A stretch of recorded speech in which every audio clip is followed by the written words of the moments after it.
Good morning everyone. ಎಲ್ಲರಿಗೂ ನಮಸ್ಕಾರ. ಇಂದು ವಿಶ್ವ ತಂಬಾಕು ಮುಕ್ತ ದಿನಾಚರಣೆ. Nimhans, in collaboration with CFTFK, is celebrating World No Tobacco Day 2022 at Nimhans today. We are starting the program now without any delay. I invite all the guests on the dais. Shri Ramesh Bilimaga sir, President FSHI, onto the dais please.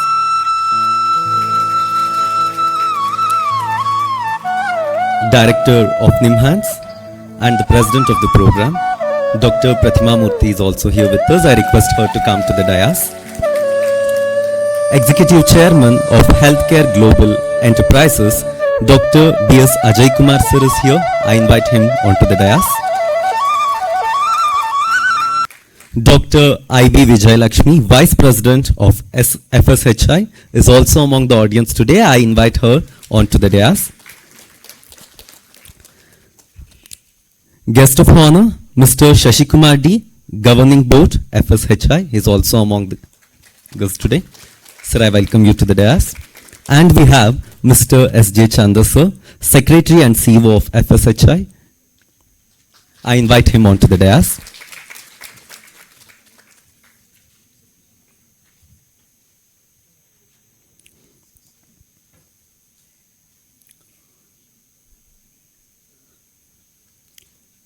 We have the invocation by Ms. Maria Augustine. I invite her onto the dais to give the invocation.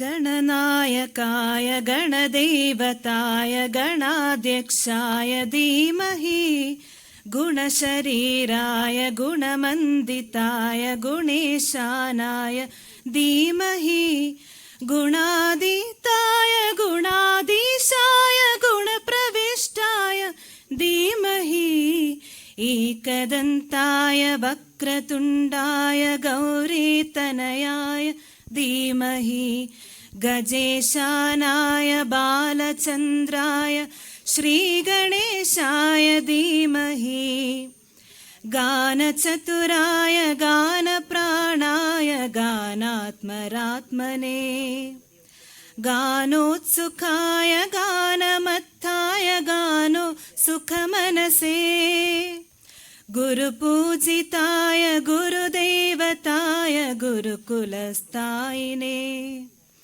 गुरुविक्रमाय गुह्यप्रवराय गुरवे गुणगुरवे गुरुदैत्यकलाक्षेत्रे गुरुधर्मसराराध्याय गुरुपुत्रपरितात्रे गुरुपाखण्डखण्डकाय गीतसाराय गीततत्त्वाय गीतगोत्राय धीमहि गूढगुल्फाय गन्धमत्ताय गोजयप्रदाय धीमहि गुणातीताय गुणाधीशाय गुणप्रविष्टाय धीमहि एकदन्ताय वक्रतुण्डाय गौरीतनयाय धीमहि गजेशानाय बालचन्द्राय श्रीगणेशाय धीमहि.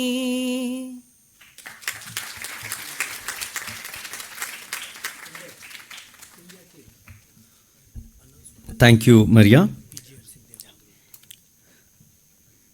Chief guest of the program, Shri P.G.R. Sindhya sir, is the Commissioner of Scouts and Guides of the state of Karnataka. He is joining us onto the dais. I request him to join us.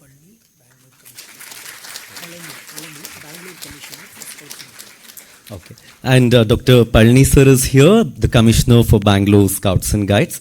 He is also joining us. Dr. B.S. Shankar Narayan Rao sir, the Registrar of Nimhans, has also joined us now. I invite him onto the dais.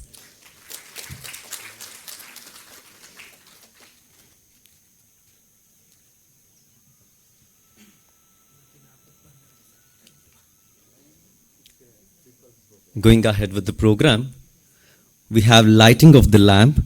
I request all the dignitaries on the dais to inaugurate this program by lighting the lamp.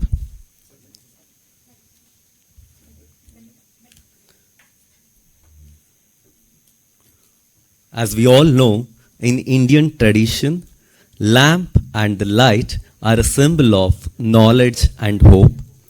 I hope this lamp that we are lighting today in this occasion be a ray of hope in everybody who is making an attempt to come out of their addictions as tobacco.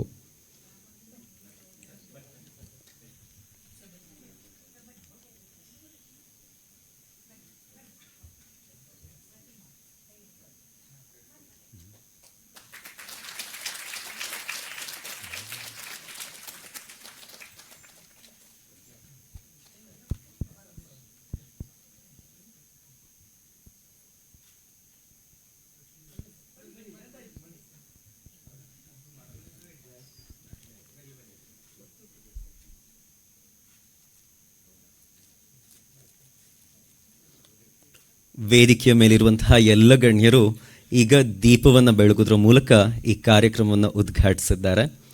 ಅವರೆಲ್ಲರೂ ಇಂತಹ ಮಹಾನ್ ಗಣ್ಯರು ಇವತ್ತು ನಮ್ಮೊಂದಿಗೆ ಯಾರೆಲ್ಲ ಇದ್ದಾರೆ, ಇವರೆಲ್ಲರೂ ನಿಜ ಜೀವನದಲ್ಲೂ ಸಹ ಅನೇಕರ ಜೀವನದಲ್ಲಿ ಈ ರೀತಿಯ ದೀಪವನ್ನು ಬೆಳಗಿ ಅವರಿಗೆ ದಾರಿದೀಪವಾಗಿ ನಿಂತಹ ಗಣ್ಯರು ನಮ್ಮೊಂದಿಗಿದ್ದಾರೆ. ಅವರೆಲ್ಲರಿಗೂ ದೀಪವನ್ನು ಹಚ್ಚಿ ಕಾರ್ಯಕ್ರಮವನ್ನು ಉದ್ಘಾಟಿಸಿದ್ದಕ್ಕಾಗಿ ಧನ್ಯವಾದಗಳು.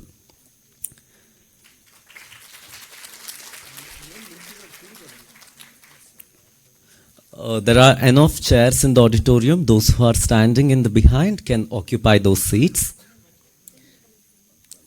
There are a lot of chairs vacant in the front. You can all come and be seated.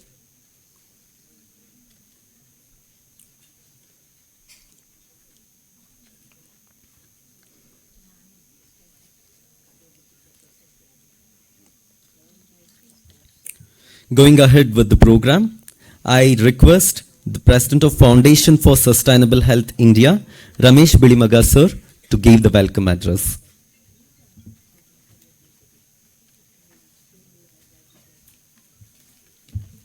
ನಮಸ್ಕಾರ. ಎಲ್ಲರೂ ಕೂಡ 10 ಗಂಟೆಗೆ ಬಂದು ಕೂತ್ಕೊಂಡೋಲ್ಲ ನಾವೆಲ್ಲ. Probably we have waited for quite a long period. I know. But it was worth waiting because we can see the student and who went and how nicely they have drawn and what are the birds they have collected, all that we have seen. That was a very nice experience. It's my bounden duty to welcome all of you for today's function. And the World No Tobacco Day is being celebrated all over the world. And it's the youth who really participates and make it. And we have, that is we meaning the Karnataka, the CFTR, that is the Tobacco Free Society that we have formed and has been conducting this and for the past 20 years. In fact, I remember I know it was 2000 when we first started. Almost 22 years, except for the pandemic period, we could not do it. Otherwise, every year we are conducting this. One of my colleagues asked me, of 22 years that you people have celebrated, what is that you have really achieved? Still, people are seeing, the people are smoking, and so, how long it's going to go on. For that, I always remember this. The nice slogan, there's a chapter 2 of Bhagavad Gita of 47th verses, and it gives us a very nice impression for all of us. That's कर्मण्ये वादिकारस्ते मा फलेषु कदाचन मा कर्म फलहेषु भूर्मते संगोस्तं ना कर्मणि. That means you have a right to perform your duty. It's our duty to see that public health is maintained. As a doctor and as a citizen, it's our duty. And let not the result of the fruit of action and be dictating us. And let not it deter us and from not doing it. So that is the kind of a motto which is keeping us on and going, and we will do it till we see a day when Karnataka has no tobacco policies brought in. That is our motto, to do that. So with that, I welcome all our dignitaries on the dais, and you can see the luminaries, and will be really I like give them big applause. And the director of Nimhans and PJs India. No, sir, I remember when we were students, you were health minister, and we used to interact with you very closely. We are from IMA side, and I know your commitment to the youth, and it's so vehement. And now we really love that you are here. Ajay Kumar, and that he is a chairman of HCG, and I know you'll have to really listen to him. He's a very practical person, and when you listen, and we'll know what kind of a person that he is. And I welcome all our dignitaries, to today's function, and certainly, but for you, and the function will not happen. All of you to attentively listen to them and take some message from home. Thank you so much.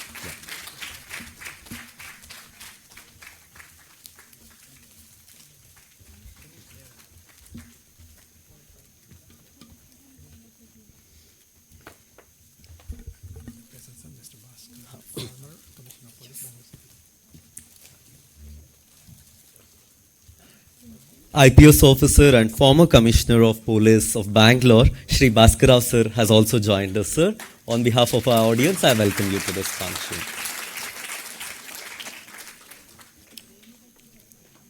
Thank you. Going ahead, we have our chief guest to speak to us. PGR Sindhya sir needs no introduction. He is popular in the state of Karnataka as well as India for all the services to the state he has been doing from several years. I request sir to address our students. I request PGR Sindhya sir to address the gathering.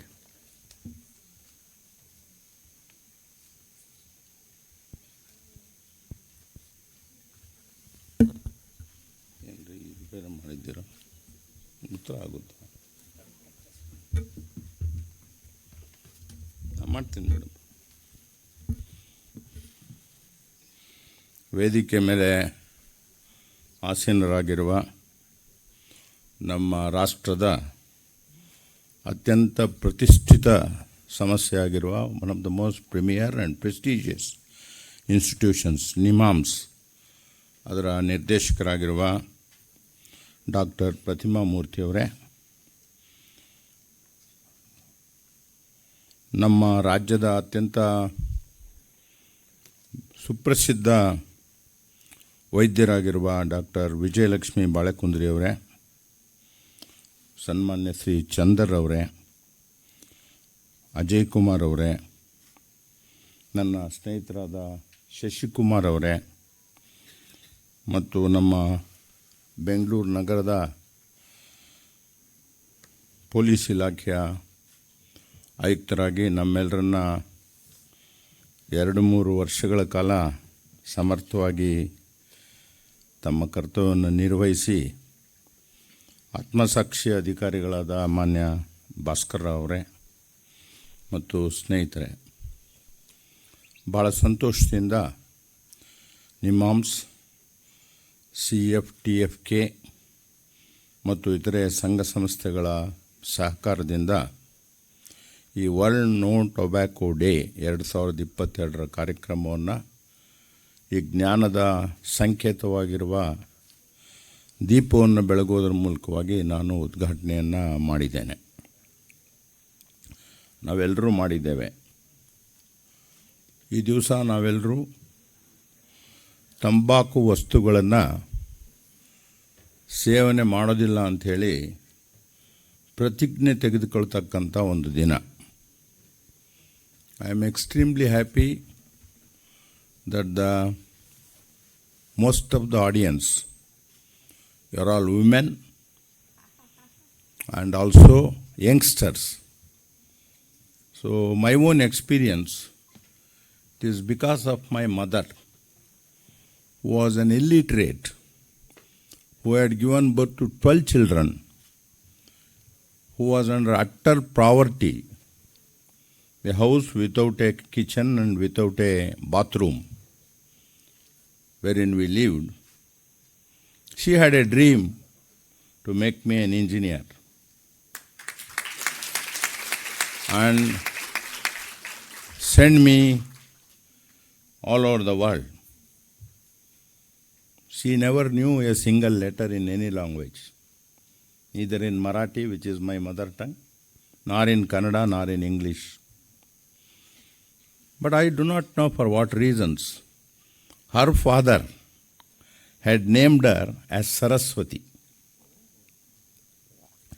So it's because of that Saraswati I am here.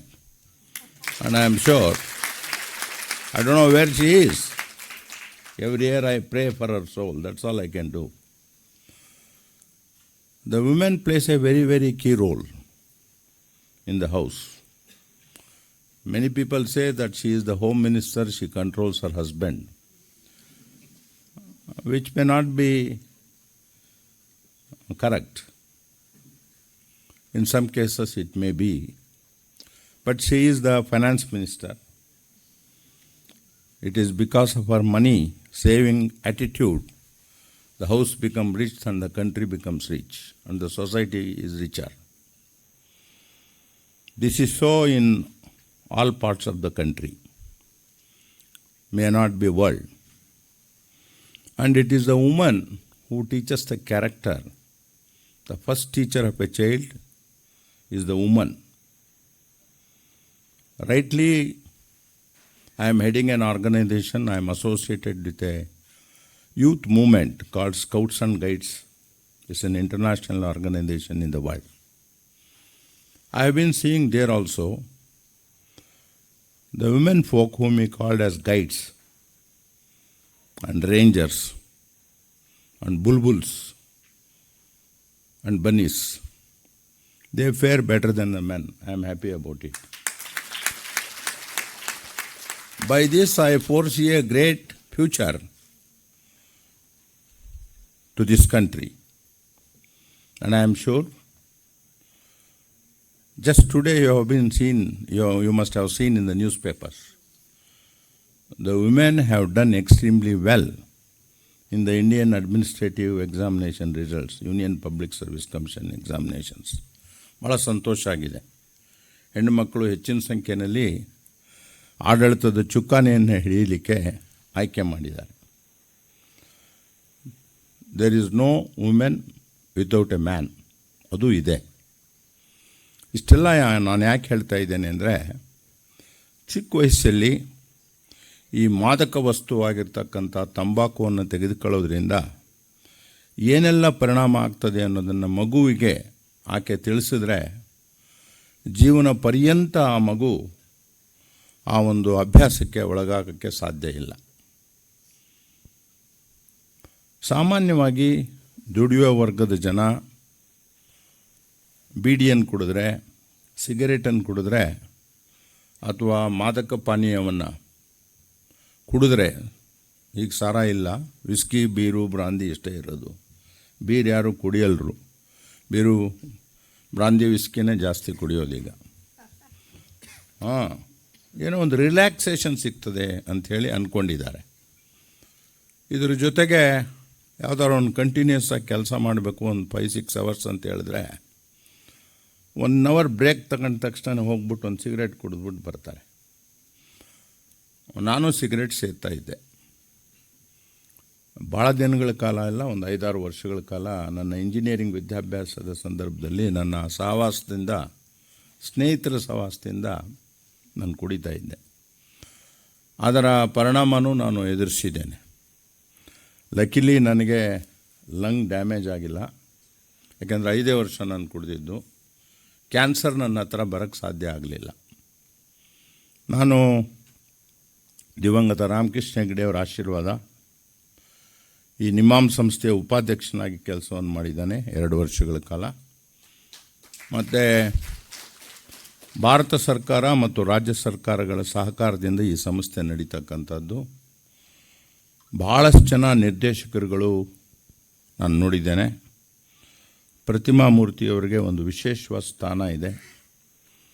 ಇಂತಹ ರೋಗಗಳನ್ನು ಬರದೇ ಇರೋ ಹಾಗೆ ತಡೆಗಟ್ಟತಕ್ಕಂಥ ಕ್ರಮ ಇದು. Observing the world tobacco no day is something which prevents the diseases, which is very very important. ಕಾಯಿಲೆ ಬಂದ ಮೇಲೆ ಅದಕ್ಕೆ ವಾಸಿ ಮಾಡ್ಕೊಳ್ಳೋದು ಕಷ್ಟದ ಕೆಲಸ. ಏನೇ ಔಷಧಿಗಳು, ಏನೇ ಸಂಶೋಧನೆಗಳನ್ನು ಮಾಡಿಕೊಟ್ರೂ ಸಹಿತ it's very difficult. Prevention is always better then cure ಅಂತಕ್ಕಂಥದ್ದು, ಅದೆಲ್ಲ ಶಾಶ್ವತವಾಗಿ ಇರತಕ್ಕಂಥ ವಿಷಯಗಳು, ಸತ್ಯಗಳು. ಹೀಗಾಗಿ ನಾವೆಲ್ಲರೂ ಶಪಥ ಮಾಡಿ, ಮತ್ತು ನಮ್ಮ ಕುಟುಂಬಗಳಲ್ಲಿ ಇಲ್ಲಿ ಒಂದು 500 ಜನ ಇದ್ದೀರ, 500 ಕುಟುಂಬಗಳಲ್ಲಿ ಈ ವರ್ಷ ನೀವು ಪ್ರತಿಜ್ಞೆ ಮಾಡಿಸಿದ್ರೆ, ಇದಾದ ನಂತರ ಅವರು ಒಂದು 5 ವರ್ಷದಲ್ಲಿ 5 ಒಂದೊಂದು ಕುಟುಂಬನ ಮಾಡ್ಕೊಂಡು ಹೋದರೆ, ನಮ್ಮ ಕುಟುಂಬದಲ್ಲಿ ಯಾರು ಟೊಬ್ಯಾಕೋ, ಬೀಡಿ, ಸಿಗರೇಟು ಇಂಥವೆಲ್ಲ ಸೇದೋದಿಲ್ಲ ಅಂತ ಹೇಳಿದಾಗ ಒಂದು ಕಾಲ ಬರ್ಬೋದು ನಮ್ಮ ಟೊಬ್ಯಾಕೋ ಬೆಳೀತಕ್ಕಂಥದ್ದನ್ನು ನಮ್ಮ ದೇಶದಲ್ಲಿ ಸರ್ಕಾರ ಬ್ಯಾನ್ ಮಾಡಲಿಕ್ಕೆ ಸಾಧ್ಯ ಇದೆ. ಇದು ಸರ್ಕಾರನೇ ಬ್ಯಾನ್ ಮಾಡ್ಬೋದು, ಇದೇನು ಭಾಳ ದೊಡ್ಡ ಕಷ್ಟದ ಕೆಲಸ ಅಲ್ಲ. Government can pass orders. ಆದರೆ ಗಾಂಜಾ ಬಗ್ಗೆನೂ ಸರ್ಕಾರ ಆರ್ಡರ್ ಮಾಡಿದೆ. ಆದರೆ ಗಾಂಜಾ ಬೆಳೀತಾನೇ ಇದ್ದಾರೆ. ಗಾಂಜಾ, ಅಫೀಮು ಇದೆಲ್ಲ ವಿದೇಶದಿಂದನೇ ಬರ್ತದೆ ಅಂಥೇಳಿ ನನಗನ್ಸಲ್ಲ. ನಮ್ಮ ದೇಶದಲ್ಲೂ ಸಹಿತ ಬೆಳೀತಾರೆ, ಮತ್ತು ಅದು ಬೆಳೆಯೋದು ಸಹಿತ ಭಾಳ ಸುಲಭದ ಕೆಲಸ. ಕಳ್ತನದಲ್ಲಿ ಬೆಳೆಯೋದ್ರಿಂದ ಕಾವಲಿರಬೇಕಷ್ಟೇ, ಅಧಿಕಾರಿಗಳು ಗೊತ್ತಿಲ್ಲದೆ ಇರೋಂಗೆ ನೋಡ್ಕೋಬೇಕು. ಅದನ್ನು ಮಾಡ್ತಿದ್ದಾರೆ.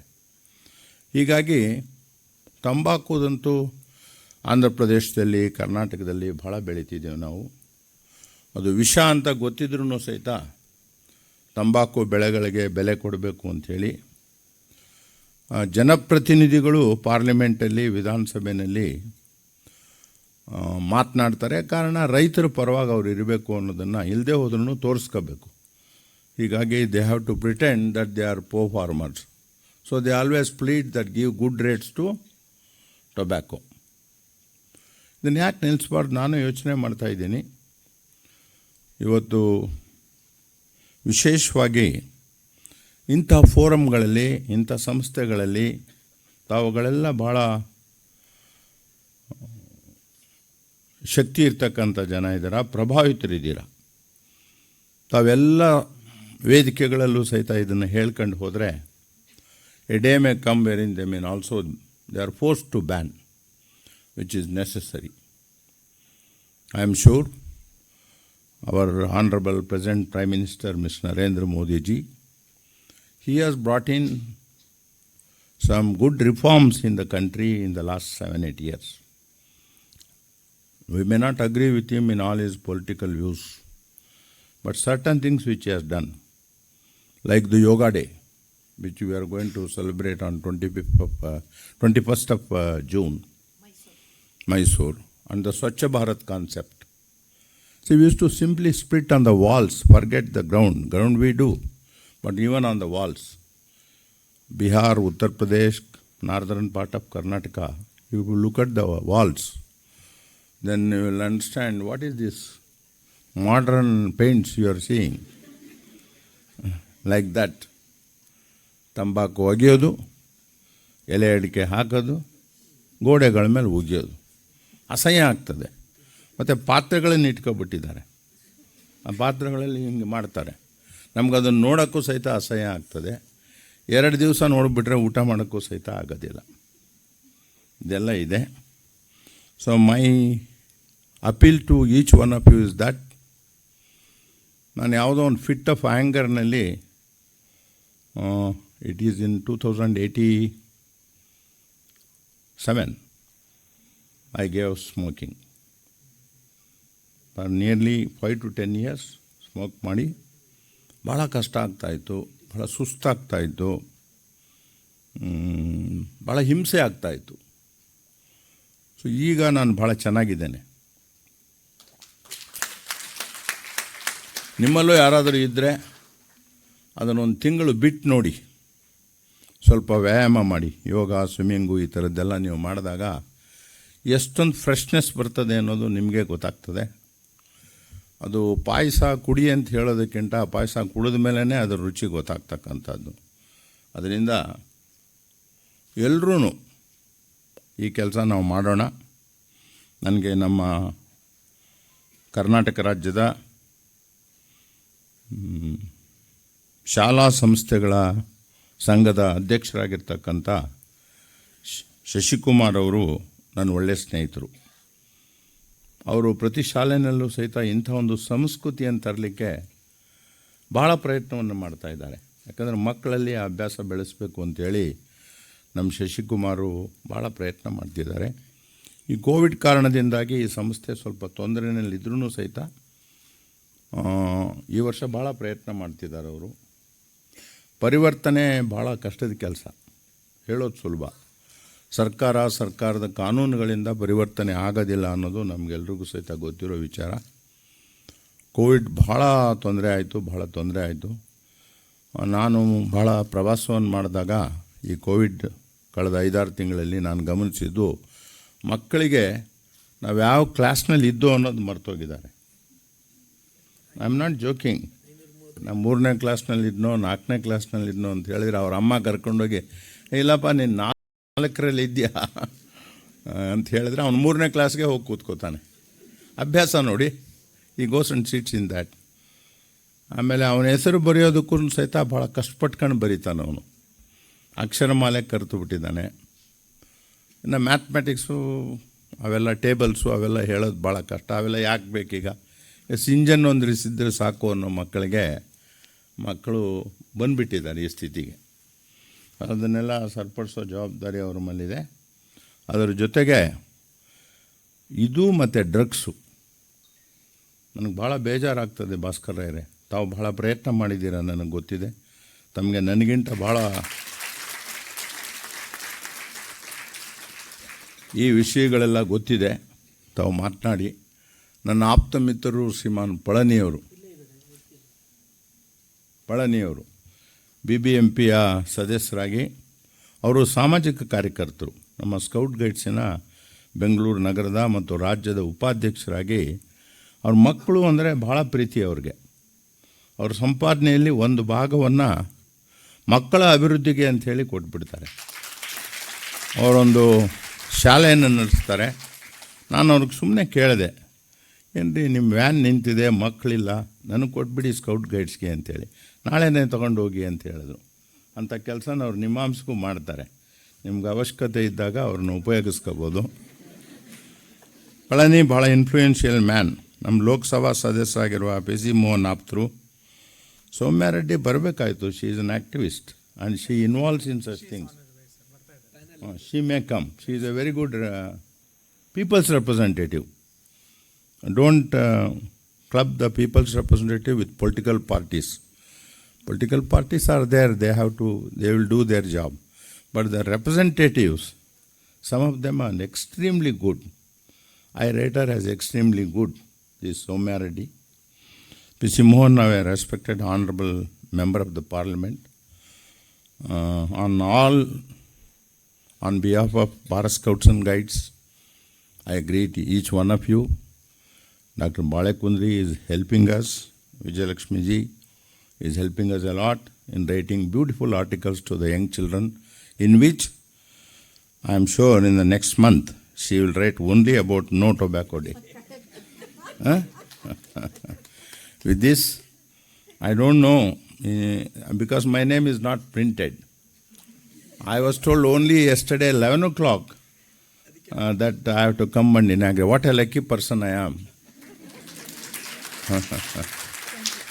When I was the vice president of this great institution, this beautiful hall was not there.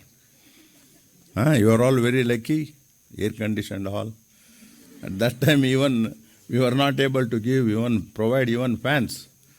I think there is one Kerala person, Dr. Varmaji, was a very popular leader. Must be your professor, madam. 100 years. He treated my uncle, Dr. Varma. Oh, your professor, your teacher. He was a great teacher, great doctor. Dr. Varma was very, very close to Dr. Hegde, Mr. Hegde. Ramkrishna Hegde avarge bhala aptaragidu. He was very close. And he used to put so many things, including fans, to the patients, not for himself. This was the kind of the situation. We have improved a lot in the last 40-50 years. I am sure we will further improve. The doctors who are working in Nimhans, hats off to them. And one thing I have experienced in this great institution, not exactly as a patient, but I was here admitted as an inpatient for about 2 days. They wanted to conduct some test on my back. It must be around 8 to 10 years back. After 2 days of admission and diagnosis was over, I got discharged. So naturally, I opened my wallet and I wanted to give some money to the people, to the nurse and the other people who helped me. He said, "We are very sorry, sir. We don't accept. We don't accept." And lot of people, because I represent a neighboring constituency called Kanakpura earlier, a lot of patients come from there. They tell me, this is one of the very rare hospital, rarest of the rare I should say, where they don't accept tips, they don't work on influence. You can't get a bed in the hospital just because you are a health minister or somebody else. Even so with the police officers. Okay? And I don't know how many of you are associated with Nimhans, but because Dr. Pratima Murthy was here, and he is here, I thought I should mention this. So wish you all the best. Let us take the oath and go forward that we will not consume the tobacco-connected items. And I thank Palani. I am grateful to you, sir. I know you use me whenever there is some VIP absent. But this is a great opportunity. I take this as an education. I take this as a great privilege. As a great privilege. Shashi, yeah? Manifestation sir ಅದು actually ಮನಸ್ಸಲ್ಲಿತ್ತು ಅದು ಕಾಲ ಕೊಡಬೇಕು. Thank you so much. All the best.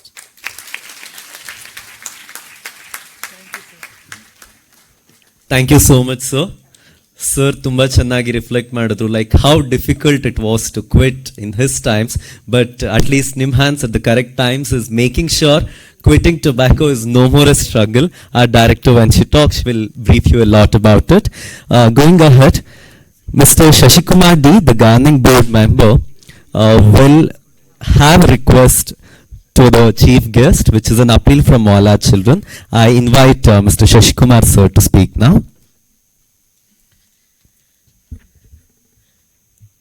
ವೇದಿಕೆ ಮುಂದಿರ್ತಕ್ಕಂಥ ಎಲ್ಲ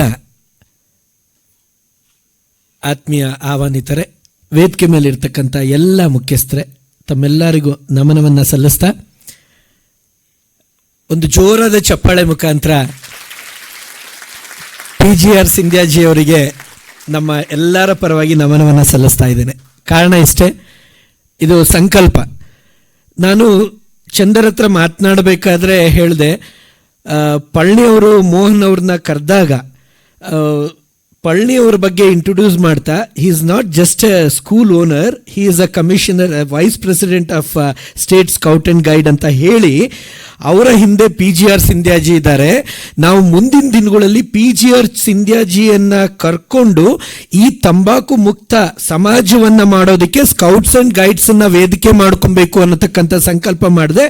ಅದು ಕಾಲ ಕೂಡ ಬಂದು ನಿನ್ನೆ ನೈಟೇ ಆಗೋಯ್ತು. ಸೊ ಹಾಗಾಗಿ ನಮ್ಮೆಲ್ಲರ ಪರವಾಗಿ ನಿಮ್ಮ ಈ ಒಂದು ಒಳ್ಳೆಯ ಮನಸ್ಸಿಂದ ಬಂದು ಇವತ್ತು ಉದ್ಘಾಟನೆ ಮಾಡಿದ್ದೀರಾ. ತಮಗೆ ಧನ್ಯವಾದಗಳನ್ನ ಅರ್ಪಿಸ್ತಾ, ನಮ್ಮ ಸಂಕಲ್ಪದಲ್ಲಿ ಇರ್ತಕ್ಕಂಥದ್ದು 4 ಅಂಶ. ಮುಖ್ಯವಾಗಿ ತಂಬಾಕು ಏನಿದು ಅಮೆಂಡ್ಮೆಂಟ್ ಆಗ್ತಾ ಇದೆ ಕೇಂದ್ರ ಸರ್ಕಾರದಲ್ಲಿ, ನಮ್ಮ ದೇಶದ ಪ್ರತಿಯೊಂದು MP ನಮ್ಮ ಈ ಯುವ ಪೀಳಿಗೆಯ ರಕ್ಷಣೆಗೆ ನಿಂತ್ಕೊಂಡು ಅದನ್ನ ಅನುಮೋದಿಸಬೇಕು.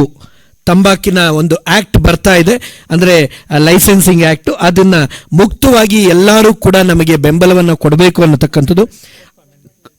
ಅದರ ಜೊತೆಗೆ ವೆಂಡರ್ ಲೈಸೆನ್ಸ್ನ ಒಂದು ವಿಷಯದಲ್ಲಿ ಅಮೆಂಡ್ಮೆಂಟಿಗೆ ಎಲ್ಲರ ಒಂದು ಅಭಿಮತ ಇರಬೇಕು ಅನ್ನತಕ್ಕಂಥ ಆಗ್ರಹ. ಎರಡನೇದು, ಈ ತಂಬಾಕು ಸೇಲ್ಸ್ ಯಾರಿಗೆ ಅಂದರೆ 18 ವರ್ಷದವರಿಗೆ ಇವಾಗ ಸಿಗ್ತಾ ಇದೆ, ಅದು 21 ವರ್ಷಕ್ಕೆ ಏರಿಸಬೇಕು ಅನ್ನತಕ್ಕಂಥದ್ದು.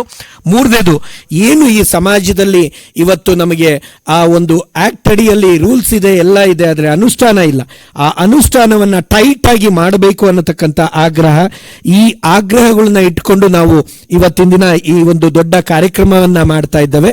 ಜೊತೆಗೆ ಖಂಡಿತವಾಗ್ಲೂ ಪಿ ಜಿ ಆರ್ ಸಿಂಧ್ಯಾಜಿ ಹೇಳಿದ ಹಾಗೆ ಇವತ್ತು ಶಾಲೆಯಲ್ಲಿ ಇರ್ತಕ್ಕಂಥ ಮಕ್ಕಳ ಪರಿಸ್ಥಿತಿ ಅಧೋಗತಿಯಾಗಿದೆ. ಮೇಡಮ್, ಇವತ್ತು ನಿಮ್ಯಾನ್ಸಿನ ಮುಖ್ಯಸ್ಥರು ನೀವಿಲ್ಲಿದ್ದೀರಾ. ನಮಗೆ ಮಕ್ಕಳು ಇವತ್ತು ಮಾನಸಿಕವಾಗಿ ಎಷ್ಟು ಬದಲಾಗಿದ್ದಾರೆ. ಈ 530 ದಿನದ ಒಂದು ಕಲಿಕೆಯ ನಷ್ಟ ಅನ್ನತಕ್ಕಂಥದ್ದು ನನ್ನನ್ನು ಇಡೀ ಸಮಾಜ ಬೈಕೊಂತ ಇತ್ತು. ಶಾಲೆಗಳು ಪರ ಮಾತಾಡ್ತಾ ಇದ್ವಿ, ಶಾಲೆ ಓಪನ್ ಆಗಬೇಕು, ಎಲ್ಲ ಬಂದಿದ್ರು ಕೂಡ ಸ್ಕೂಲ್ ಕಾಲೇಜ್ ಓಪನ್ ಆಗಿರಬೇಕು, ನಿರಂತರ ಕಲಿಕೆ, ನ್ಯೂರೋಜೆನೆಸಿಸ್ ಏನು ಹೇಳ್ತೇವೆ, ಆ ಪ್ರೂನಿಂಗ್ ಆಗಬಾರ್ದು, ಕಲಿಕೆ ಸದಾ ಇರಬೇಕು ಅನ್ನತಕ್ಕಂಥ ಒಂದು ಆಗ್ರಹ ಮಾಡ್ತಾ ಇದ್ವಿ. ನಮ್ಮನ್ನೆಲ್ಲ ಇವರೆಲ್ಲ ಬರೀ ಸುಲ್ಗೆ ಮಾಡೋದಕ್ಕೋಸ್ಕರ, ಶುಲ್ಕ ಕಟ್ಟಿಸ್ಕೊಳಗೋಸ್ಕರ ಅಂತ ಬೈತಾ ಇದ್ರು.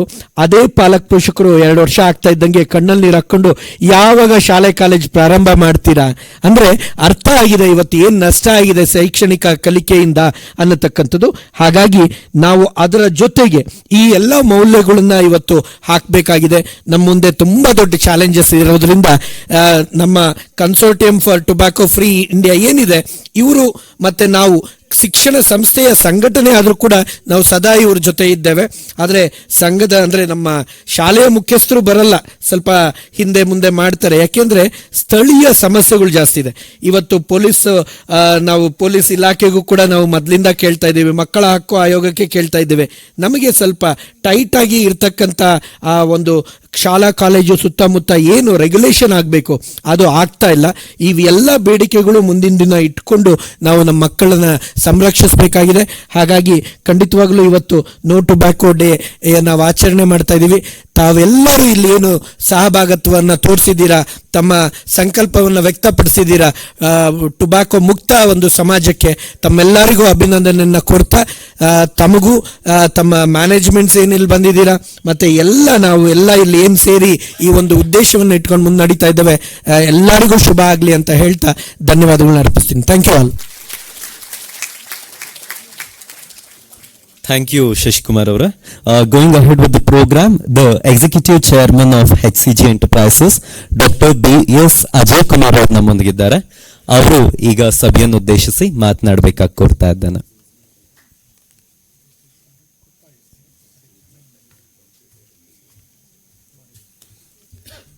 ಎಲ್ಲರಿಗೂ ನಮಸ್ಕಾರ. Good morning and all the dignitaries on the dais, colleagues, students and friends. When Dr. Ramesh asked me to come here, he said, asked me to request me to share some of my thoughts on what exactly we are doing in tobacco. I know for a long time tobacco has been an issue for discussion. Some people say tobacco causes harm. Some people say tobacco does not cause any harm. Lot of politicians justify tobacco saying, where is the evidence? All I can say is, as an oncologist for 45 years, we have seen devastating effect of tobacco on patients, thousands of patients, not only in cancer but also in heart disease, degenerative disorders, brain. And I really want to thank today's program where Nimhans and Consortium of Tobacco Free Karnataka have come together on this occasion. In the few minutes, I just want to share few things. One is, as we are trying to control tobacco, talk about it, last week the Tobacco Atlas released saying that 1.1 billion people still use tobacco and 200 million more associated with tobacco. So this is not going to go away. So I want to talk about a practical approach and what HCG group of hospitals treating cancer have taken initiative for various angles. So when you look at the stakeholders, who are the stakeholders? One is consumers, people you use it. For years we have tried with consumers to make them use less, and it's not happened to the extent we want. All the May 31st days we propagate it, but very little effect from it, because various forces are there. I can give you innumerable examples. Who are the other stakeholders? People who grow tobacco, farmers. So what we did was we took farmers in Hunsur area, where we talked to 50 farmers. As you all know, Hunsur is a big tobacco belt. Hunsur, Karnataka, Andhra, Uttar Pradesh, where we produce most of the tobacco in this country. So the normal feeling is, tobacco farmers is very lucrative. But if you go and visit, we showed a video, I think, in the morning, where tobacco farmers suffer the most, their families, Hoge Soppu, Inda, their Kaigu, Bai, Ella, family. So when we went and spoke to them, not as politicians, not as representatives, but as cancer care providers, Node Bunny cancer in the, what are the effects happening? What can we do? Surprisingly, all the 50 farmers joined together and said, let us do something. Day before yesterday, we had a press conference with the farmers. First thing they said is, Namge actually income has increased by alternate farming. We gave them 15,000 samples and 8,000 samples of other fruits, trees. From that, their earning has actually increased. Point number one. So, what we showed in the pilot project is if we make an effort, it is time consuming. And why is a cancer hospital doing it? So a lot of people ask, media also ask. When you filed a case in the High Court on this tobacco, ITC came and asked, defending it, what is cancer to do with it? Why are you defending? Imagine that, ITC coming and telling us, why are you filing a case? All we did was talk to the farmers, convince them, and showed. And why should we as doctors do? As oncologists, somebody said, already a cancer hospital, if you want to call it business, you will go out of business by doing this. But one of the things we told them is, why have we become doctors? Our goal as doctors is to provide health care, improve the health care of the community. The best way to improve the health care of the community is go to the root cause of what we see, cancer, head and neck cancer, lung cancer, so many cancer, and attack the problem by not growing tobacco and banning tobacco. So when you do that, the society will become healthy. As doctors, we would have achieved our goal. So this is why I believe cancer hospital like HCG, we see 120,000 new cancer patients across India, HCG group. In that, I can tell you 35% to 40% are related to tobacco.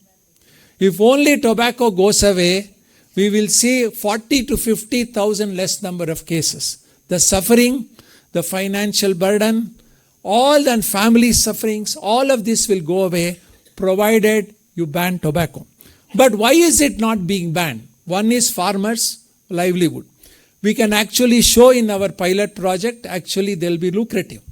And now we wrote to the government saying, why can't you look at banning? The answer we got, it is very lucrative for us, revenue producing.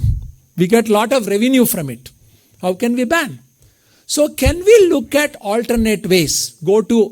Next step for us is to go to ITCs and others, tobacco manufacturing, and see, can you look at alternate ways? Maybe ITC getting into healthcare, they have hotels. Can they prosper on that so they can stop being in the tobacco business?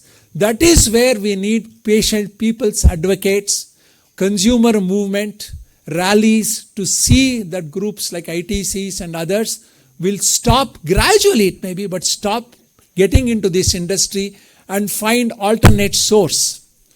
Another stakeholder is government, who looks at revenue. Liquor and tobacco are huge revenues, I'm told. But if that is the case, why can't we look at going to the government as consumers, as people, as advocates, and look at alternate source? There is various other sources, I'm sure. They can get the same income, taxation, other forms. And why can't we even tax more? One of the last points I want to make is, which we have written to the government several times, but has been no interest in the government. Why can't you tax double on cigarettes? Tobacco related. Whatever you earn from it, Let us say you are earning $1 billion right now. You are an extra $1 billion. Why can't that 1 billion be denoted to take care of people who get disease, from this smoking? Why can't you allocate? Because people suffer with lung cancer, head and neck. Some of them may be poor economically, BDs. All of these are devastating. Why can't we put aside the money to do? But no hearing on that. All I say is, while political system is there, but unfortunately, I think we don't need politicians. There is a difference between politicians and leaders. What is the difference? Politicians are the one who want to prosper themselves, look at themselves. Leaders are the ones who look at the community, what is good for the people. So today in India, tobacco is one instance where we truly need leaders. Am I right? What we need is leaders. And the leaders can happen only through you all. Through you all. Why are politicians prospering when we are not? Why is tobacco still there? Why is it not being banned? Knowing it is not good, because there are vested interests. People vested interest, how much donation these tobacco companies give to the parties and all, to be looked at. Accountability has to be brought. Unless it is done, I don't think we can solve this problem. Unfortunately, every day is a no tobacco day. Celebrating May 31st is great, but there has been no improvement, I can tell you, in the people who smoke, people who are aware, people who stop doing it. So it has to be a consumer, public movement, and understand, and we, our part, are doing our share to turn the farmers around to do alternate farming. Hopefully by this, less and less number of farmers will grow. But of course, if you grow less, they will import tobacco. That is the next story we have to attack. But I hope you will all cooperate and start a movement in this regard on all aspects of stakeholders, so that groups like HCG, cancer care providers will be less needed, and we can look at other business. We can also look at alternate business like farmers. Thank you very much.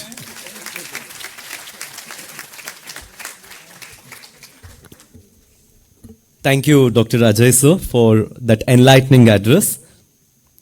Dr. Vivek Shetty from Narayana Health has joined us. We welcome you to the program, sir. ಕಾರ್ಯಕ್ರಮವನ್ನು ಮುಂದುವರಿಸ್ತಾ doctor ಪ್ರತಿಮಾಮೂರ್ತಿ NIMHANS ಸಂಸ್ಥೆಯ ನಿರ್ದೇಶಕರು ನಮ್ಮೊಂದಿಗಿದ್ದಾರೆ. ಅವರು ನಮ್ಮೆಲ್ಲರನ್ನು ಉದ್ದೇಶಿಸಿ ಮಾತನಾಡ್ತಾ ಇದ್ದಾರೆ.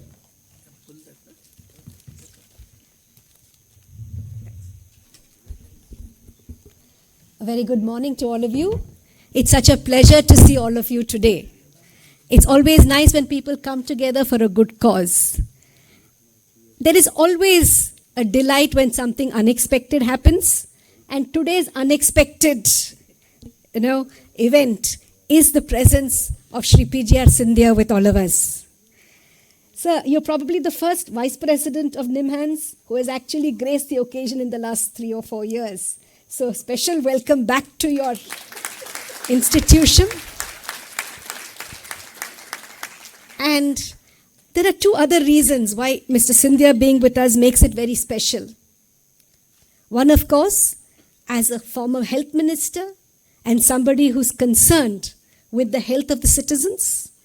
And secondly, somebody who has actually successfully given up smoking. All over the world, it's very well known that the best advocates to tell people the risks of smoking and the fact that people can give up smoking are people who have successfully kicked the habit. So I think it's really wonderful. And we have Mr. Palani to thank and Mr. Shashi to thank for actually having brought you here. So we're very, very grateful for your presence. I must also say that every year practically we commemorate World No Tobacco Day ever since the Consortium for Tobacco Free Karnataka has been there. So it's 23 years ago and shortly a silver jubilee. But it's not a matter of great pride, because although we've been around for 23 years, the success that we have garnered is small. As was mentioned by Dr. Ajay Kumar, we probably have the best evidence about the harms from tobacco. There is enough scientific evidence that tobacco use in any form, in any quantity, is harmful to health.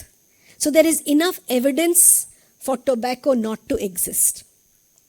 There has been some small measures in terms of a 7% reduction in tobacco use between the Global Adult Tobacco Survey 1 and Survey 2. So it's actually good that there has been some reduction. And if you look at in public places, you will also see that smoking has come down because we have some regulations in place. But India has some of the best regulations, but it is not enough to have regulations alone. We need to have a public engagement in this whole process. And that is why all of you become the most important people in this public discourse, in this public pressure that we need to initiate, so that we also make people aware that tobacco not just produces cancer 20 or 25 years away, but also produces a series of harm, from the oral cavity to the heart to the nervous system. Practically every single organ in the body is affected by tobacco, and that message needs to go. But you will also find that you need to look at the reasons why people use tobacco. Apart from peer pressure that we all talk about, people do not know alternate ways of dealing with stress, with emotional difficulties, and therefore what Mr. Shashi Kumar actually mentioned becomes very, very important. And that's what Nimhans is also doing. In addition to treating people with neurological disorders, neurosurgical disorders, psychiatric disorders, we also look at what are the upstream events that bring people to have disease. We know that for all non-communicable diseases, not just cancer, but heart disease, lung disease, psychiatric illness, diabetes, cancer, and also for communicable diseases like tuberculosis, risk factors include tobacco and alcohol. So, completely from a public health point of view, it is so important for those who do not use tobacco not to start, and those who use tobacco to quit tobacco. And of course, if they have developed an addiction to tobacco and are not able to quit, we have a Center for Addiction Medicine that helps people to quit. We have a quit line at Nimhans, which calls people, to which people can call and get online counseling or telephonic counseling to quit. The Government of India also has an M cessation program where people can just log in and get SMS messages on their phones or on their computers to quit. So the Government of India is aware that we need a public health approach now to help people to quit tobacco, and of course all of us become very, very important. And to me the best sight is having young people who are able to critically think about what are the harms that any behavior can cause in our society, come together. Mr. Scindia also mentioned that there are a lot of young women in this audience. And sir, I think women can do a lot, not just at home, at the workplace, in society, to be able to be strong ambassadors of change in society. So look forward to all the young men and young women in this audience to take this cause forward. And I hope what the Consortium for a Tobacco-Free Karnataka was not completely able to achieve in the last 23 years, by the time we reach 25 years, that we will actually see a change in many of these issues. Whether it's public smoking, whether it's the sales of tobacco near educational institutions, many of these. You must also be aware that now social media and OTT platforms have become the ways in which to advertise tobacco. So therefore, I think all of us need to be cognizant and come together to make sure that we head towards a tobacco-free India. So we did the Quit India movement, we need to say quit tobacco from India, and that's another very, very important struggle that we need to take. So I also wanted to acknowledge what this Bharat Scouts and Guides, and I hope, sir, that you will provide the leadership to make young people stay away from various harms that can be caused to them. I wanted to thank all the people involved in the Consortium for Tobacco Free Karnataka. Chandar has been the inspiration. Professor Billimaga and Professor Vijayalakshmi have lent it a lot of support, and you have a range of support now from different institutions like Narayana, HCG, the police department. I'm sure we still identify you with the police department. I think that will never go away. Umbilical cords to our institutions never get cut. So I think it's the coming together of all of us that is going to be the change. And I'm going to end with what Mahatma Gandhi says: be the change. Thank you all very much and wish the program all success. Thank you so much, ma'am. Due to his busy schedule, our chief guest, Shri PGR Scindia sir, is to leave now. I request our director to give this flower pot to him. On behalf of our audience, I thank sir for such enlightening address. Thank you so much, sir.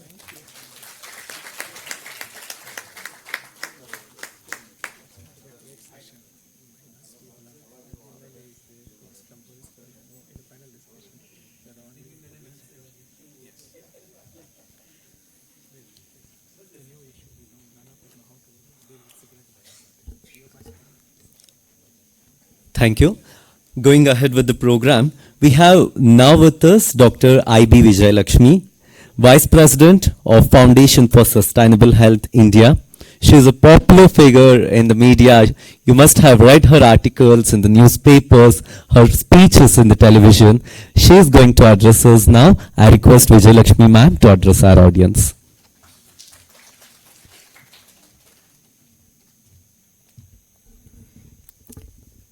ಎಲ್ಲರಿಗೂ ನಮಸ್ಕಾರ.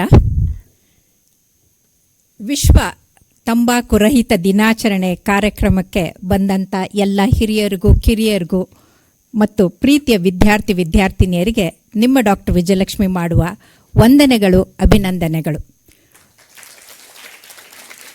ಯಾಕೆ ಅಂತಂದರೆ ಸತತವಾಗಿ ಕಳೆದ 23 ವರ್ಷದಿಂದ ನಾವು consortium for tobacco free Karnataka ಅಂತ doctor ಬೆಳ್ಳಿಮಗ, ಪ್ರತಿಮಾ ಅವರು, ಚಂದರು, ನಾವೆಲ್ಲರೂ ಸೇರ್ಕೊಂಡು ಮಾಡ್ತಾಯಿದ್ರೆ ಪ್ರತಿ ಸಲ ಈಗ PGR ಸಿಂಧಿ ಅವ್ರು ಹೋದರು, ನಾವು ಆ ಸ್ಕೌಟ್ಸು, ಗರ್ಲ್ ಗೈಡ್ಸು ಮಕ್ಕಳನ್ನ ಕರ್ಕೊಂಡ್ಬಂದು ಅವರಿಂದ ಮೇಲಿಂದ ರ್ಯಾಲಿ ಮಾಡಿ ಈ ಸಿಗರೇಟಿನ ಒಂದು ಶವಯಾತ್ರೆಯನ್ನು ಮಾಡಿ ಅದರ ಜೊತೆಗೆ ವಿಧಾನಸೌಧದಿಂದ ಮಕ್ಕಳು ವಾಕಿಂಗ್ ಮಾಡಿಕೊಂಡು ಬರ್ತಾಯಿದ್ರು.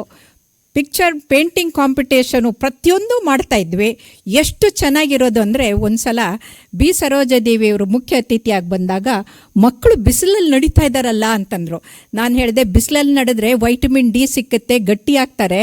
ಆದರೆ ಸಿಗರೇಟ್ ಸೇದಕ್ಕೆ ಶುರು ಮಾಡಿಬಿಟ್ರೆ ಅವರೆಲ್ಲ ಡ್ಯಾಮೇಜ್ ಆಗಿ ಹೋಗ್ಬಿಡುತ್ತೆ, ಹಾಳಾಗ್ತಾರೆ, ಅದಕ್ಕೆ ನಡೆಸ್ತಾ ಇದ್ದೀವಿ ಅಂತಂದು. ಆಗ ಹೇಗಿತ್ತು ಅಂತಂದರೆ ಎಲ್ಲಿ ನೋಡಿದೆಲ್ಲ ಸಿಗರೇಟು, ಬೀಡಿ ಸೇದೋದು.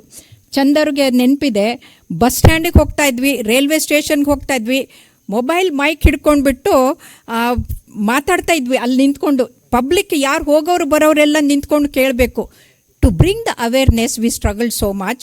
ಹಾಗಾಗಿ ಬಸ್ಸಲ್ಲಿ ಸಿಗರೇಟ್ ಸೇದೋದು, ಟ್ರೈನಲ್ಲಿ ಸಿಗರೇಟ್ ಸೇದೋದು ಬ್ಯಾನ್ ಮಾಡಿಸೋಕ್ಕೆ ಕನ್ಸಾರ್ಷಿಯಮ್ಮು ತುಂಬ ಒಳ್ಳೆ ಕೆಲಸ ಮಾಡ್ತು. ಅದಾದಮೇಲೆ ನಾವು ಏನು ಮಾಡಿದ್ವಿ ಅಂದರೆ ಒಂದು ಸಲ 10,000 ಸಿಗ್ನೇಚರ್ನ ಕಲೆಕ್ಟ್ ಮಾಡಿ ಅಂದಿನ ಗವರ್ನರ್ ಆದಂಥ ಚತುರ್ವೇದಿ ಅವರಿಗೆ ಹೋಗಿ ಕೊಟ್ಟಿದ್ವಿ. ಬೆಳಿಮಗ ಅವ್ರಿಗೆ ನೆನಪಿದೆ, ನಾವು 10,000 ಸಿಗ್ನೇಚರ್ನ ಕೊಟ್ಟಾಗ ಅದನ್ನ ಅವರು ಸೆಂಟ್ರಲ್ ಗೌರ್ಮೆಂಟಿಗೆ ಕಳಿಸ್ಕೊಟ್ರು.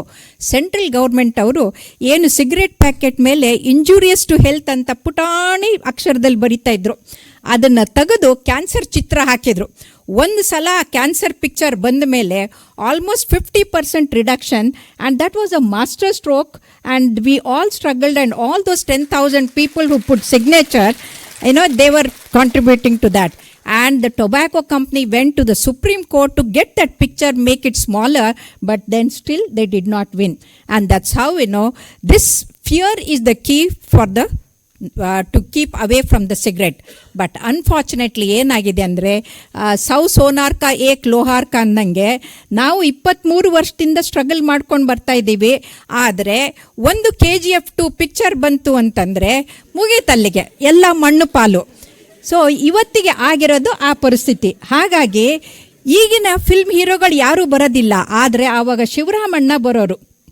ಶಿವರಾಮ ಅವ್ರು ಬಂದ್ಬಿಟ್ಟು ಮಾತಾಡ್ತಾ ಇದ್ರೆ ಪುಫ್ ಪುಫ್ ಪುಫ್ ಪುಫ್ ಅಂತ ಅಂದ್ಬಿಟ್ಟು ಆಡಿಯನ್ಸ್ ಎಲ್ಲ ನಕ್ಕು ನಕ್ಕು ನಕ್ಕು ಖುಷಿಯಾಗಿ ಅವರು ಇನ್ನು ಸಿಗರೇಟ್ ಸೇದೋದಿಲ್ಲ ಅಂತ ಅವರಿಗೆ ಮಕ್ಕಳಿಗೆ ಪ್ರತಿಜ್ಞೆ ಮಾಡ್ತಾ ಇದ್ವಿ. ಅದು ವಿಧಾನಸೌಧದ ಎದುರುಗಡೆಗೆ ಸಾವಿರಾರು ಮಕ್ಕಳು ಜಾಯ್ನ್ ಆಗ್ತಾ ಇದ್ರು. ಆದರೆ ಇವತ್ತು ಆ KGF ನೋಡಿಬಿಟ್ಟು ಒಬ್ಬ ಹುಡುಗ ಒಂದು ಫುಲ್ ಪ್ಯಾಕೆಟ್ ಸೇದಿ ಅಡ್ಮಿಟ್ ಆಗಿದ್ದಾನೆ, 15 ವರ್ಷದ ಹುಡುಗ.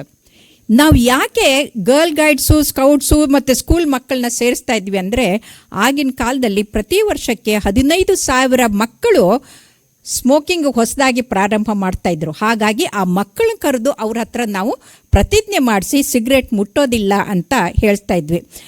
ಈಗ ತಾನೇ PGR ಸಿಂಧ್ಯಾ ಅವರು ಹೇಳಿದರು, women are the best to control ಅಂತಂದು. ಹೌದು, ಯಾಕಂದರೆ ಮನೆಯಲ್ಲಿ ದೀಪ ಹಚ್ಚೋರು ಹೆಣ್ಣು ಮಕ್ಕಳು, ನಾವು ದೀಪ ಹಚ್ಚಬೇಕೇ ಹೊರತಾಗಿ ಸಿಗರೇಟ್ ಹಚ್ಚೋರನ್ನ ಕೈನ ಹಿಡಿಯುವಂಥ ಶಕ್ತಿ ಕೇವಲ ತಾಯಿಗಿದೆ. ಹಾಗಾಗಿ ತಂಗಿ ತಾಯಿ ಅದನ್ನ ಕಂಟ್ರೋಲ್ ಮಾಡಬೇಕು. ಯಾಕೆ ಇದು ಮಾಡಬೇಕು ಅಂತಂದರೆ, ಈ ತಂಬಾಕು ಅನ್ನೋದಿದೆಯಲ್ಲ, ಆಡು ಮುಟ್ಟದ ಸೊಪ್ಪಿಲ್ಲ ಅಂತೀವಿ. ಅಂದರೆ ಆ ಆಡುಗಳು ಕುರಿಗಳು ಕೂಡ ಹೊಗೆ ಸೊಪ್ಪಿನ ಹೊಲದಲ್ಲಿ ಹೋಗೋದಿಲ್ಲ. ನಾಗರ ಹಾವು ಡೇಂಜರಸ್ ಅಂತೀವಿ, ಮೋಸ್ಟ್ ಪಾಯ್ಸನಸ್ ಅಂತೀವಿ. ಆ ಹಾವುಗಳು ಕೂಡ ಅಲ್ಲಿ ಇಲಿ ಇದ್ದರೂ ಕೂಡ ಹೊಗೆ ಸೊಪ್ಪಿನ ಹೊಲದಲ್ಲಿ ಹೋಗೋದಿಲ್ಲ. ಹಾಗಾಗಿ ನಾವು ಹಾವು ಮತ್ತು ಕುರಿಗಳಿಗಿಂತಲೂ ಕೆಟ್ಟಾದಂಥವ್ರು ಯಾರು ಅಂತಂದರೆ ಮನುಷ್ಯರು. ಯಾಕಂದರೆ ಅದು ಅಡಿಕ್ಟಿವ್. ಅದರಲ್ಲಿ 4,000 ಕೆಮಿಕಲ್ ಇದೆ. ಅದು 60 ಕ್ಯಾನ್ಸರ್ ಪ್ರೊಡ್ಯೂಸ್ ಮಾಡೋದು. ಎಲ್ಲರೂ ಕ್ಯಾನ್ಸರ್ ಬಗ್ಗೆ ಮಾತಾಡ್ತಾರೆ, ಅಜಿತ್ ಕುಮಾರ್ ಅವ್ರು ಮಾತಾಡಿದರು. ಆದರೆ ಹೃದಯಾಘಾತದ ಬಗ್ಗೆ nearly 25% of heart attacks are because of tobacco consumption, and that too more and more young people are dying with heart attack because of tobacco consumption. ಯಾಕಂದರೆ tobacco damages all the blood vessels in the body. 60,000 miles ಅಂದರೆ ವಿಶ್ವವನ್ನು 1.5 ಪಟ್ಟು ಸುತ್ತಿ ಬಂದಷ್ಟು ಈ blood vessels ಇದೆ. ಅದನ್ನು damage ಮಾಡೋ ಶಕ್ತಿ ಇರೋದು ಈ ತಂಬಾಕಿಗೆ. So once they are damaged, they can have block anywhere. They have the block to the cerebral, stroke ಆಗುತ್ತೆ. ಕಾಲ್ಗಾದರೆ ಕಾಲ್ ಗ್ಯಾಂಗ್ರೀನ್ ಆಗುತ್ತೆ, ಕೈಗಾದರೆ ಕೈ ಗ್ಯಾಂಗ್ರೀನ್ ಆಗುತ್ತೆ, ಹಾರ್ಟ್ಗಾದರೆ ಹಾರ್ಟ್ಗೆ ಅಟ್ಯಾಕ್ ಆಗುತ್ತೆ. ಹಾಗಾಗಿ whole body more than 225 diseases are caused by tobacco. So it is not just the cancer. So cash crop ಅಂತ ಕಲಿಸ್ಕೊಡ್ತಾರೆ. ಅದು it is not A cash crop, it is a crash crop. Crash crop ಅಂದರೆ ಏನು? The Twin Towers were crashed by the plane. That's how we have twin towers, that is, one is brain and our heart. So both the twin towers are damaged. And apart from that, most important is Osama bin Laden's plane could not hit the Pentagon. Whereas this tobacco, it hits your Pentagon also. Your Pentagon is nothing but your lungs. So ಹಾಗಾಗಿ ನಿಮ್ಮ lungs, brain, heart, blood vessels damage ಆಗಬಾರ್ದು ಅಂದರೆ say no to tobacco. And that's how we have been working for past 23 years consistently, and we have got always good response from the students. But today, remember one thing, this tobacco is suicidal, homicidal and genocidal. This important point has to go into the brain of each and every citizen of the world. The reason smoking antandre, suicidal andre, the person who takes one cigarette can reduce 6 days of lifespan. So, smoker is committing suicide. And he takes only 15% and leaves 85% outside. So, passive smoking kills the people around him, and that is the homicidal. So, he is killing others. Why it is genocidal? 1 ton of tobacco to ಅದನ್ನು ಹದ ಮಾಡಬೇಕಾದ್ರೆ 118 ಗಿಡಗಳನ್ನು, ಮರಗಳನ್ನು ಕಡಿತಾರೆ. ಈ ತಂಬಾಕನ್ನು rap ಮಾಡೋಕ್ಕೆ 7,000 billion tons of paper is used, and all that is from the trees. So deforestation, the single important cause of deforestation, preventable cause is tobacco. And hence ಇವತ್ತಿಗೆ ಅತಿವೃಷ್ಟಿ, ಅನಾವೃಷ್ಟಿ, ಫ್ಲಡ್ಸು, ಅಕಾಲಿಕ ಮಳೆ ಬರೋಕ್ಕೆ ಕಾರಣ ಈ ತಂಬಾಕು. So that is the genocidal. So remember, you are the warriors for us, and each one of you is going to tell more than 100 people. So that's the reason we have called youngsters. And ಅದರಲ್ಲೂ ಹುಡುಗಿಯರು ಬಂದಿರೋದು ಯಾಕೆ ಮುಖ್ಯ ಅಂದರೆ, the girls have got a passion, and Chanda told me that all the pictures that they have painted, all the winners are girls. And so big clap to the girls, and you are the messengers to carry. So, friends, we have come a very long way in the last 23 years, but let us make it a better way, so better world for the future, and we require all your cooperation. Thank you very much for your kind and thank you.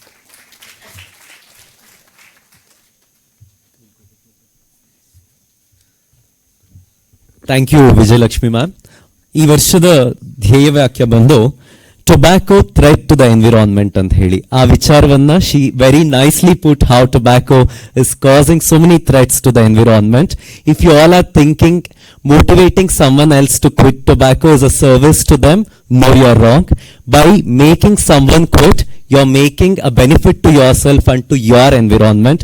So going ahead, we are concluding the inaugural session here. I request S.J. Chandra sir for the vote of thanks. Before that,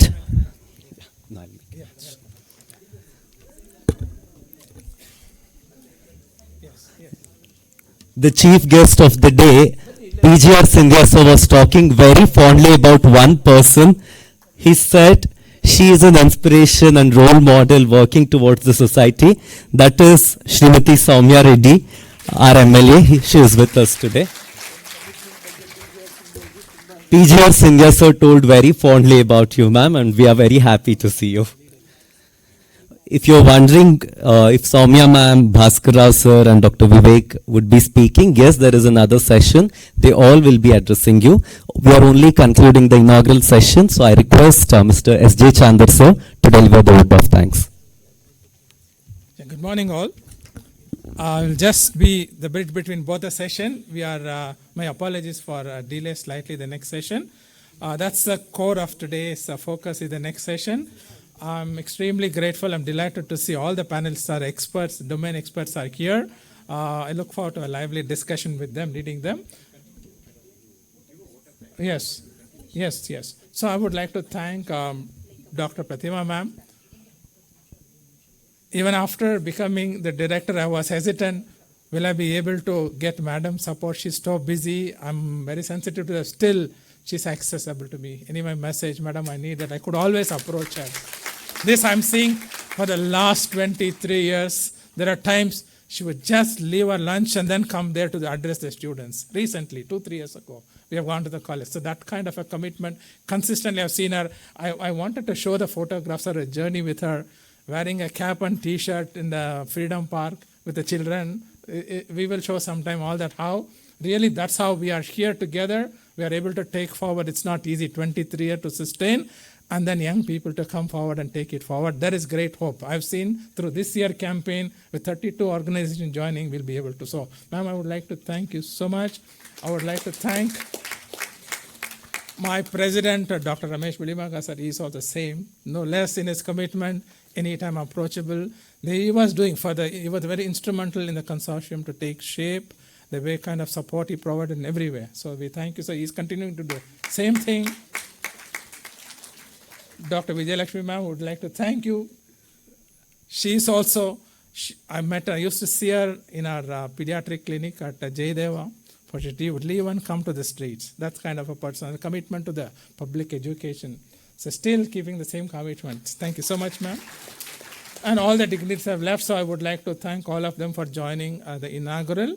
I would like to also welcome now, I'm moderating the next panel discussion. That's important. This year, the theme of the World No Tobacco Day, tobacco threat to environment. I thought about it as we were planning. Actually, this suggestion was about addressing cigarette butts was some time back. One of our members of the consortium, the former and the present dean of St. John's Medical, Dr. Prem Mani, said, hey, consortium should do something about this. Then this is the right time, and we thought about it, and then we planned an action. When we gave a call to action, overwhelming, 32 organized, many dental colleges, medical colleges, other arts and science colleges came there. It's not so easy for the dental students to go and pick up the buds. Put on gloves, wear the mask, go to the streets, from the dirty places, they picked up the buds.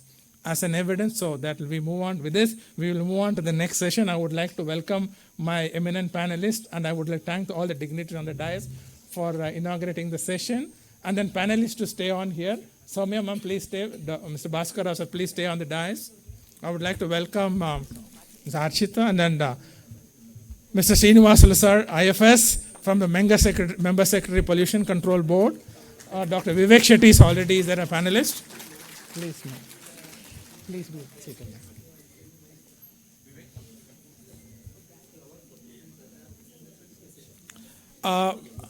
Dr. Balasundar is there from BBMP around, one of the panelists, BBMP Chief Health Officer.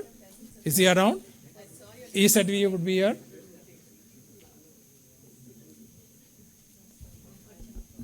Yeah, please.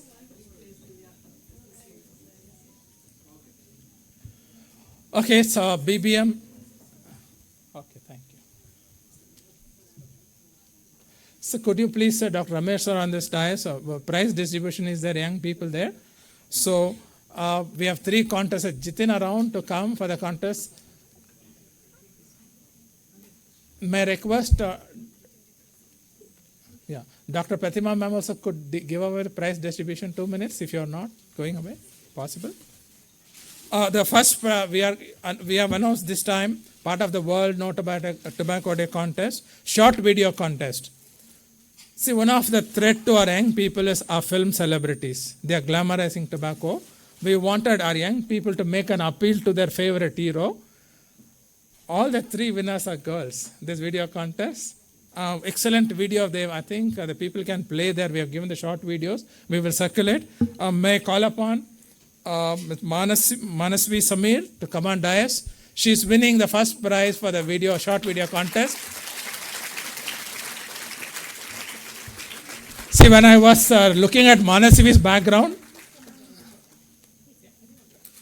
yes, there are 3 contests. They will all give for that. So you 3 can give. So, yes, sir to give the first prize, Samya ma'am to give the second prize, madam to give the third prize. So Manasvi is also a national contest winner. She is not an ordinary person. Then Manasvi Samir, they are giving. Manasvi Samir.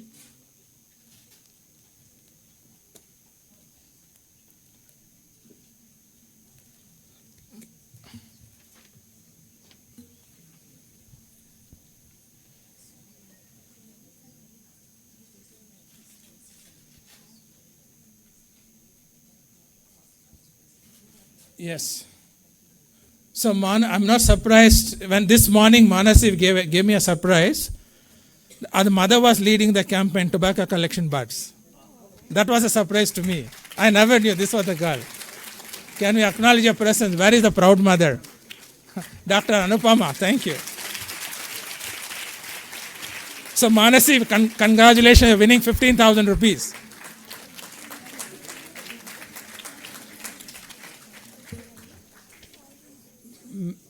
Yes, may I call upon the next winner, second prize winner, Ms. Harshita. Yes. Harshita is around? Please come on dais, fast. She is winning 10,000 rupees, cash award. Come fast, Harshita. Okay, you want to join them, okay. There are 3 more awards that will be given to lots of, yes.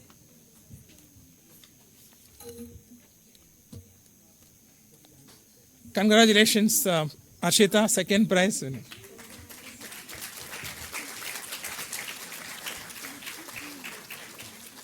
Yeah, can I call upon Nisa Mehak, third prize winner. She's winning 5,000 rupees.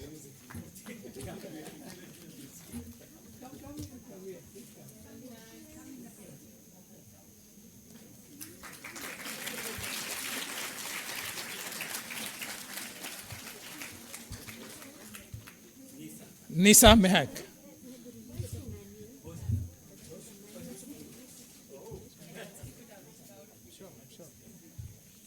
So we have the next award, the slogan competition. Slogan goes with the theme. That was open for all, even the medical students, other students. This was only for high school students, the short film, short video. The winner of the slogan competition, Swarli Deshmukh. He wins 7,000 rupees. Is he there? Please come on.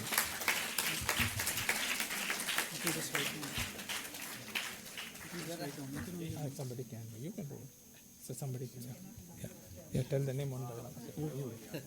Swarli Deshmukh? She is coming. Congratulations, you're winning the slogan contest first prize.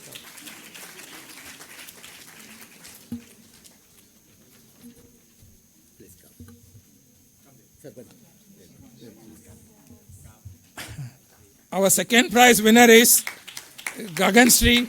Yes, she wins rupees 5,000 rupees. Gaganasri is there, second prize winner. One of you come from our institution, please come and collect. Anabia, please come forward. Please come forward and collect. Third prize goes to Arun Kumar Boli from Padma Shri College of Public Health, please. He wins 3,000 rupees cash prize. Yeah, Arun, please come.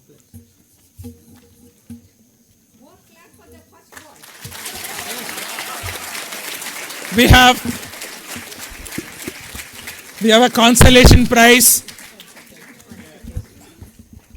Friends, you must clap more because we have 39 acupressure points. The more you clap, the more 39 organs get more oxygen and blood supply. And then your health improves. That's it. Thank you. The consolation prize goes to Lavanya ji, Maharani College. Lavanya ji, come. Can someone from Maharani College come and collect? She is not here. So we have the artwork, Lavanya, the artwork competition. First prize goes to Miss Harini, artwork competition for school children. Harini.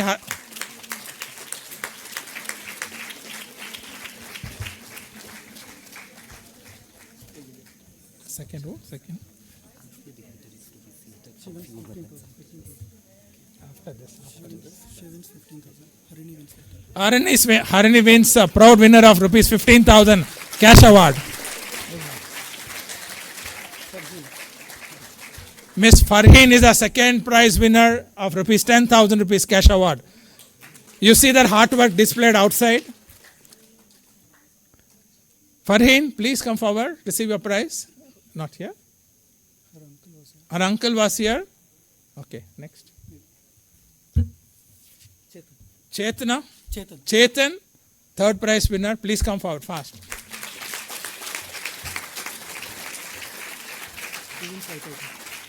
He wins 5,000 rupees cash award. Come fast.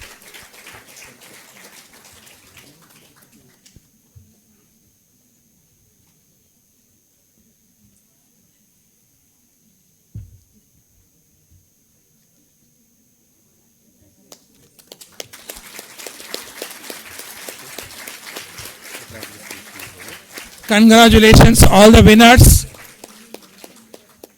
We expect all your participation for the next event. We'll announce next contest. Thank you. We request dignitaries to be seated on the stage for a few minutes. One more releasing by Nimhans is there. Please participate in the short one. Please be seated on that.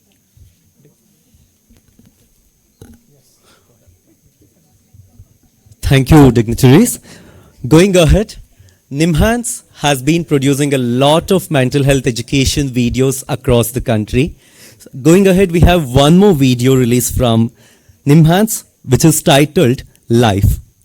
The Life, which is an acronym for Lives Fulfilled, Empowered, is a video-based learning resource for college students to empower and lead them to substance-free life.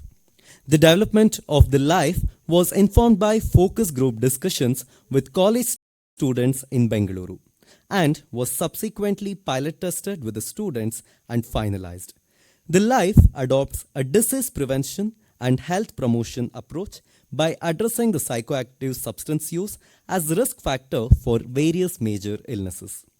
It also provides practical guidance on how to overcome use as part of a healthy lifestyle. This is developed by our Honorable Director Dr. Pratima Murthy and the Chief Nursing Officer of Nimhans Center for Wellbeing, Dr. Padmavati, and Dr. Prashanti Natala, Additional Professor of Nursing. I request Srimati Soumya Reddy, MLA of Jayanagar, to release this video.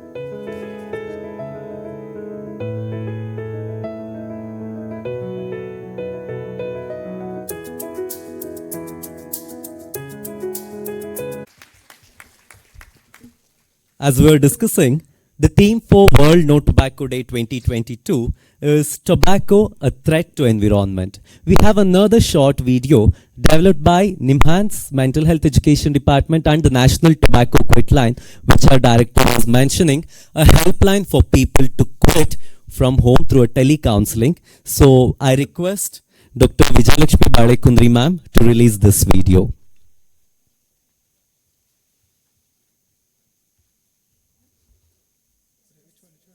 Yes, it's playing.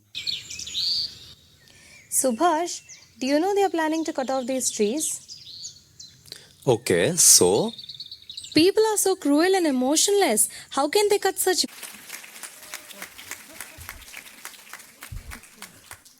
We were very apprehensive while making this video because none of us were actors, but we are very happy from your response that it has reached you. So with this, we want to propagate our National Tobacco Quit Line. On every packet of tobacco, there is a phone number printed. If they call and choose the language, one of our counselors will pick it up and we can give that counseling for free on telephone basis. Our director is here who also mentioned it. She is the principal investigator of the project. On behalf of our team, we also thank her for helping us make this video.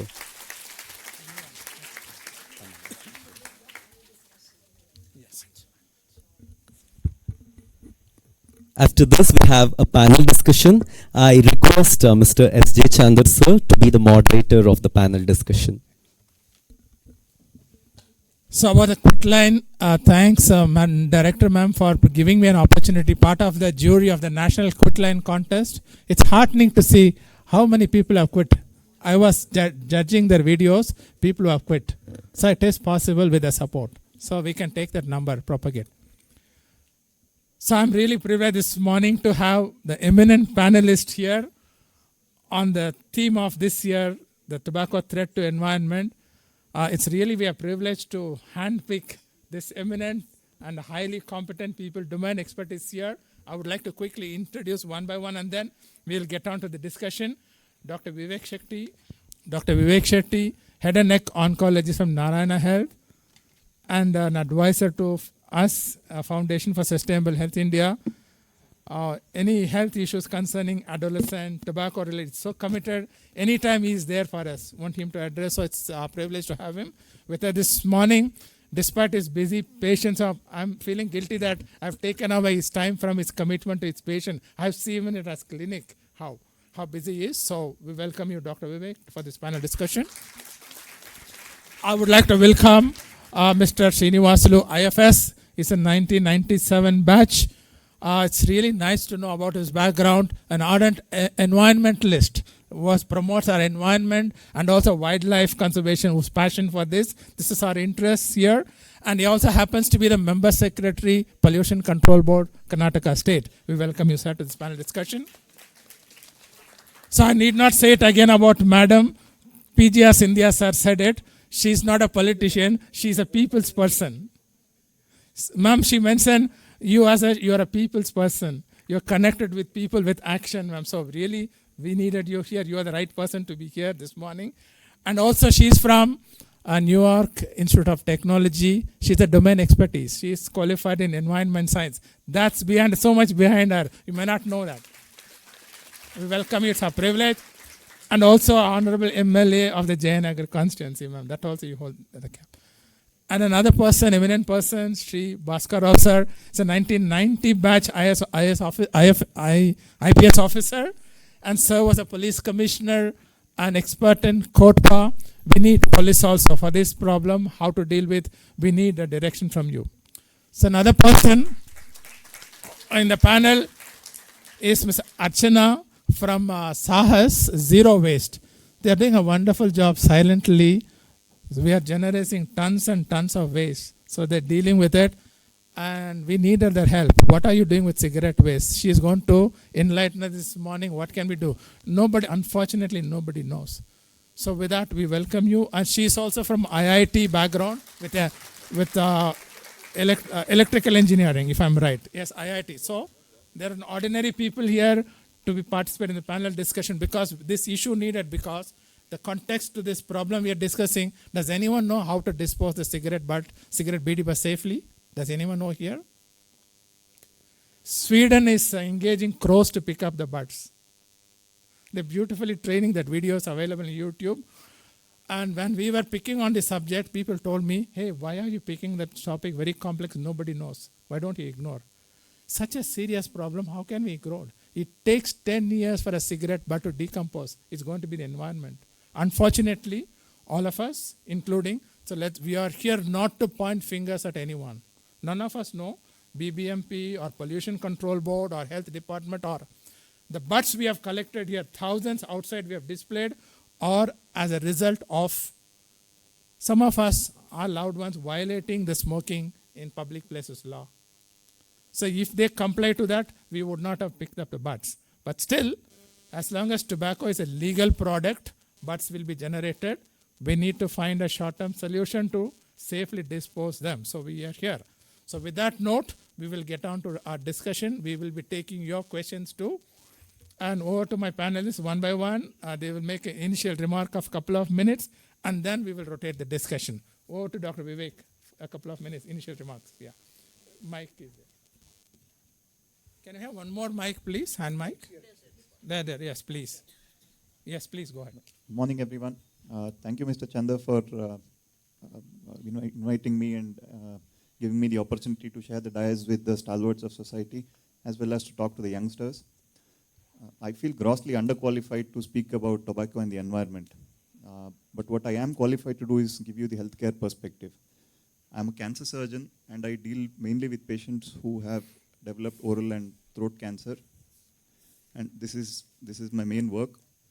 And so I've been witness to the carnage that tobacco sort of the impact that it has on lives, and not just on the patients, but on their families and on the environment. Now, I don't think there is anybody in this room I don't think there are many people in this world who don't know that tobacco is not good for health. So I don't think I need to reiterate the kind of health effects it has. I see it from close quarters as a cancer surgeon, but like Madam said, heart disease is on the rise, especially in youngsters. Lung disease. A lot of people say that my grandfather used to smoke for every day and he lived to be 90. But then how good was his quality of life? And imagine how much longer he would have lived if he hadn't smoked.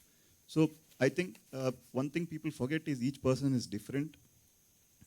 Their tolerance to the substance is different. So please don't take these people as examples. They are exception rather than the rule. The other common thing I have seen is a lot of youngsters, they say that, this has also been touched upon by Pratima Madam as well as Vijayalakshmi Madam, that this stress, they're not able to deal with the stress, and that is why a lot of people indulge in this habit. But stress, like it was mentioned, it is a vicious cycle. The human being is stressed when he has to deal with certain situations. So a little bit of stress is good. It's just that we need to deal with it, and if we are not able to deal with it on our own, we need some professional help. Tobacco is not the solution to any of this. The other thing I would like to touch upon is, we keep asking, if tobacco is so bad, why is it not illegal? It's not that simple. I think history has taught us that as long as there is demand in society, the supply will follow. either legally or illegally. So unless we reduce the demand, we will not be able to deal with this menace. And I think the prohibition in America gave us a very, very good example of that. They tried to ban alcohol without reducing the demand for it in society, and the result was the rise of the mafia. So a similar situation will arise if we just ban the substance without first reducing its consumption. So both the things have to go hand in hand. We are already signatories to WHO's this thing, framework for tobacco convention. We have COTPA laws in place. Also, the chewing of tobacco has been banned through the Food Safety Act. So a lot of positive things are going on from regulation point of view.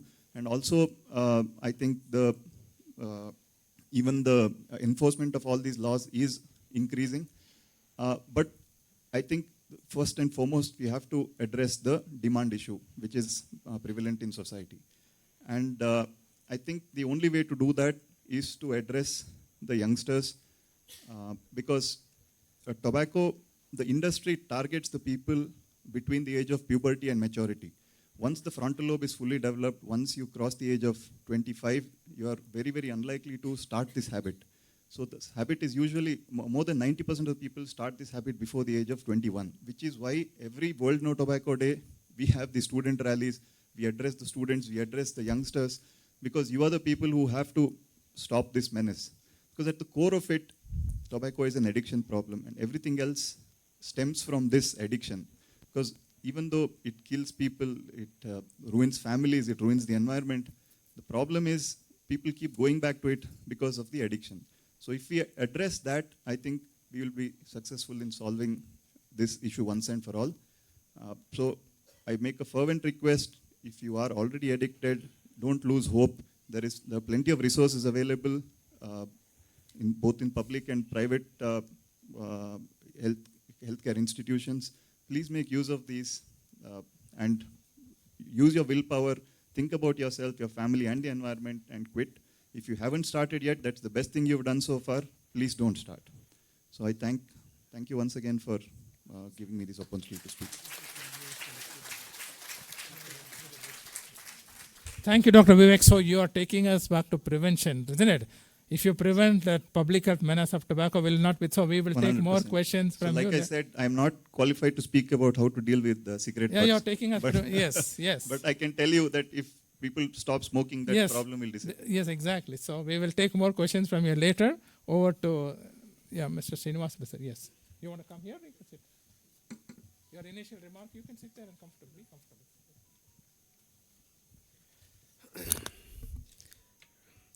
Yeah. Thank you, Chandar, and thank you all the panelists here. It's a great opportunity for us to discuss and then share some thoughts about environment in general and tobacco in particular. Today I would like to take you to some general issues before coming to particularly to this tobacco issue. In fact, you will be surprised to know today we are talking of pollution. In 1970, we thought first industrial water is getting polluted, so we should get some laws to control pollution. Till then, there was nothing. Then come in 1980s, ಒಂದು 10 ವರ್ಷ ಆದಮೇಲೆ ನೀರಿನ ಜೊತೆ ಈಗ ಗಾಳಿನೂ ಏನೋ problem ಆಗ್ತಾ ಇದೆ. So we got Air Act, and then we thought air is getting polluted, we need to address it. Then ಒಂದು 10 ವರ್ಷ ಆದಮೇಲೆ around 2000, we understood municipal solid waste is becoming a menace, threatening our environment. So then we should address it. So municipal solid waste rules came. ಇನ್ನೊಂದು 10 ವರ್ಷ ಆಯಿತು. Biomedical waste ಈಗ ನಮಗೆಲ್ಲ ತೊಂದರೆ ಕೊಡ್ತಾ ಇದೆ. ಸೊ ನ್ಯೂ ಬಯೋಮೆಡಿಕಲ್ ರೂಲ್ಸ್ ಬರ್ತಾ ಇದೆ. ಸೊ ಈಗ ನಮ್ಮ ಎನ್ವೈರ್ಮೆಂಟ್ ತೊಂದರೆ ಆಗ್ತಾಯಿದೆ, ಅದನ್ನು ಮಾಡೋಣ, ಬಯೋಮೆಡಿಕಲ್ ರೂಲ್ಸ್ ಬಂತು. ಇನ್ನೊಂದು 6 ವರ್ಷ ಹೋಯಿತು. ಈಗ ಬ್ಯಾಟ್ರಿ ವೇಸ್ಟು, ವೇಸ್ಟು ಜಾಸ್ತಿ ಜನ್ರೇಟ್ ಆಗ್ತಾ ಇದೆ. That is danger to our life and environment threat. So waste ಅಂತ ಬಂತು. ಒಂದು 2 ವರ್ಷದ ಹಿಂದೆ when we experienced COVID, then there was COVID problem, then COVID waste is threatening our environment, then COVID waste ಅಂತ ಬಂತು. we are increasing the category of waste that are actually threatening our environment over every years. In fact, earlier every new waste appeared on the scene once in 10 years. Today, new waste is appearing in the forefront every 4 or 5 years. In fact, ಇನ್ನೊಂದು 10 ವರ್ಷದಲ್ಲಿ ಏನೇನು ಬರುತ್ತೆ ಅಂತ ನಿಮಗೆ ಗೊತ್ತಾಗಬೇಕೀಗ. ಒಂದು noise ಬರುತ್ತೆ ಇನ್ನು ಸ್ವಲ್ಪ ಜಾಸ್ತಿ. ಅದಾದಮೇಲೆ ಈಗ 5G ಬರ್ತಾ ಇದೆ. Very soon will have radiation pollution.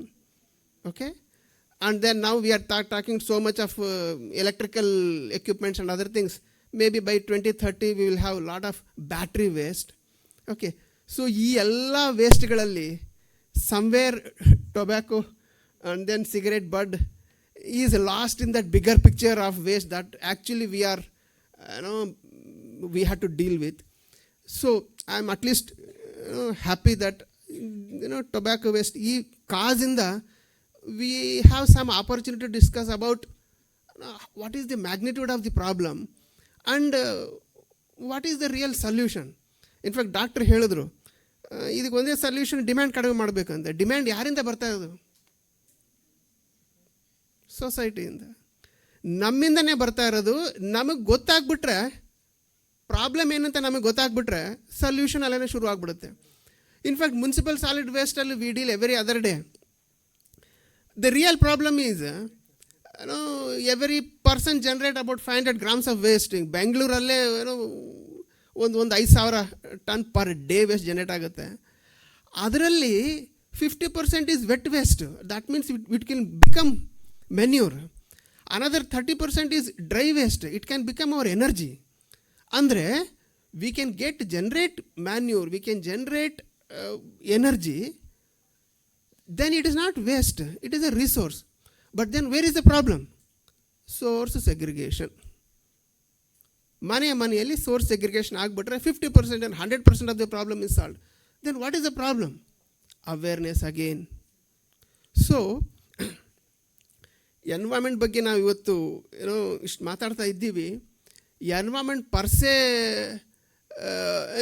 Is not polluting. In fact the word pollution, if you just go back to some 200-250 years back, sir ನಾವು ವೇದ ಗೀದ ಎಲ್ಲ ನೋಡ್ತೀವಲ್ವಾ, ನಮ್ಮ ವೇದದಲ್ಲಿ, ಸಂಸ್ಕೃತಿಯಲ್ಲಿ, ನಮ್ಮ ಎಪಿಕ್ಸಲ್ಲಿ ಎಲ್ಲಾದರೂ ಪೊಲ್ಯೂಷನ್ ಅಂತ ವರ್ಡ್ ಇದೆಯಾ?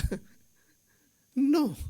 So it was never ever. It is our own creation and we are increasing it in every day. once in 5 years we are adding new pollutant to our environment and then we say, oh, we are in problem. In fact, problem is with us. We are creating the problem. The biggest issue today, in fact, I'm happy that today a lot of young people are here. The problem that are created by humankind, we get solution only when large masses get aware of what is the problem and then how we can get rid of that. Otherwise, technology alone cannot solve the problems. In fact, if you get into technology part of it, today we have n number of technologies to treat sewage, effluent, air, biomedical waste, electric waste. Even technology is not the problem. And do you think money is the problem? No, money is also not the problem. In fact, Karnataka state government budget is 2.5 lakh crore. You can do anything and everything with that money. Money is not the problem. Technology is not the problem. Then where is the problem?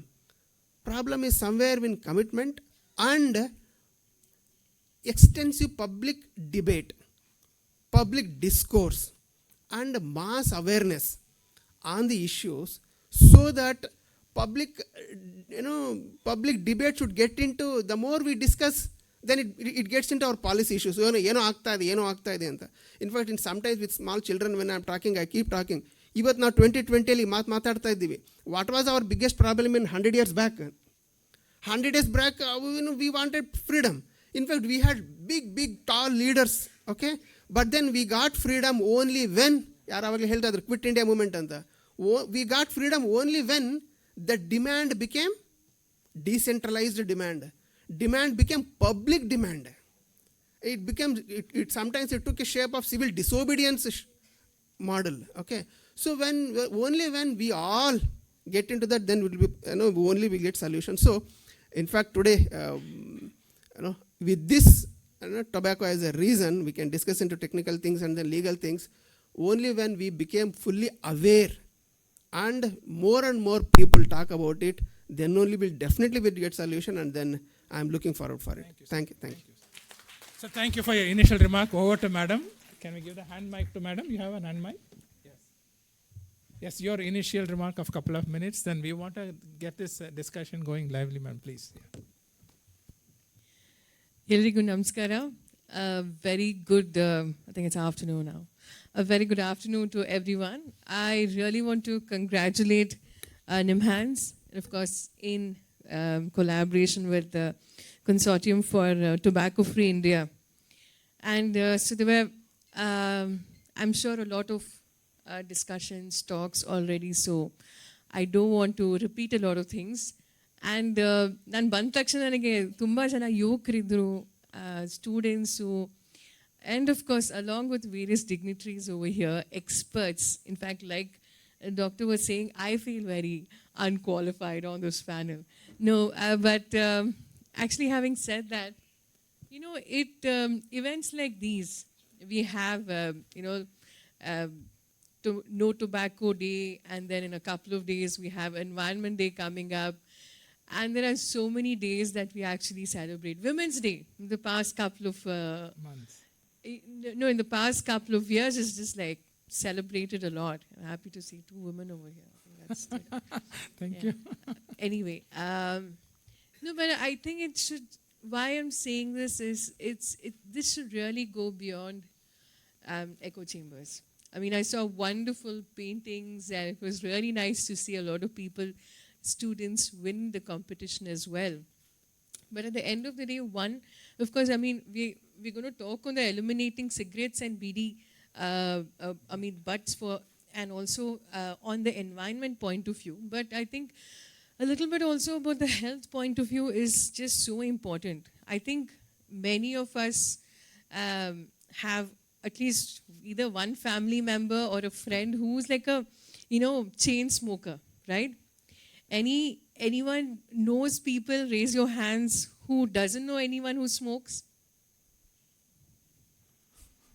Everyone knows people Absolutely. who smoke? None. Okay, I don't want to put people in the spotlight by asking any smokers over here.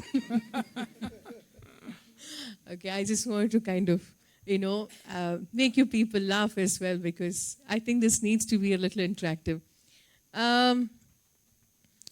I think it's not just active smoking, but also passive smoking is also something that is a major cause for concern as well.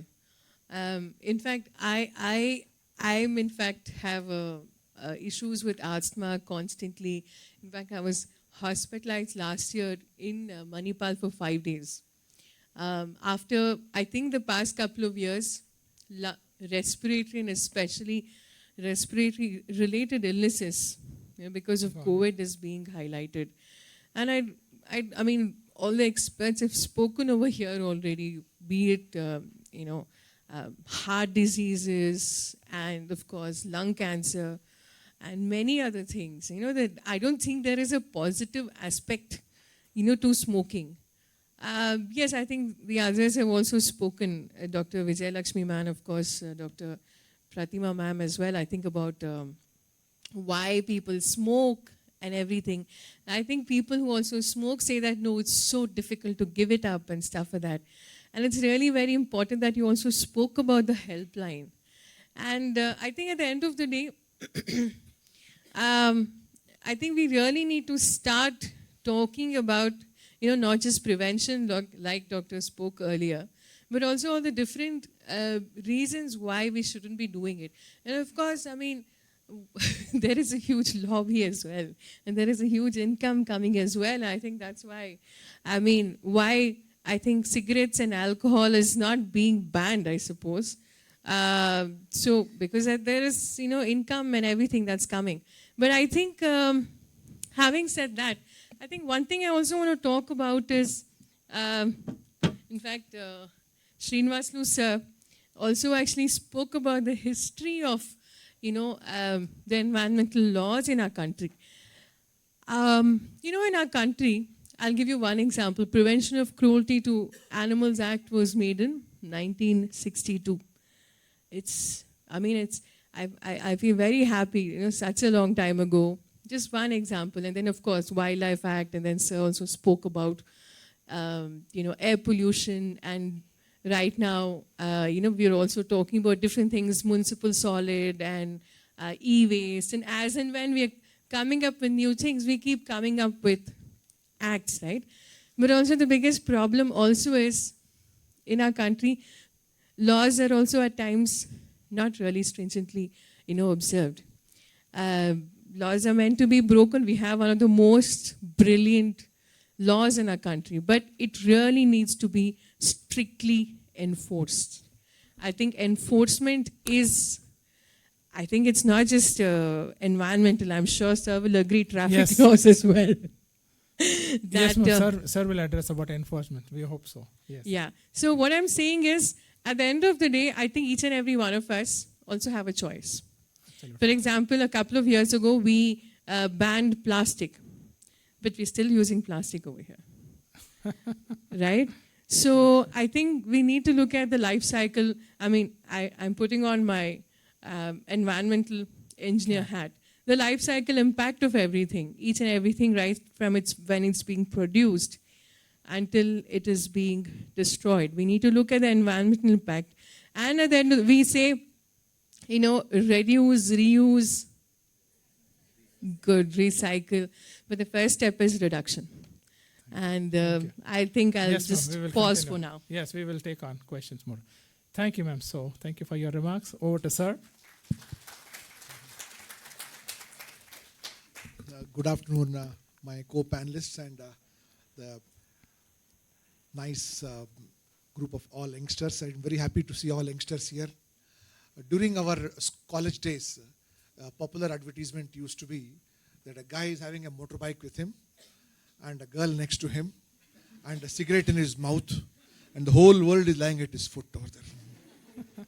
Means it used to convey a message of machoism or something kind of hero, and girl also used to adore, and our Hindi movies have been very criminal in advocating smoking, and of course, as Vijayalakshmi ma'am also mentioned about it, even when I tried to speak about that movie, I was very badly trolled, but still, as a police officer, as a serving police officer, or as a past police officer, I spoke for what is good about society in general over there. Dear friends, what I want to say is that what can happen at home now has shifted to a police station.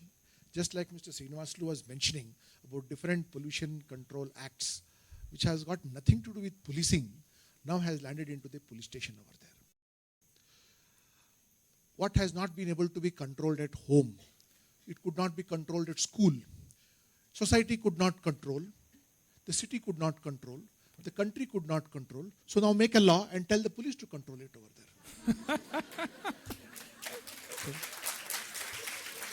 Why is this collapse and failure of all institutions and putting all the faith in me that I am going to do a magic over here? The act in 2003, the COTPA Act, Control of Tobacco and Other Products Act over there. It says you can't smoke in a public place, yes. You can't sell cigarettes loose. Yes, sir. Do you think it has stopped? Can't sell, no. It has not stopped. Rampant violation. It is still going on. And smoking in public places, yes, a lot of thing has happened over there. You cannot smoke in 100 meters. Yes, ma'am. Yes, ma'am. Banned. Of course, a lot of good things has happened. It is not because of the police. It is because of society such good things have happened. Once upon a time, you could smoke inside an aeroplane also over there. But despite that, today if you travel in an aeroplane, they say you cannot smoke it inside. It's very well known. You just can't. The security will not allow you to take any lighter also inside. But still, I don't know, about 5 to 6 seconds of time is wasted in announcing that no smoking is possible over there. And people used to take pride in smoking over there, how smokers develop friendship, etc., etc. When I had just finished my college and my first education in 1989, there was a Airbus crash in Bangalore, and one of the survivors was a Japanese. He said that I was I went to smoke at the back of the aircraft, and the front of the aircraft was damaged, so I saved. The cigarettes saved my life over there. People come up with ridiculous reasons over there. See, what I want to tell you is that we have very, very foolish or very stupid reasons to promote friendship among smoking or building camaraderie among smoking, which should be rejected there and then, whosoever it is over there. You have laughed at this joke, but you should be angry with me for having shared this with in fact over there. What I want to say is that increasingly we are converting social problems into, we are rather criminalizing social problems over there. Yes, sir. Criminalizing social problems, which is a very, very bad sign over there. I am sure what Srinivaslu ji mentioned about air and water, 5-6 years later, what you have not mentioned is that using mobiles by children also will become a criminal offense over there. It will start coming. Now the hologram is going to be a new technology after 5G. That also. So what can be done here is now getting escalated into police station and into courts. The Epidemic Act, which I enforced as Commissioner of Police during the pandemic, thousands and thousands of cases are now pending in the civil court or pending in the criminal court for not wearing mask and not adhering to social distancing. Do you think it is possible for me to serve summons and bring all these accused persons over there? So what I appeal is that we have to once again gear up and go back to where we were. Institutions have to become stronger. And as Madam mentioned that there is a difference between the politician and leadership over there. It is leadership which has to once again strengthen values over there. So what I urge once again is that, before I know I am running out of time over there, that's if you want to stop this, you mentioned I'm going to speak about enforcement. I'm not going to talk about enforcement. Okay, it is your job to enforce. Okay, sir. So thank you. whoever is responsible Thank for you, this, sir. We agree with somebody has to take the ownership. So the ownership of this whole thing starts from home. Yes, Thank sir, you very sure. much. BBMP was expected to join. BBMP. Dr. Riaz, would you join? He has worked with the BBMP so closely. You don't mind the public health expert. Join us on behalf of BBMP. In a public health. Okay, over to you. Please continue. Good afternoon, everyone, and enlightening to listen to so many eminent speakers and panelists here. So, Sahas, like Chandaji was mentioning, we are a not-for-profit working in the field of solid waste management. We have been around for 20 years, and like the member secretary was saying, we are still struggling with the municipal solid waste, with the wet waste, dry waste, composting, sorting of the dry waste. The character of dry waste has changed. So many types of plastics have come. So somewhere the cigarette butt was really something that we didn't care about. Even few years back, some other organizations working on public health had approached us and said, you should do something about cigarette butts. And we said, keep away, this is not something that we want to bother about right now. There are numerous other things that we need to worry about. Basic source segregation itself is not happening. And for us, the cigarette butt was one small item in the third category of waste. You have your green bin for biodegradable, blue bin for the non-biodegradable, and we have the red bin for all other miscellaneous items. So we said, okay, put your cigarette butt there. But then what we are realizing over the last few years is that the cigarette butt has come out as the most littered item in some of the reports that have been released. 4.5 trillion cigarette butts have been generated over the last 1 year in 2020, I think. And in marine litter, which is again becoming a big problem for ocean life, it is the second most littered item found in beach cleanup drives. Yes. So there is no way that today we or any other organization working on waste management can close our eyes and say, okay, let us not worry about cigarette butts.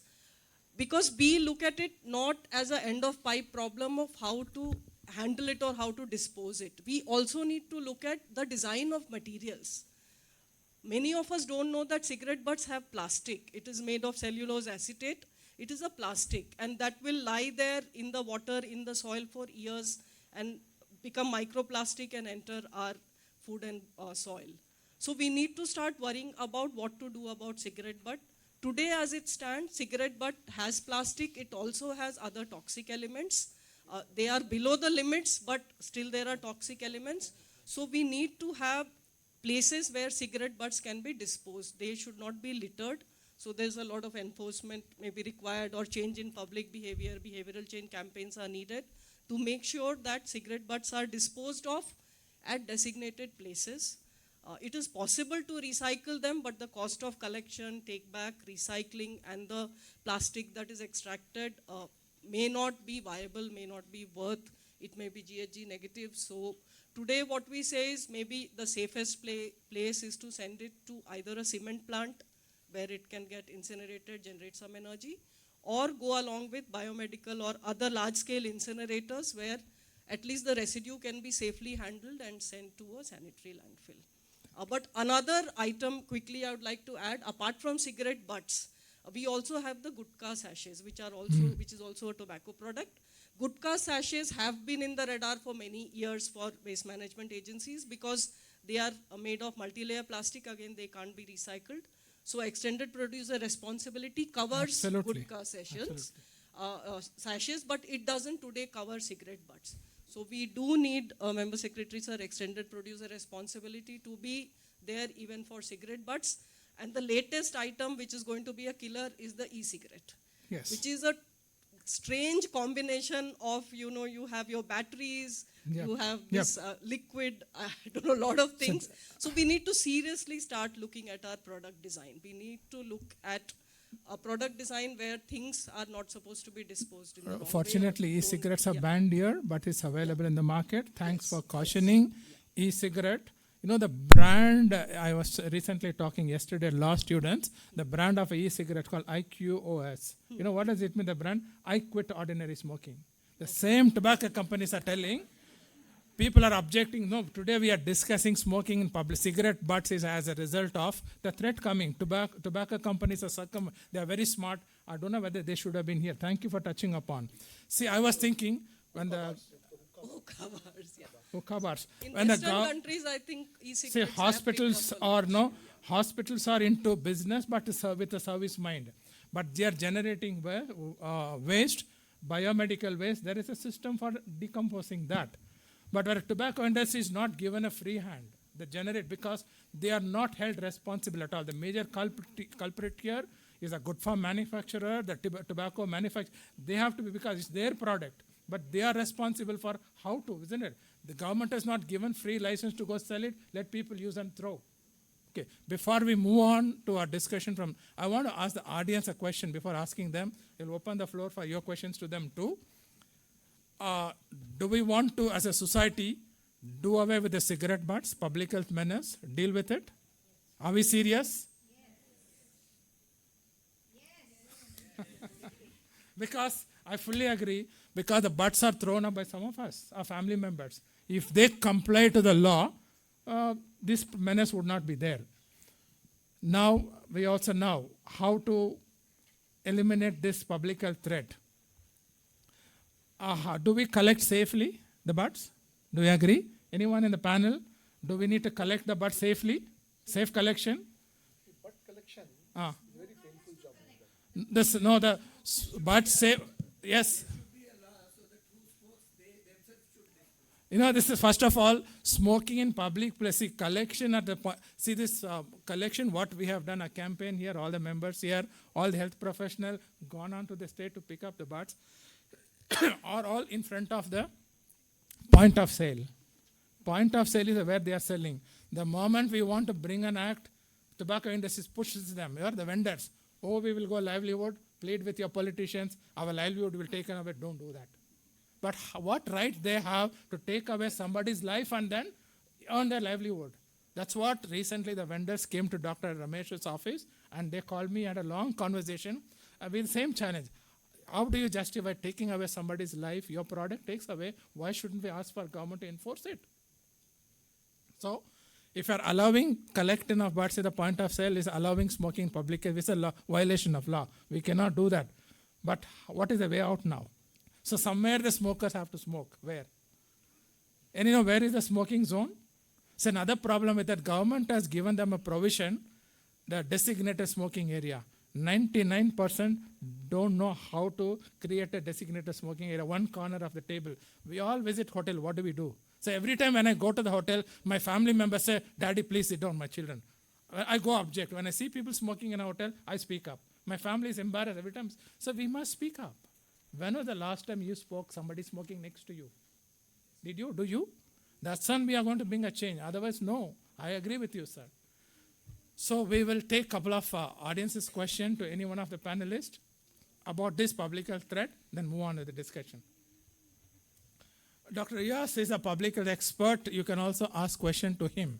So he has worked with BVMP, he's our panelist. So you want to say quickly, or we'll take question and make it. Yes. So can you give the mic to the audience question to any one of the panelists?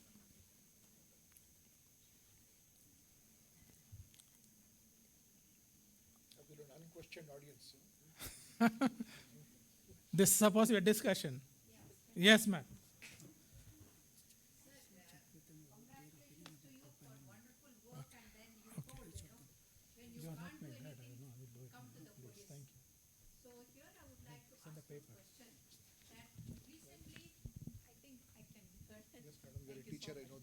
Thank you very much for being so chivalrous. Recently, a new law is coming.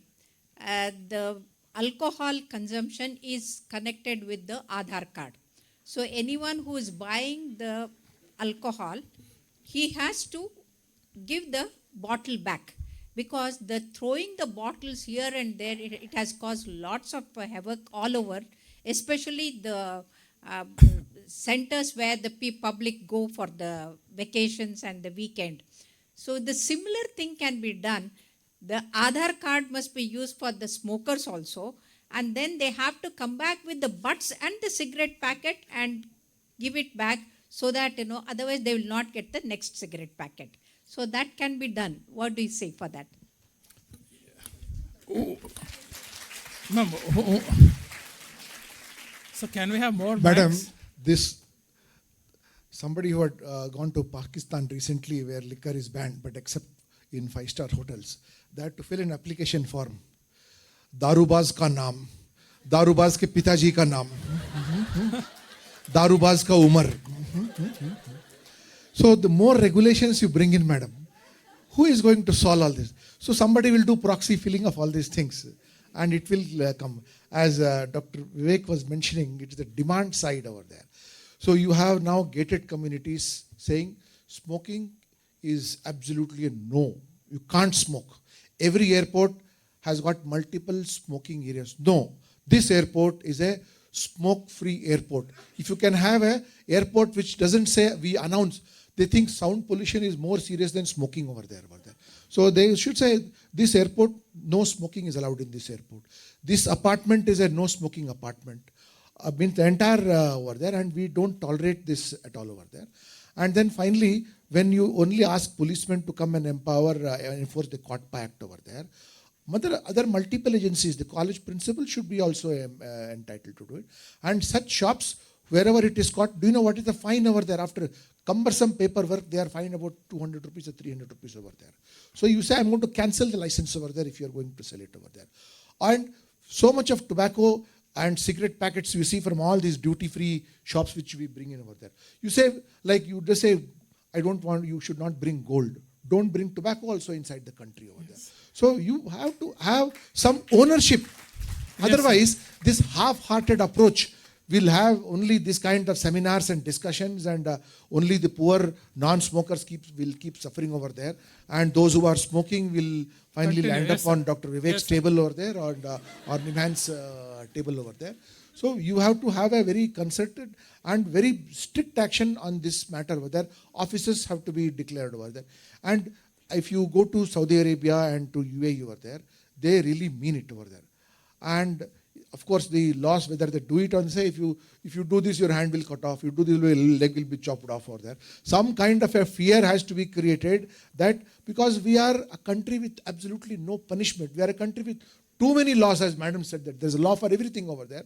And all the discretion is given to the policeman or to some enforcement agency. And none of this can be enforced. And the longer you try to enforce, it is even more difficult to do it.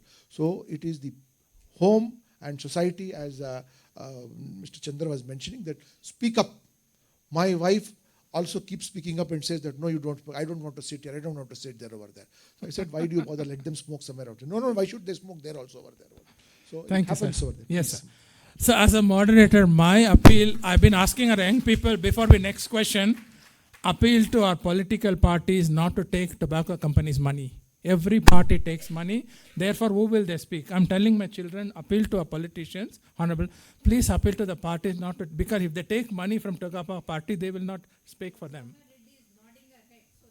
She will take up the issue because I can show in the website where it's officially allowed, because one party may question, no, it's officially allowed, why can't we take, when another party is taking, why can't? So all the parties have taken, that's how tobacco company strategy, so big change. Yes, ma'am. I just want to add a little bit more to what ma'am was saying. I was in Kerala, Trivandrum, a couple of days ago. And I was very pleasantly surprised that, and I asked so I was chatting with my colleague and the driver, and I'm like, how is it there are so many, I mean, in Bangalore, if somebody is trying to come in a opposite side and a one way, I mean, it was fairly like, very good in the sense like, I didn't see not a single person smoking, and then I didn't see nobody like breaking the traffic rule. I was like very pleasantly surprised. Excellent. So, and then he actually said that, madam, they're very, very strict about enforcement. And he said the fine is 200 rupees. I'm like, okay, but still. And then he said, it's 200 rupees, but you have to come and pay 1 rupee every day. And you have to come. No, there's more. There is more to it. There is more to it. Excellent. And every single day you have to come to the police station. Excellent. And even if you miss one day, then you're going to have an FIR filed against. Very creative way of enforcement. Sir, thank you. Thank you. I thought that was really creative. Dr. Riaz, what's your one suggestion for this threat to be eliminated? Basically, all my panelists have spoken very well. What they say is, life is nothing but the desire of every human being to live beyond its means. All right? That is what has been told by the great personalities over there. So we, even though knowing it is a problem, we try to experiment on that. And it has been told, we had a conference of few religious people on tobacco. So one of the religious seers told me that the donkey will never wander into the tobacco fields. So it knows there is some of a problem, but we human beings, we don't even have that particular sense. So we need to address the tobacco issue in a comprehensive way, both on the demand side and the supply side. There is no one quick fix solution where you can just have a plug-in card and try to say that tobacco is going to be issues. There are going to be legal issues, there are going to be environmental issues, there are going to be health issues, but we need to speak up on a comprehensive manner, and the most important question is youth. If you are going to delay tobacco between 13 to 15 years of age, he will never be ever be a smoker. So this conference, which has been symposium, which has been put up on the panel discussion with the esteemed panelists and experts right out there sitting in front of me, the question is, all of the youth, the next future generations is in your hands. You need to take this up. You need to really understand what you need to do. It's your role. If you can contribute in a positive way with all the points which have been taken here, probably in the next 10 years we are going to see a huge change in what is going to come out of this. I think we will continue with the discussion. Thank you very much. If any questions are there, you sir, can... to the audience, yes, sir, before we move on, I want to make this point. One of the police officers told, when we are enforcement, this ban on smoking place, he said, with 200 rupees fine, very creative way, Kerala, Karnataka police should learn enforcement. But he suggested us, you increase to 200 from 2,000 rupees. Because with 200 rupees, it's not, this would mean Court per Amendment Health, Ministry of Health and Family Welfare, Government of India, as proposed amendment to the existing law. Increasing fine is one of the things. Increasing age is another thing. Strict ಆಗಿ follow ಮಾಡಬೇಕು sir, ಇಲ್ಲ side ಬಂದ್ಬಿಟ್ಟು ಹಂಗೆ bribe ಕೊಟ್ಬಿಟ್ಟು ಹೋಗ್ಬಿಡ್ತಾರೆ ಹಂಗೆ. Ma'am, this is 2000. ಇಲ್ಲ, yes. If 2,000 rupees revenue comes, so they will be happy. Instead of that creative idea is very fantastic. One every day. Yes. No, increase, ma'am, bribe is that, yes. ₹1 collect ಮಾಡೋಕ್ಕೆ ಸರ್ಕಾರ ₹2 ಖರ್ಚು ಮಾಡಬೇಕು ಗೊತ್ತಾ? So C it's A society can perhaps do it. you can't ask, it may not be possible for a police station Yes, to sir. do that. But the society may be. Sir, as you rightly said, there are more than 40 officers listed under the CODPA Act who are empowered to do that compoundable offence. But unfortunately, all of us here, we only fear the uniform. If any of us, even the school headmaster or the local post office person or the in-charge head of the department, he is empowered to act in that particular fashion. But he thinks it is not his responsibility. It has to be somebody with the uniform, and we are trained. Our psyche is that only we fall into line only when we see that uniform. No, that is the thing. But that thing has to change. An unfortunate thing. Sir, it is not That's so. What I already mentioned when Madam raised that yes, point sir, over please. there. Sir, it is not so easy, sir. Yesterday I was appealing to a principal of a college. She said, "You are a notified officer." I was telling you, "You are a notified officer. You can go issue." She said, "They are a mafia. I don't want to pick with them." Many principals. That is why I said, challenge. now Soumya Reddy madam is here. She is a member of the assembly over here. Probably this may be a mention of a matter from the parliament over there. See, you have to first decide that I am going to ban this. If you not taken a decision, then only discussion will be going on and half-hearted. There is no decision. Sir, and you have to first say that I am going to have a no tolerance policy on this one over there.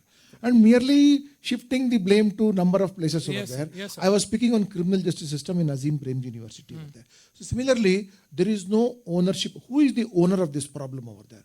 From where is it going to start? Then only you can deal with this. Otherwise, everybody's job is nobody's job. That is what happens over there. Thank you, sir. So, any more audience questions? Others, ma'am, audience? I agree with you. The charity should begin at home. Yes, ma'am. See, I was in the quarters in ESI, and all the doctors used to come to watch the cricket match in our house. And all the butts used to be in the ashtray. And It's working, it's working. my 2-year-old son, he took the butt and put it in his mouth. So I put my foot down and I removed the ashtray and never allowed any guest to smoke in the house. Never allowed my husband also to smoke in the house. So that we have to be strict with the children, with the husband, with brothers, with everyone. And unless we become strict at home, then nothing can be done. So I agree with you. We are coming back to social change. Law has limitation. So, Dr. Arsha, what do you want to say? Your one solution, one center solution. How long we tolerate? What's the way out? The public threat from. Then we will come back to you, sir. Srinivasa, we'll come back to you. Okay.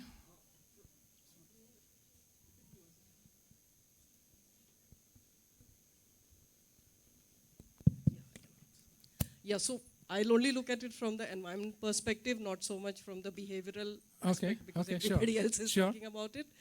It is the product design has to change. It should not have that plastic. Okay. And we also should not have, it seems it has 4,000 to 7,000 different chemicals in a cigarette butt. Correct. Which is not required really. So but as long as that is there, it will remain a threat to the environment. Yeah, even then the smoking in public places, no? It's another... No. So healthy cigarette. No. No. Yes? And but that chemical composition, it has to be bigger awareness. Yeah, there has to be a lot more awareness about the dangers that yes, ma'am was saying. Society has to. Suicide and homicide is genocide, not only because we are cutting trees, but it's also because of the pollution in the soil and other things. So now we have collected thousands. We have to collect them safely. If at all we are disposing, they should not be littered. No, we have collected now. The violations have happened as a result of the violation. We have collected now. We don't know what to do. The butts outside are kept thousands. Sir, pollution. So member secretary, sir, where do we? Should we give it to BBMP or Pollution Control Board or Health Department? Where do we send that? We can't. Nimhans will not agree to leave it here. Yeah, 1 second. The cigarette butt contains not only the 4,000 chemicals, more important is arsenic, lead, cadmium, and all these are very, very, very injurious, and even fish can be killed. And as a result, the butt has to be the responsibility of the vendor as well as the smoker. Manufacturer. Manufacturer. He has to give a safe way to dispose. He is selling the product. Yes, sir. See, this Toyota company has a policy that if you want to be a Toyota dealer, you can't deal with any other products. You can't sell Tata, you can't sell Maruti, etc. So they say like that. So If you want to be a cigarette manufacturer, you can't sell anything else. Today, backdoor method of coming into the market is very, very popular over there. So you have Kingfisher water, you have Bagpipers water, surrogate and advertisement. you have Blue Yes, sir. Label water. So Sir, it's we a are legal indirectly product, sir. increasing so that Yes. so these are some policy changes that needs to come around over there, and it has to be a concerted effort, not just. Sir, for your kind information, the Cigarette and Other Tobacco Product Act, introduced in 2003, enforcement came in 2008. By the time enforcement or release, sharp teeth was removed by the tobacco company's power. Now we are asking again to put back the sharp teeth. That is COTPA amendment. Ministry of Health has proposed. We need everybody's support. That's how a big banner outside, but children signing, appealing to all MPs, support, increase the legal age to 21. So we want prevention. Go back to prevention. WHO is coming out with a new campaign of tobacco-free generation. That's what we are young people. We are asking them to. That's a hope future because highly addictive. So tobacco-free generation in New Zealand is leading the way. Their children today will not see by 2025 any tobacco product in the public domain. That's where we are going. So, sir, pollution control board, sir, what do we do with that, sir, the butts we have collected now? Yeah, I think we are getting serious into this issue. Now, this issue has been completely deliberated in a OA 433 2015 NGT case. In fact, in that case, it started with two issues. Now, prohibition of public smoking. That is, number one, we should have designated places so that there only it is smoking and in no other places. The second part is how this cigarette butt that actually we are discussing are to be disposed. Now, when you really get into this OA, now all different agencies are the respondents. Now, CPCB came out with, as on date, madam, this cigarette butt is not a hazardous waste. Okay, it is not covered under hazardous rules. Then Ministry of Health, submitted that, this is a serious health hazard. Then MOF submitted that cellulose acetate, as you were mentioning, the major component of this, is not listed under hazardous waste as on date.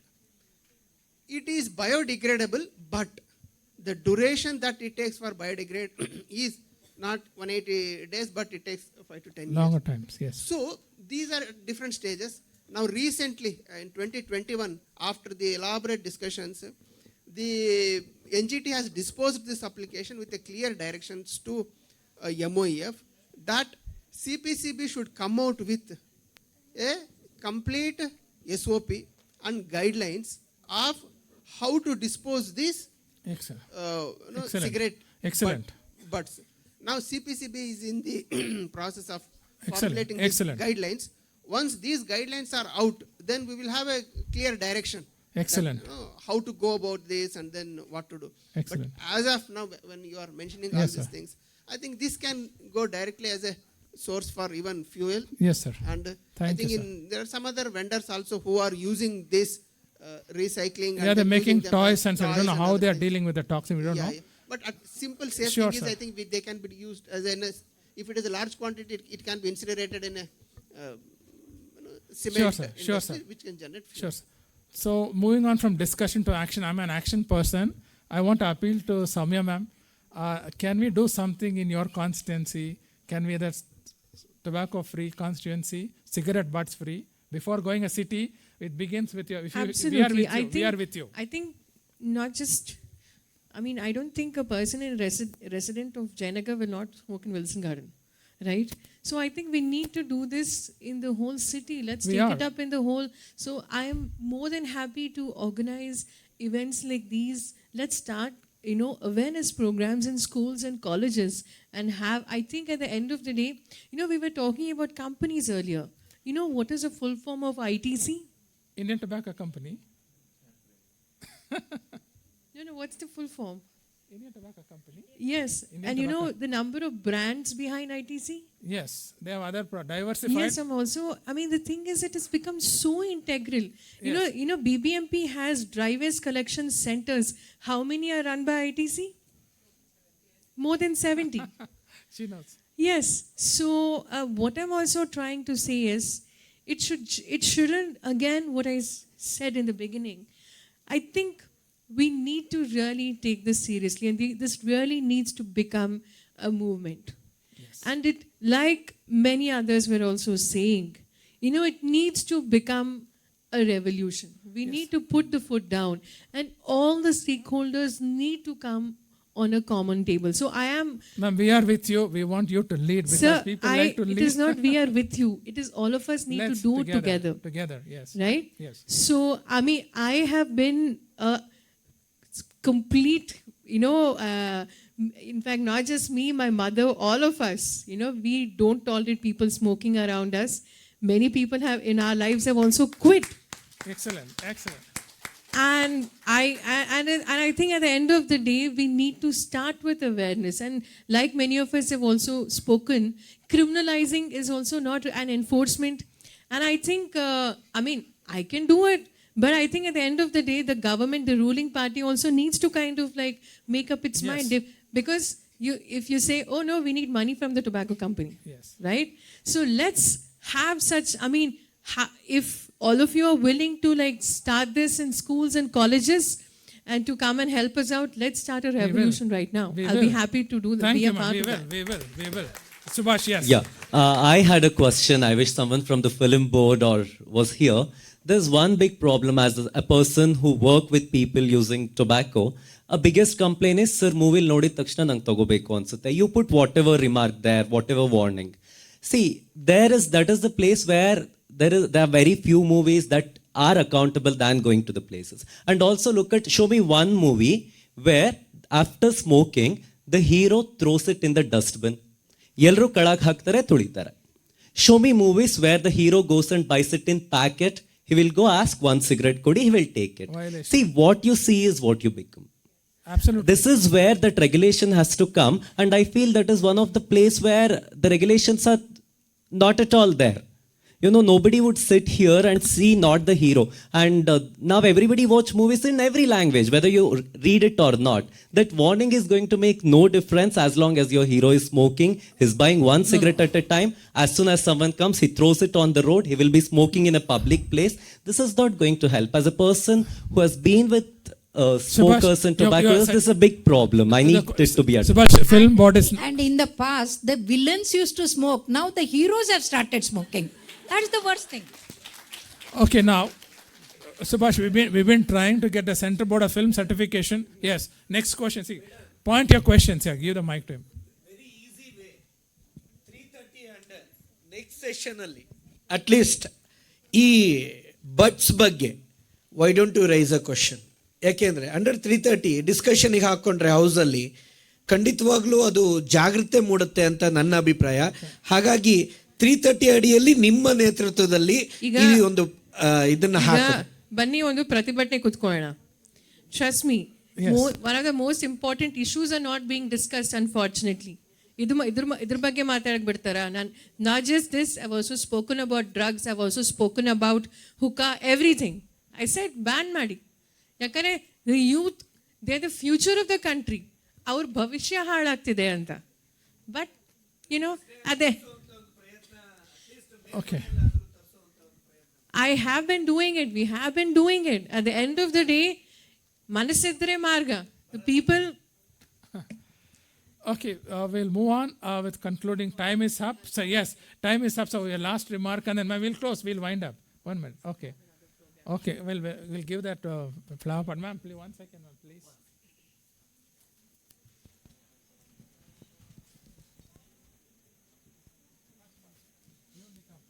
My request also is plastic is banned. Next time want to gida kotbidi so that we can as much as possible reduce the amount of disposables as well. Thank since you. You're talking about environment. Thank you so much.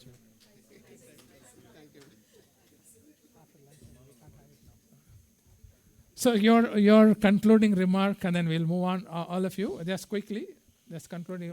Where do we go from here? And then we'll conclude. Yeah. No, I think the boy was suddenly getting into movie message and other things. These are bigger pictures, bigger issues. If that is the case, I think recently most of would have watched that Pushpa movie. The minute movie came, my first response was, how come a wood smuggler is glorified as big fellow and then he will tell taggede ledu type of thing. And no. So initially I resisted that I will not watch this movie because at the end of the day, forget about everything. The core message that you are sending to society is not good, but then that is ruling the roost. So I think we should separate entertainment and message. This is very, very, very narrow field.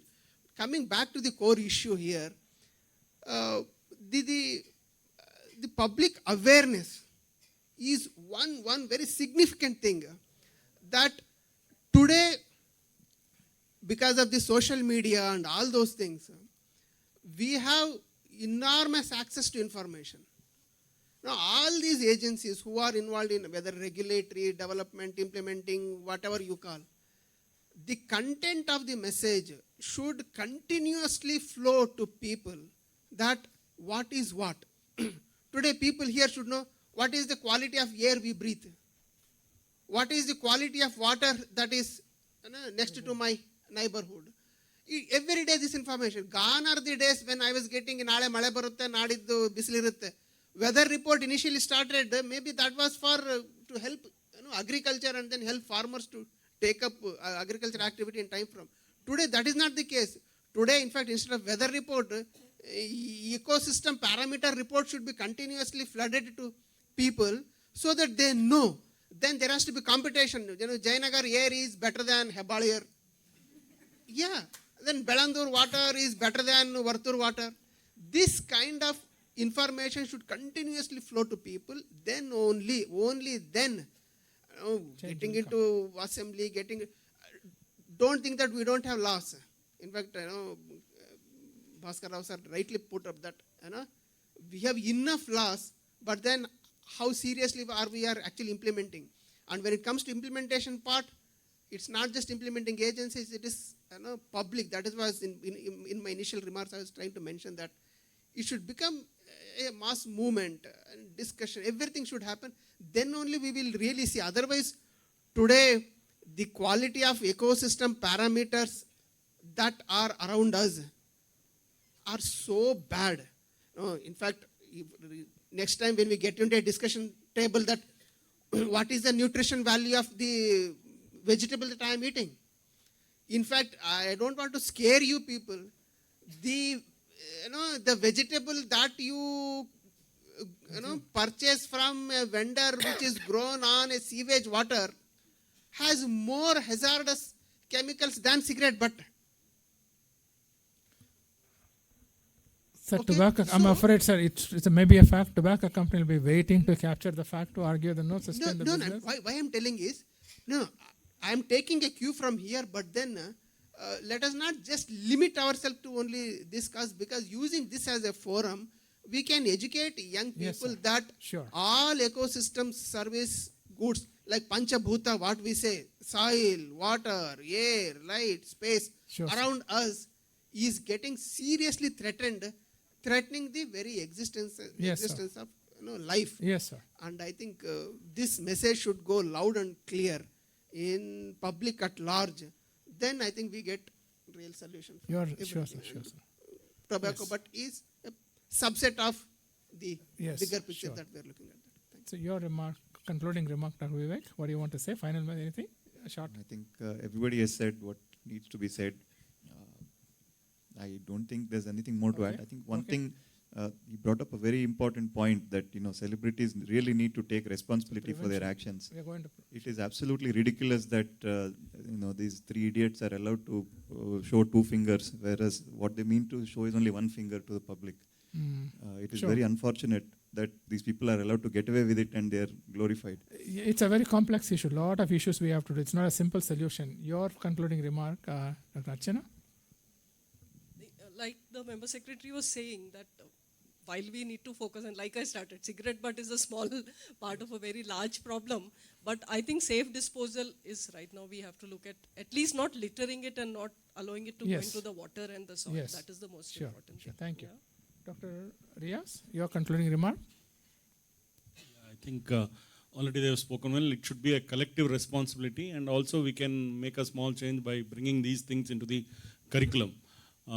From the school level itself, when teachers are taught about moral science and other things, maybe this thing needs to be put into all those causes which sir has said, which bring about some amount of environmental change, needs to be brought in, and from a very young age, people should be taught about the hazardous effects and what are those roles and responsibilities when they grow up. So you are the future. So if you take collective responsibility along with guidance from all the seniors and the existing acts, I think we should be able to make a change. See, on behalf of all of you, we'll conclude this session. Thank you, my eminent panelists. Two action I propose we need. Without your support, it's not possible. One is the CORPA amendment will be coming up in the parliament, which means the smoking in fine to be increased, which means it shows the seriousness of the government. Why are they charging more for the traffic fines? They are serious, isn't it? So tobacco, why only 200 rupees? So that is coming up. You need to speak up, write to our MPs so that that shows a government's commitment and seriousness. See, bribe is, this is an argument by the tobacco, oh, bribe will be there, don't do that. No, we want the government to show their commitment. The second action, we thought government would announce today, last 10 years also we are advocating for something called vendor licensing. Alcohol, which is less harmful compared to tobacco, I'm not promoting alcohol, is under license now. No Tom, Dick and Harry can sell anywhere there, but tobacco can be sold by anywhere. So if the tobacco is brought under license, it will be a restriction for sale. Easily available, people buy, smoke it and throw it and go. So when a restricted sale is there, it will help the person also to postpone his smoking. It will help a lot of good. Definitely vendors are not only selling, the only argument tobacco company, not tobacco, vendor, tobacco companies, vendors will go lively, no, lose lively. No, it's not. They are selling other product.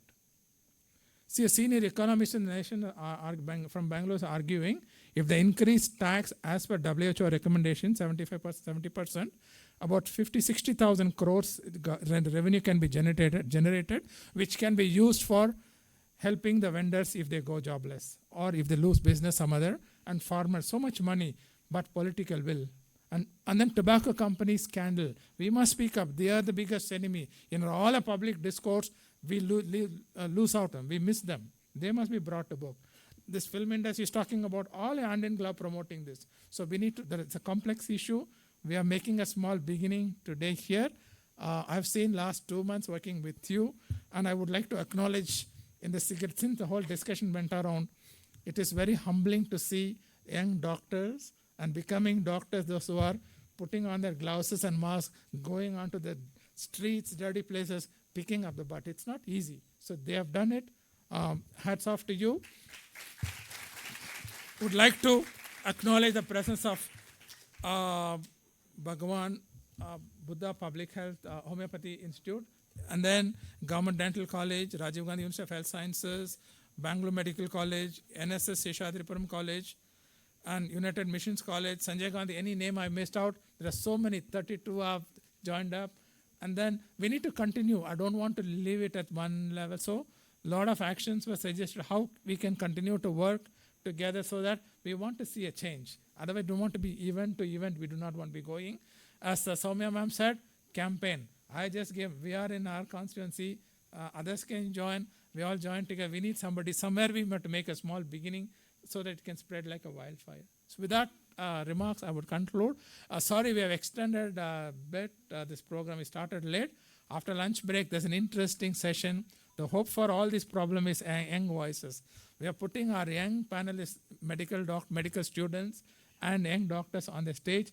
They are going to articulate their view of tobacco-free generation, supported by 3 mentors. That's a way to go in the future. So we are prevention, Dr. Vivek, the prevention of the young people, how we go. Let young people raise a speak up, supported by us, all mentors. That session going to be lively. Please stay on after lunch. There will also be a session by Nimhans on the quit line. How the live discussion on the counseling session happened. They want to do that. With this, after lunch, we'll come back at 2:15. Thank you so much. all of you for staying in the inaugural session and this panel discussion. See you back in 2:15. Lunch will be served outside in the dining hall. Thank you, one and all. Thank you, my eminent panelists. I know you all have had your sumptuous lunch and there's no more energy for the upcoming sessions, but we are going to keep it interactive and entertaining. Upcoming session is by the National Tobacco Quit Line. Quitting tobacco is no more a struggle. That is how we have titled the session. From morning, there was quite a lot of mention about the number on the packet, the National Tobacco Quit Line, which our director and the dignitaries mentioned. And also we mentioned it in our video acted by us. And now I know you're all curious to know how this works. So we have our counselors who are going to enact, one as the counselor and one as the caller. Before that, we have our project coordinator, Dr. Pradeep Kumar PC, who will be explaining us how the National Tobacco Quit Line has been functioning for more than past 3 years.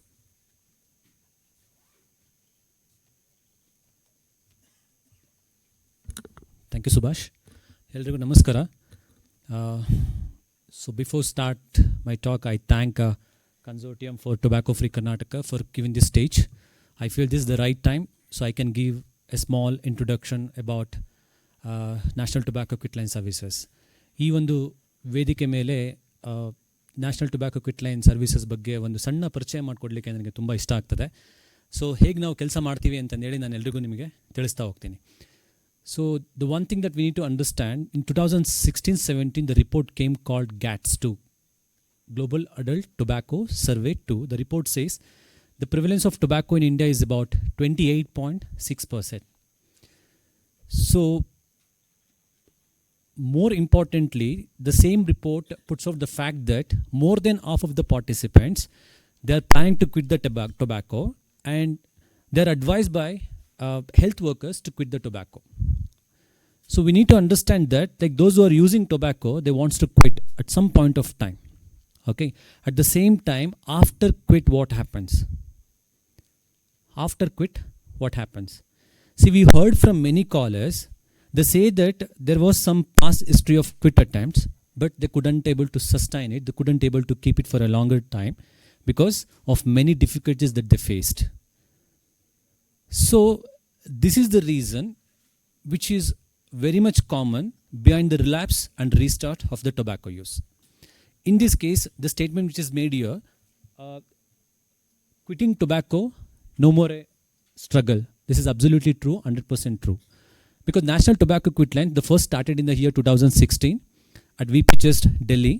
So that time the counseling was available only in Hindi and English languages. From the 1st September 2018, the displaying of National Tobacco Quit Line number, toll-free number, which is there on the 1800112356. This is the toll-free number. It has been made mandatory to display this number on the tobacco products. The same day, the 3 more centers of Tobacco Quit Line has been established by the Ministry of Health and Family Affairs, Government of India. So in which the one is at Nimhans, Bangalore. So this center is for the southern states. At these centers, there are 23 trained counselors. 23 trained counselors gives counseling 12 hours in a day throughout the year. We work on general holidays. Keep it in mind, we work on general holidays. Officially, we have only 2 days leave. Okay, we work on general holidays also. Monday is off for us. Monday we will not work. Second, so we give counseling in 6 languages: Kannada, Tamil, Telugu, Malayalam, Hindi, and English. We cover almost, we receive calls from the southern states. So this is the center for southern India. As I have told, so we have 23 trained counselors, and we have reached large number of people in the southern states. And we are also involving in training the state tobacco control cell counselors and other paraprofessionals who are interested in becoming a tobacco cessation counselors, number one. And recently we have also conducted a campaign called Quit Tobacco BA Hero, so which is sponsored by the WHO India. Through this campaign, we have reached 17 lakh people. The aim of the campaign was to get the videos from the people, those who have quit tobacco recently, and their experiences. The winners are going to announce today evening by the Ministry of Health, Government of India. So like that, the tobacco quitlines, because why these quitlines are very much important. Especially like India, the people have a kind of notion that if you just go and ask people the kind of habit, they say tobacco use is an habit. Possibilities that it can also turn to be an illness. Okay, when we call it as an illness, there should be a set of symptoms, of set of criteria. If the condition is meet those criteria, then we can call it as an illness. But as I have told, the many people wanted to quit. They don't know how. Especially this problem we have seen more among the middle-aged people. So once they develop a kind of a lifestyle disorder, they will consult the doctor. They say that you have to stop this. Okay, but they don't know how to stop it. Like which we have received calls and these kind of experiences from the different segment of population. For them, the answer is National Tobacco Quit Line. No transportation is needed, anytime, anywhere in India, at no cost. At no cost, they'll get a free evidence-based counseling by trained people. By trained people. So this is the importance. At the same time, the another important factor that I need to highlight here, 7 follow-up calls we will do from our quit line. Once the caller is registered with us, expressed interest or showed interest to quit the tobacco, so then after that 7 outbound calls, means follow-up calls. Okay, if you need a follow-up, you have to go to the doctor or you have to go to the therapist. But here it is not like that. We take an initiative, we come forward, we do call, we will inquire, we want to know about your tobacco use status. If any difficulties that you are facing, we extend the support to quit throughout the year. Throughout the year. Okay. So hence that is what I am telling, because many young people are here. The another challenge, major challenge that we are facing, as I have told, this number is there on the tobacco products. Many people mistook it as a company number. They call for inquiring a product quality. They call for inquiring, especially during the corona we have faced this. They call for inquiring the supply is not that great. Quality is not that great. Quantity is not that great. You kindly review it. Then we say, no, this is a quit line. We help you to quit the tobacco, not to provide or not to supply the tobacco. Okay. So this is a brief, information about the National Tobacco Quit Line. I request everyone, please spread this number among your friends, especially you have social media accounts and WhatsApp groups, Instagrams, Twitter.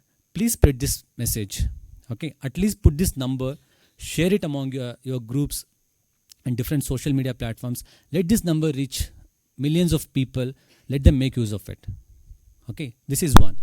And the second part, all of you have watched the conversation between the Subhash and Revati. At the end, the Subhash was able to convince the Revati to call the National Tobacco Quit Line. So she was about to dial the number. Let us see the continuation part of it. Okay, how the conversation, how the counseling happens in National Tobacco Quit Line. Thank you so much.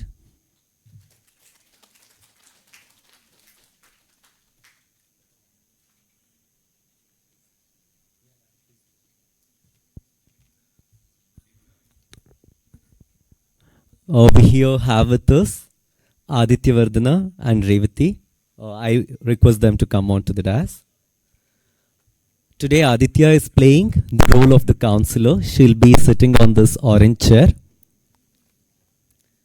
And Revati will be playing the role of the caller. She will be sitting in the blue chair. Why they aren't facing each other is to make sure there would be a lot of doubts about people asking us how without any facial expressions, how without any body language is therapy and counseling really effective. But today you're going to see how with just verbal and auditory cues, counseling can be delivered, and they are going to give a demo of it. So understand this as the continuation of the video you saw in the morning. So Revati, who is convinced, will be calling, and as soon as you call that number, you will have the IVR asking you to choose the language that you prefer. So post that, they have this conversation. It is here in front of you. Hello. Yeah. Okay. So as it is telephonic counseling, there is I have received a call, and I am continuing now. Okay. So, good afternoon. This is National Tobacco Quit Line Service.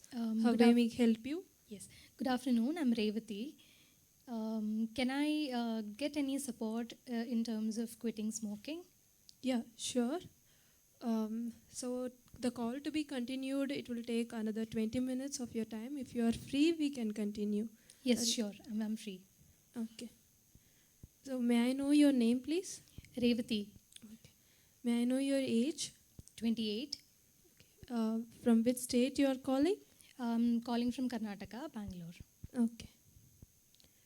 So I will be asking about a few of your information about the tobacco use and your health.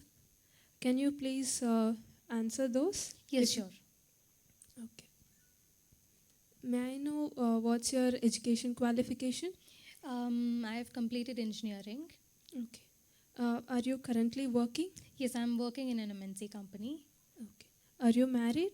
No, I'm unmarried. Okay. May I know what's your monthly income, if you are comfortable with? Somewhere around 60K. Okay. So let us move on to the tobacco usage. So what kind of tobacco have you used before or using now? Now I've been using cigarettes. Okay. Have you used any other form of tobacco before? No, nothing else. Okay. Apart from tobacco, have you used any other substances? I occasionally drink. Okay. Yeah. Okay. Does anyone in your family use any form of tobacco? No, nobody. Okay then. From which age you started to smoke? I started since my college days, so probably you can take around 20 or 21. Okay.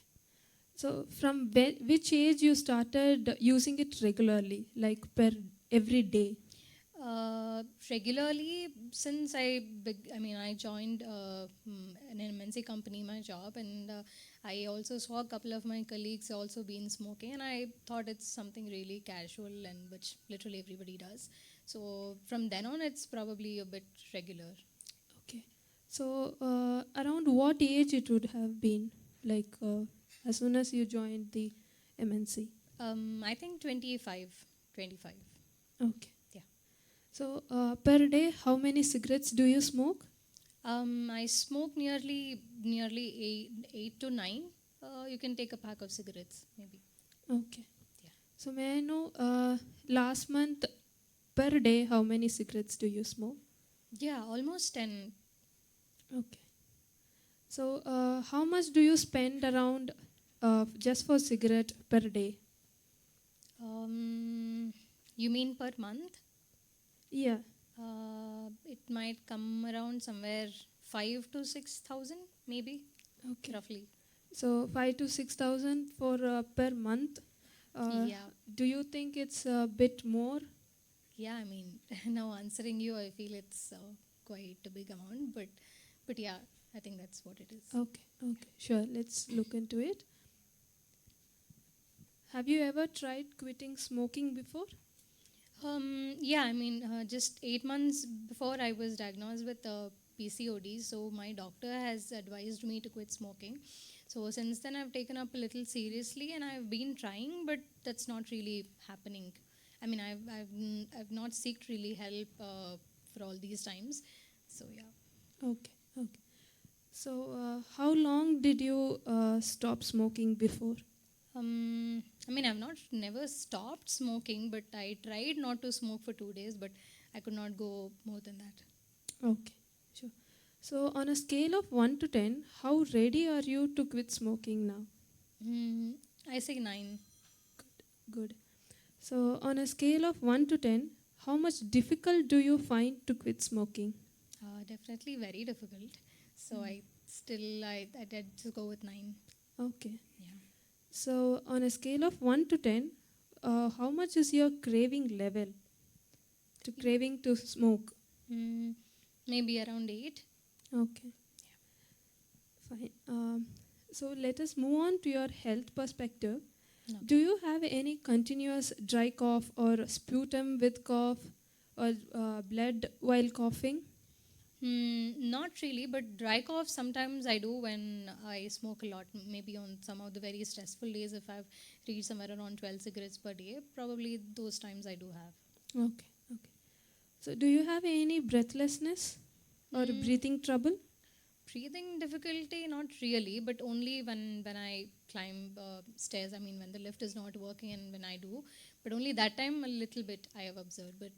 But yeah, I can see a lot of difference. I was much healthier before, but then now I can see subtle differences here and there in my health. Okay. So you didn't find difficulty before. Now it's like a bit tough to climb the stairs. Yeah. Okay. So do you find any digestion problem or high constipation problem, vomiting? Digestion, nothing as such. Everything is fine. Okay. So do you have any stained teeth or decay of teeth, pain in gums? I do have slight decay. Okay. Yeah. Okay. Fine. So this decay, when did it start? Do you have any idea? Decay, yeah, maybe like a year ago I went and checked with the dentist, so that happened a year ago. But yeah, I can see a little decay on the other side. Yeah. Okay. So how was your menstrual cycle? As I mentioned, I do have PCOS, so it's not that great. I mean, I don't have regular periods. Okay, fine. So have you experienced any pregnancy before? No. Okay, fine. So as far as we have seen, so your level of smoking is in a moderate addiction level. Okay. So we can really try to make a lifestyle changes. We can make it here, so that you will feel like not controlling too much of your habit, and also you can be easily moving forward to the way of quitting. Okay. Yeah, so do you know any of the side effects of this smoking? As I mentioned to you earlier that I had PCOS, so that time my doctor had told me that smoking can also be one of the reason for hormonal imbalances, and it makes really worse.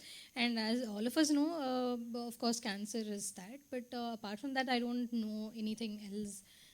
The effects of tobacco. Okay. Good that you know major few side effects of smoking. So I will just walk you through how your body has responded to the smoking habit, and also how further in future it will react.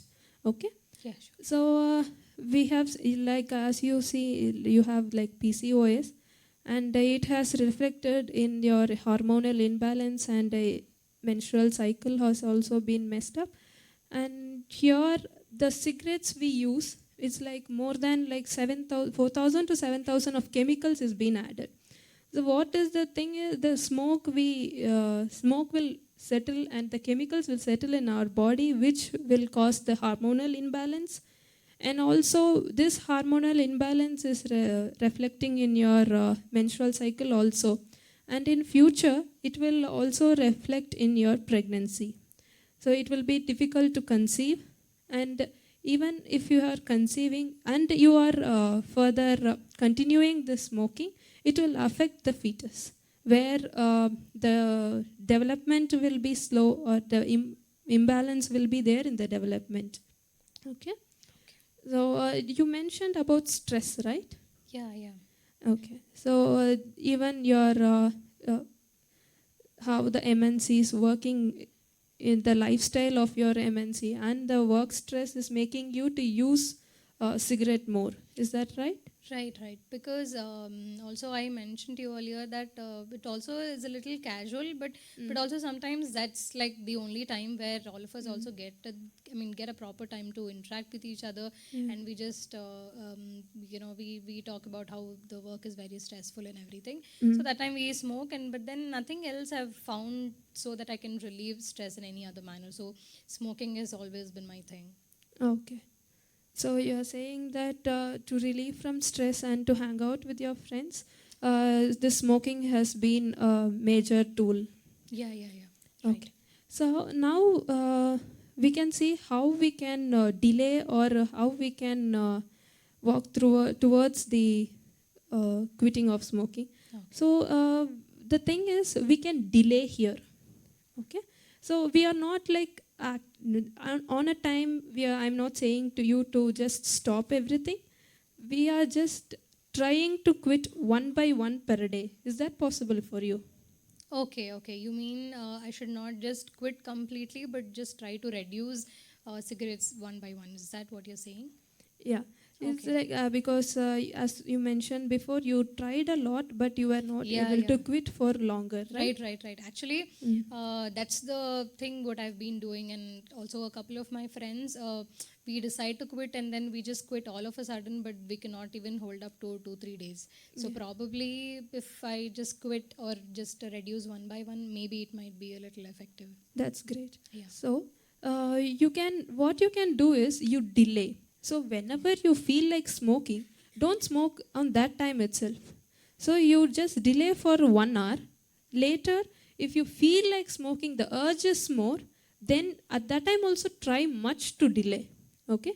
So in this delay period, we have to take few little new habits where you first drink water and then you take a substitute, which is like instead of taking cigarettes, you take chocolate or any other dry fruits or anything like that. Fine?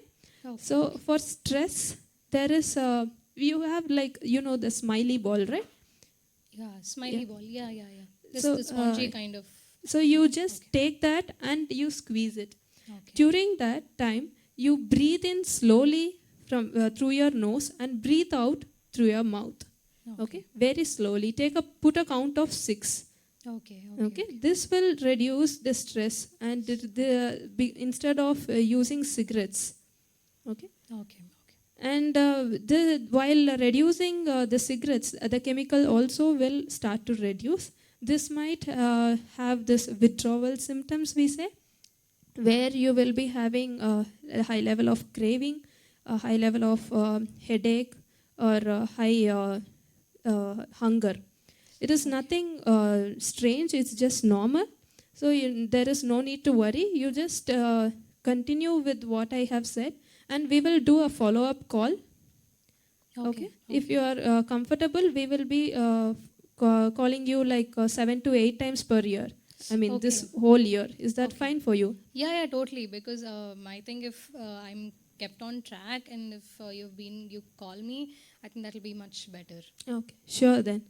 So I will be calling you back after 15 days. Okay. So after this call, you're going to call me after 15 days, is it? Yes. Okay.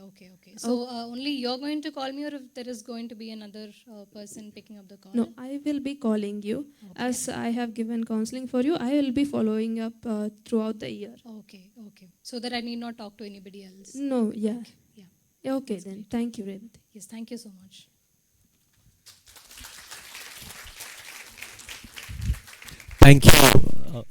Thank you, Aditya and Revati.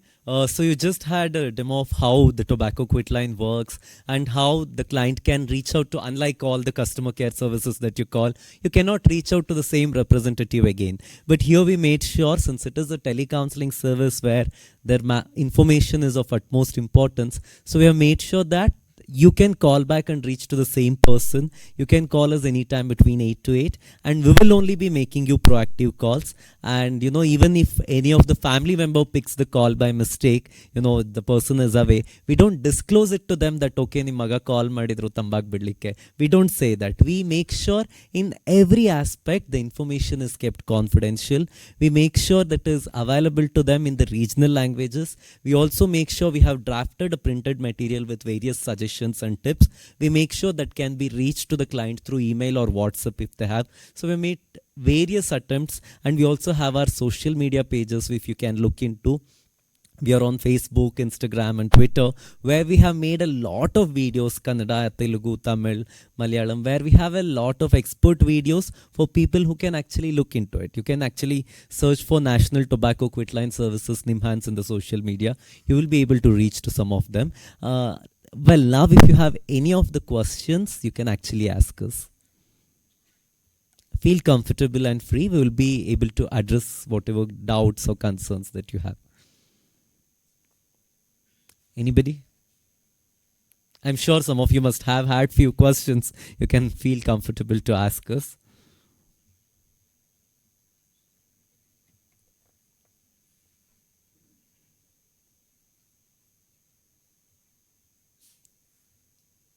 Never mind. You can also call our helpline and ask us those questions. Okay. So going ahead with the program, we have the next session, a panel discussion. It is titled Young Voices for Tobacco-Free Generation. Dr. S.J. Chanda will be the moderator for this session. Yeah, Dr. Manjuna sir, come upon the dais. Dr. Umashankar sir, you're there?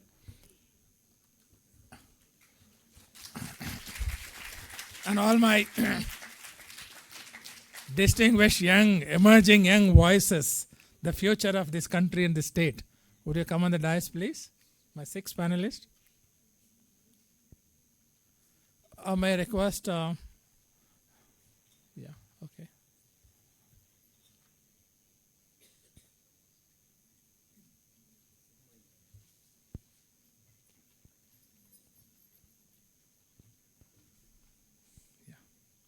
Okay, yeah, please be seated. So you want to sit? You can.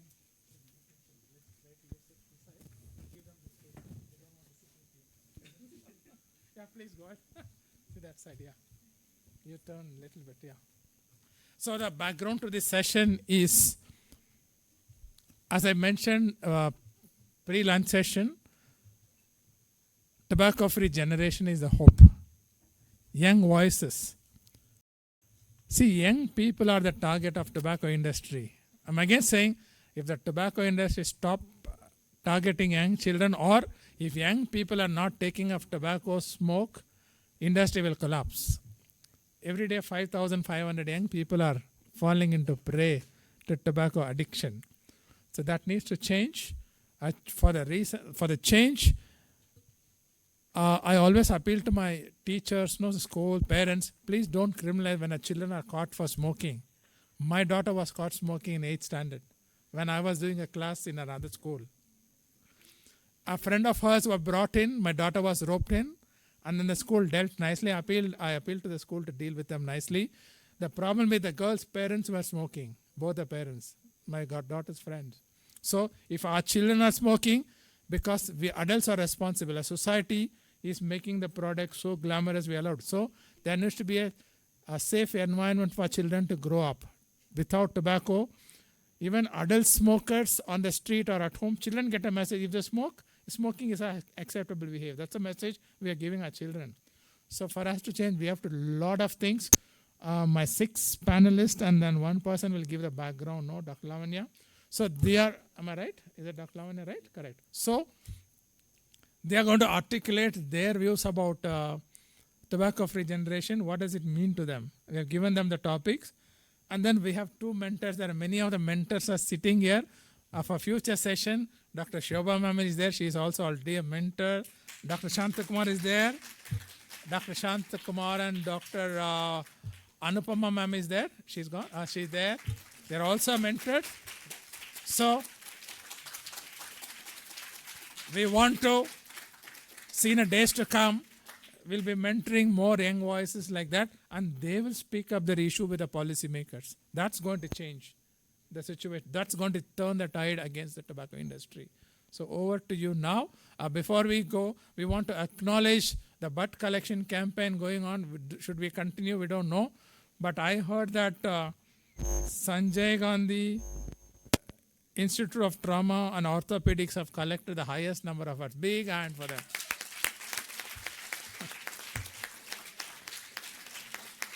Second highest, I don't know. You can inform me. I will acknowledge them before we close it. Thank you so much. Over to you, Dr. Lavanya, and then you take over. Yes. Yeah. Lavanya will give a background, and then our panelists will speak. Then you can ask them questions, and they will prompt them too. So good afternoon all. I'll be giving an open reform for the discussion panel.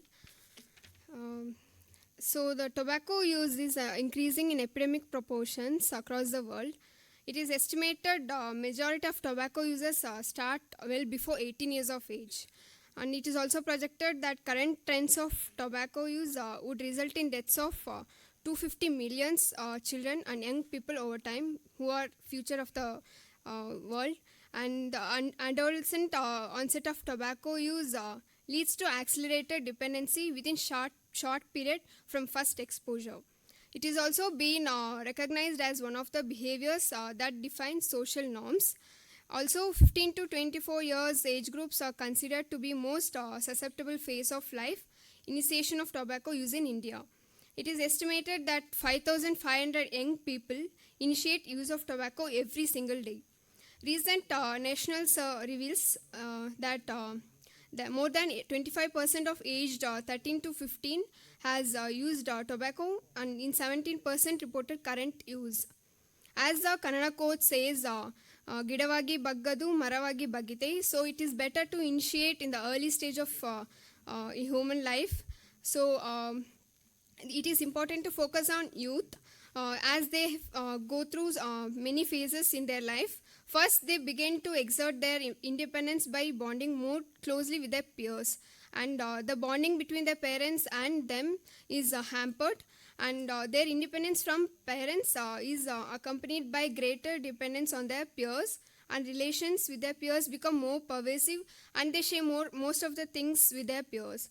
And second, the search for self-identity begins. And they start trying out adult behaviors as they get more influenced from media. And during this time, youths are psychologically vulnerable, self-conscious, concerned about social appearance, and high self-critical, possibly because they envision discrepancy between what they want to be and what they are. And as they face stress during this time, tobacco use might serve as coping mechanism for them. So this is where the media plays again major role influencing them. And third, before adulthood, cognitive and affective skills are not fully developed. The front lobe of the brain is not fully developed at that age, so it is very easy for them to get addicted, and they don't know to differentiate between what is good and what is bad. This might contribute to cavalier attitudes about their personal health, and they tend to underestimate their own risk of health compromising behaviors.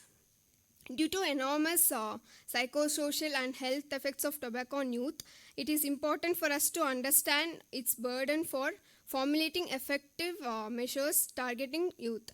As there are amendments and rules and regulations, it's not followed stringently because it's easy just to pay and then just they move away. So as Soumya ma'am mentioned, it should be made complex, that every day they should go visit, and it should be very complex for them to go pay the fine. So it becomes difficult for them to just use the habit and go. Now different amendments and how it's failing and steps to overcome those will be discussed by our panel members. Now the floor is set for our panel members. Thank you.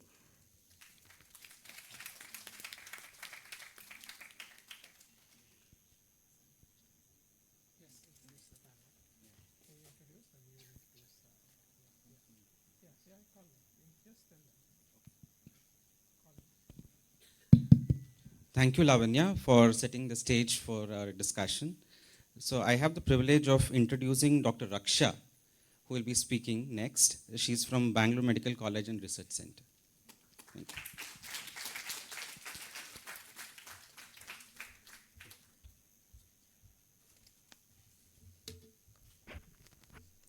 Good afternoon. Myself, Dr. Raksha, postgraduate, Department of Community Medicine, Bangalore Medical College and Research Institute. My topic is increase fine amount of COTPA violation. Quit smoking before it forces the life to quit your body is a very true slogan. But the irony is, tobacco has become a commodity of universal consumption, though it is nowhere a necessity of life. Tobacco use is a global epidemic that affects not only the health but also the wealth of a country. Legislative route to behavior change has played a significant role in addressing various health issues. In India, National Tobacco Control Cell has taken steps and made tobacco a part of law by legislation named COTPA, that is Cigarettes and Other Tobacco Product Act 2003, and it is pertinent to assess its enforcement so as to pave a path for tobacco-free India. This act is applicable for all products containing tobacco. COTPA Act has 33 sections from title, definitions, punishment, to mention a few.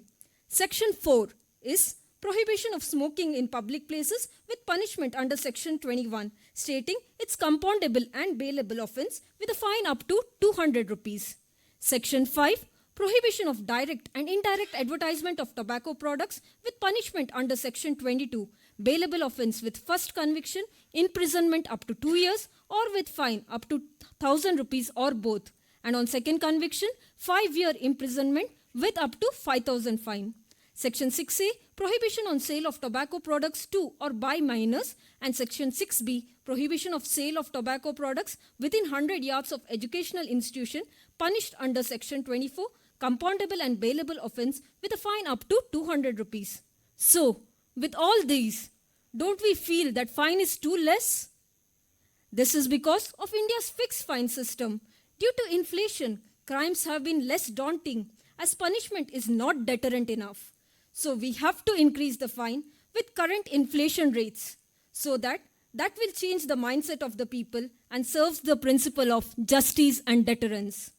The government must steadily increase the punishment both in terms of fine and jail term as proposed by the COTPA Amendment 2020 bill, where fine amount for violation of Section 4 will be raised to 2,000 rupees, for Section 5 increased to 50,000, and Section 6 imprisonment up to 7 years and fine up to 1 lakh. When drugs like cocaine is punished with rigorous imprisonment and fine, why not for tobacco, which is equally addictive or maybe more? So this needs an upper hand. It has to be taken seriously and violators must be booked and punished. Better system would be increase the fine and every next conviction double the fine and link the fine in official online portals so that it causes a deterrence effect. With frequent, consistent, comprehensive and increased fine are more likely to be considered fair and deliver the desired result. We must stop greenwashing by the tobacco companies and get in the strict punishment for tobacco in par with drugs and alcohol. Along with fines, we should think of other ways to stop tobacco use, mainly in the youth, as our final goal is a tobacco-free generation.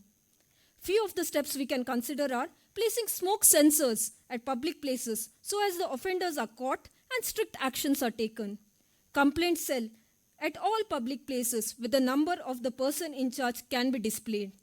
We should include the civil society in the policy making, as the tobacco impacts on environment like deforestation, soil erosion, climate change, etc. The whole tobacco life cycle is polluting and dangerous. Hence, strict laws should be implemented at industrial level by policymakers so that it washes out the big sharks. Every new tactics of tobacco industry like the smokeless tobacco should be countered initially by the government with regulations and punishments. We must focus on educating the retailers and training the authority who are responsible to impose and collect fines like the principals in school, MS in hospitals, police above the rank of SI on their roles and responsibilities. And on violations, they must follow the act. And if the authority is not binding, even he should be punished equally. Bribe in any form should be discouraged, which is one of the hurdles in implementing the rule.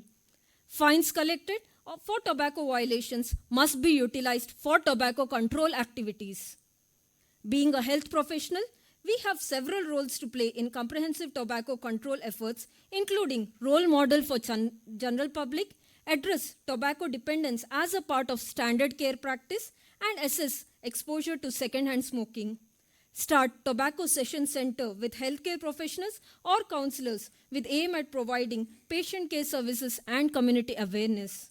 School-based health promotion program should be undertaken to alert students about harmful effects of tobacco use and training on tobacco use prevention to teachers, and including it in the curriculum can be implemented. Hard-hitting mass media campaign should be carried out to ensure that youth are regularly seeing tobacco control messages in all forms of media they are exposed, like the TV, Instagram, Facebook, WhatsApp.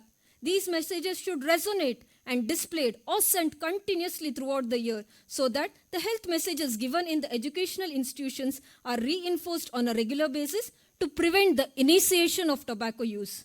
We must appreciate New Zealand, which announced history's toughest anti-smoking law, saying, it will not allow young people to buy cigarettes for life. Similarly, with stringent laws and youth-centric creative policies, let's make our country a tobacco-free generation. Jai Hind.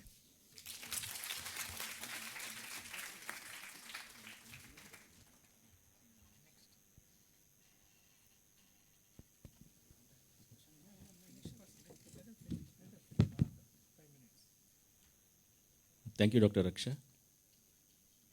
Now may I call upon Dr. Shruti, postgraduate student from Government Dental College.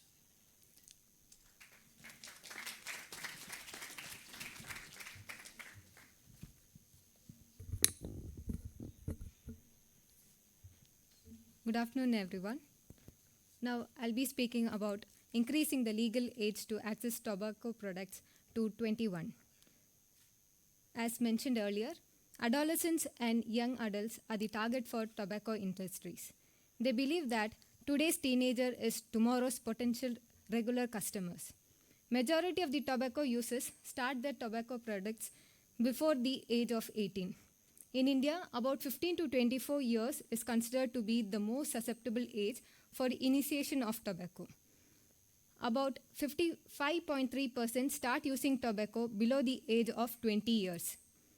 The latest Global Youth Tobacco Survey conducted in 2019 reported the prevalence of tobacco use to be 8.5% among 13 to 15-year-old adolescents. The GATS-2 survey conducted in 2016-17 reported prevalence of current tobacco users as 12.4% among 15 to 24-year individuals. Though CODPA regulations prohibit the sale of tobacco products to individuals less than 21, the high prevalence of tobacco use among adolescents remain an area of concern. The role of tobacco industries in influencing adolescents. These industries mainly target young people as replacement smokers because they know nearly all users become addicted by the age of 21. They believe that if a man has never smoked by age 18, the odds are 3 to 1 he never will. By age 24, the odds are 21 to 1.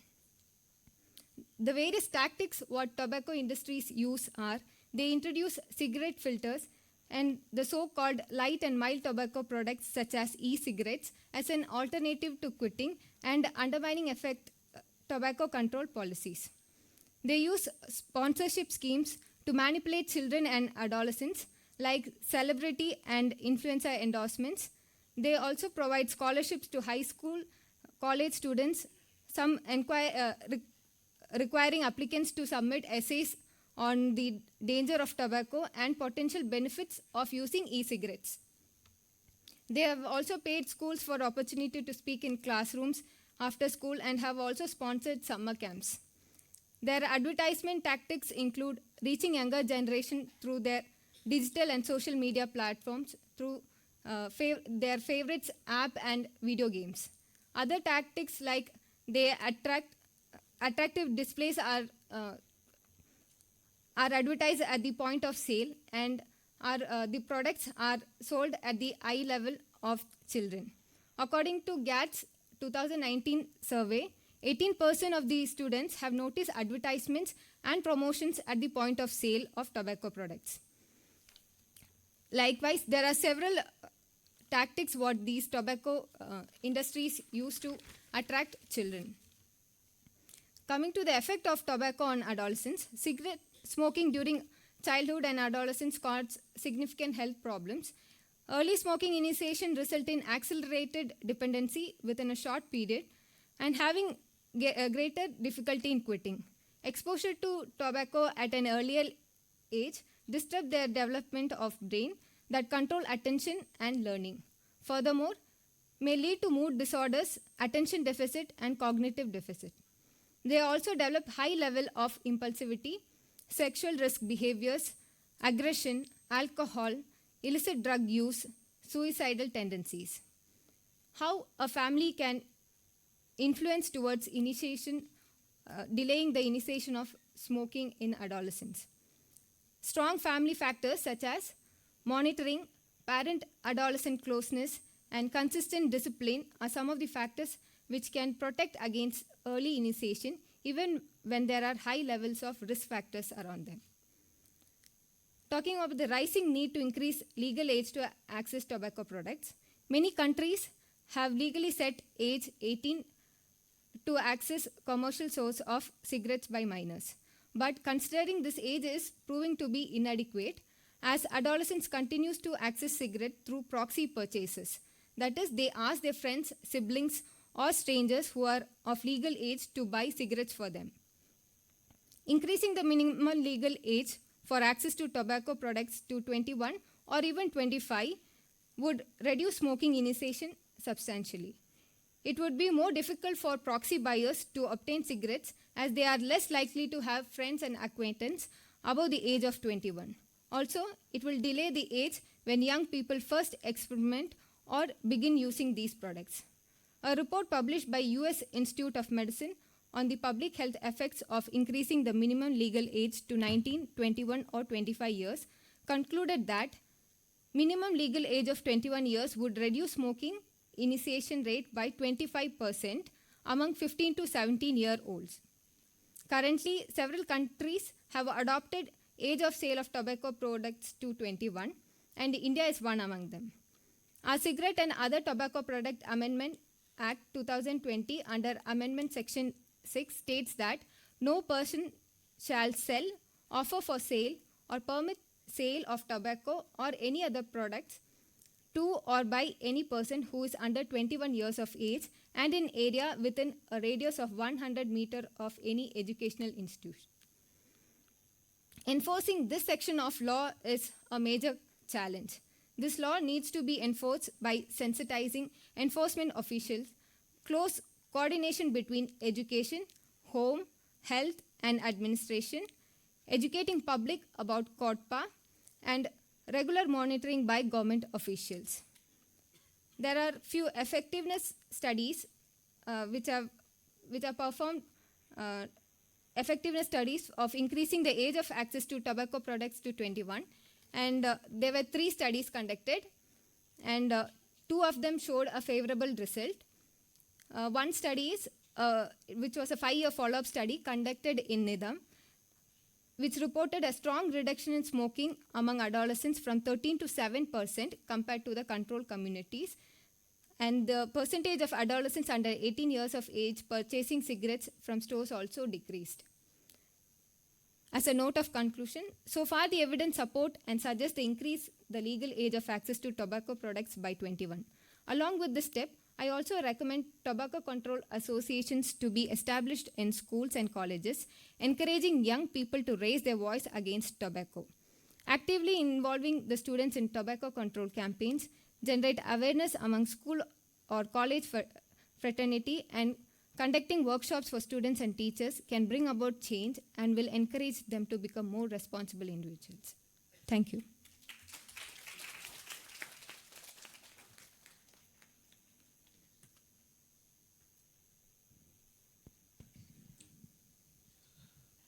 Thank you, Dr. Shruti.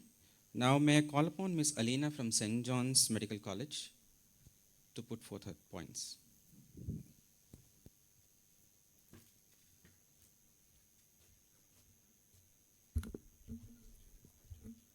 Good afternoon, everybody. So my topic was about increasing taxation on tobacco products based on guidelines from the WHO. So I'd like to start off by saying that affordability is a major determinant for initiation of tobacco products among youth. Therefore, as taxes on tobacco products increase, prices increase, affordability decreases, and therefore consumption decreases. Now, I'd like to read out a few recommendations based on Article 6 guidelines. All tobacco products should be taxed in a comparable way such that the people breathing in secondhand smoke, like pregnant mothers, patients with pneumonia and other respiratory disorders, and the health expenditure of people suffering from cardiovascular disorders and other ailments due to consumption of tobacco should also be taxed on the manufacturer and the seller for all the deterioration caused to the environment and the people. Tax rates should be monitored, increased, or adjusted on a regular basis, potentially annually, considering inflation and income growth development to reduce consumption of tobacco products. Parties have the right to determine the level of taxes, the rates that are applied. As the WHO recommends, taxes should account for at least 75% of the retail prices of tobacco products. India is also the second largest consumer and the third largest producer of tobacco. A variety of tobacco products are available at very low prices in the country. Tobacco is a medically proven, unhealthy substance, and mere persuasion does not help to prevent the consumption. Taxing the tobacco products could be effectively used as a good hindrance, and that will also incidentally add to the tax revenue. Such additional revenue could be used for rehabilitation of those workers whose livelihood may get impacted as the consumption and production decreases. Some non-price measures to reduce the demand for tobacco namely are: 1. Protection from exposure to tobacco smoke. 2. Regulation of the contents of tobacco products. 3. Regulation of tobacco product disclosures. 4. Packaging and labeling of tobacco products. 5. Education, communication, training, and public awareness. And now I'd like to talk about the effectiveness of these measures. Research shows that significantly increasing the excise tax and price of the tobacco products is the single most consistently effective tool for reducing tobacco use. Indirect taxes or cess taxes imposed on tobacco products such as health cess, NGCD cess, etc. Cigarettes attract 28% of the GST plus 5% ad valorem plus specific cess based on length, an average of rupees 2,885 per 1,000 sticks. BDs around 28%, smokeless tobacco products around 28 GST plus 72% ad valorem. Now, how does the tobacco industry exactly target the youth? So, it can target the youth through misleading advertisements, celebrity endorsements, by sponsoring various events like school competitions, sports, and fashion events, etc. Tobacco companies sponsor... Please, students, please don't get away, get out and walk away. Please wait, because these youngsters have put on so much effort and prepared to enlighten you. Please stay on. Just don't get up and walk away. I see many of them are silently walking away. Please stay on till the end. Sorry.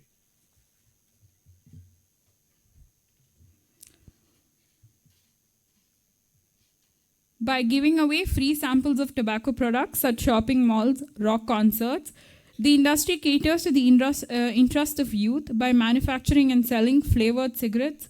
Display of cigarettes at the eye level are some of the tactics that attract young people to tobacco products. One also being sale of loose cigarettes. This propaganda compels young people to associate tobacco with fun, as Bollywood movies show the usage of BDs, etc. Now I'd like to talk about the mobilization of tobacco tax. Nearly 267 million adults, 15 years and above, in India, 29% of all adults are users of tobacco according to the Global Adult Tobacco Survey India 2016-2017. The most prevalent form of tobacco use in India is smokeless tobacco, and commonly used products are canny, gutka, betel quid with tobacco, and zarda. Now the tobacco taxes, that is the revenue collected, can be used to save lives, mobilize resources, address health inequities, reduce health system burdens and costs, and target non-communicable risk factors for the achievement of sustainable development goals, quoted as SMART by WHO. Tobacco use is a major risk factor for many chronic diseases, including cancer, lung disease, cardiovascular disease, and stroke. It is one of the major causes of death and disease in India and accounts for nearly 1.35 million deaths every year. Now I'd like to talk about the WHO programs in India. The study undertaken by Vital Strategies with support from WHO and MOHFW was aimed at assessing the implementation of the tobacco-free films policy, facilitating a dialogue with all the stakeholders for better implementation of the film rules under the Cigarettes and Other Tobacco Products Act, COTPA, and to reiterate the public health benefits of the tobacco-free film policy. Another thing that I would like to point out is this journey is not going to be possible with just us. It requires the effort of other people from different professions, that is the government, the healthcare workers, then people who raise public awareness, etc., etc. And it's just not limited to us. It requires a joint effort of everybody in order to take this movement forward. Thank you.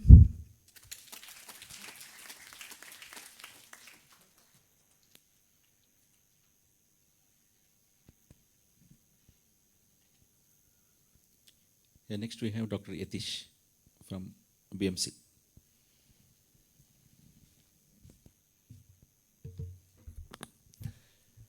I'm Yatish. I'm a final year MBBS student from Bangalore Medical College and Research Institute. The topic for discussion is the removal of the provisions of advertisements at the point of sales. Mainly the point of sales marketing is sometimes, most of the times, explicitly exempted or not at all included under banning of tobacco advertisements, promotions and sponsorships. This reduces the effectiveness of all the tobacco control laws and increases the sales and consumption of the tobacco and related products to the young adults. What are the main effects of advertisements, regulations, sponsorships and promotions of these cigarettes and other tobacco products in the day-to-day activities of the young adults are? It makes the young adults pro-tobacco messages to deliver to them, and later on it acts as a addictive area where for example, when a child visits a retail shop to get some children itineraries, these advertisements of the point of sales, these make them more vulnerable for those consumptions and they feel it as a harmless entity in their life. One of the study done in the United States represents that banning the advertisements of cigarettes and tobaccos and keeping those things out of sight for any children reduces its consumption by 83%. It's a huge number. And one more thing, these advertisements of cigarettes and other tobaccos, wherever the children visits the shops, they start it as an experimentation. Later on in their life, it becomes habituated and they use it as a regular entity like a normal day. And one more thing, these tobacco and cigarettes are increasingly made to be craved by children, and this increases the impulse buying. A study conducted in Australia finds that nearly 40% of the individuals who are ready to quit tobacco, whenever sees these advertisements, feel the urge to continue the usage of the tobacco and these products. And one more study which is conducted in New Zealand suggested that these advertisements increases the physical and emotional cravings for tobacco products every day. And one more entity that acts as a medium for the tobacco manufacturing industries and to communicate with the smokers, ex-smokers and non-smokers is the packing criteria, and which makes them attractive to use those tobacco products. They give contracts and monetary incentives for all the retail shops, warehouses to keep their products and advertisements as a prime entity or prime product usage messages at the display centers. As a way forward to counteract this, we have a COTPAC, that is the Cigarettes and Other Tobacco Products Prohibition of Advertisements, Regulation of Trade and Commerce, Production, Supply and Distribution Act of 2003. According to this, in the section 5, it is stated that the size of the board which we use which the retail shops use for advertisements should not exceed more than 60 centimeters by 45 centimeters, and it should be indicated in any one of the Indian language as adjusted to that region, and it should contain one of the warning signs as stated, like tobacco causes cancer or tobacco kills, in the topmost area of that board. And that board should be written prominent and legibly in the black letters against the white background. And that board must contain only the type of product, tobacco product, and not related any messages or pictures conveying the brand for its promotion. And at any cost, this board should not be eliminated at any cost. Then, as a popular saying, the effectiveness of the law depends on its implementation. It's a prime duty to effectively implement this law, and it should be made as a proper surveillance by higher authorities.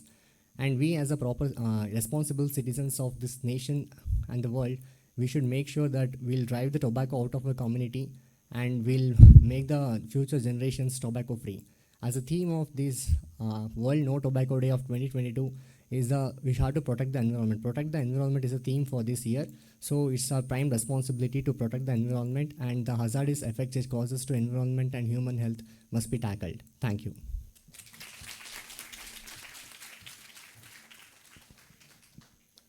Thank you, Mr. Yatish. That was a wonderful point. Now may I call upon Ms. Divya from Government Dental College and Research Institute.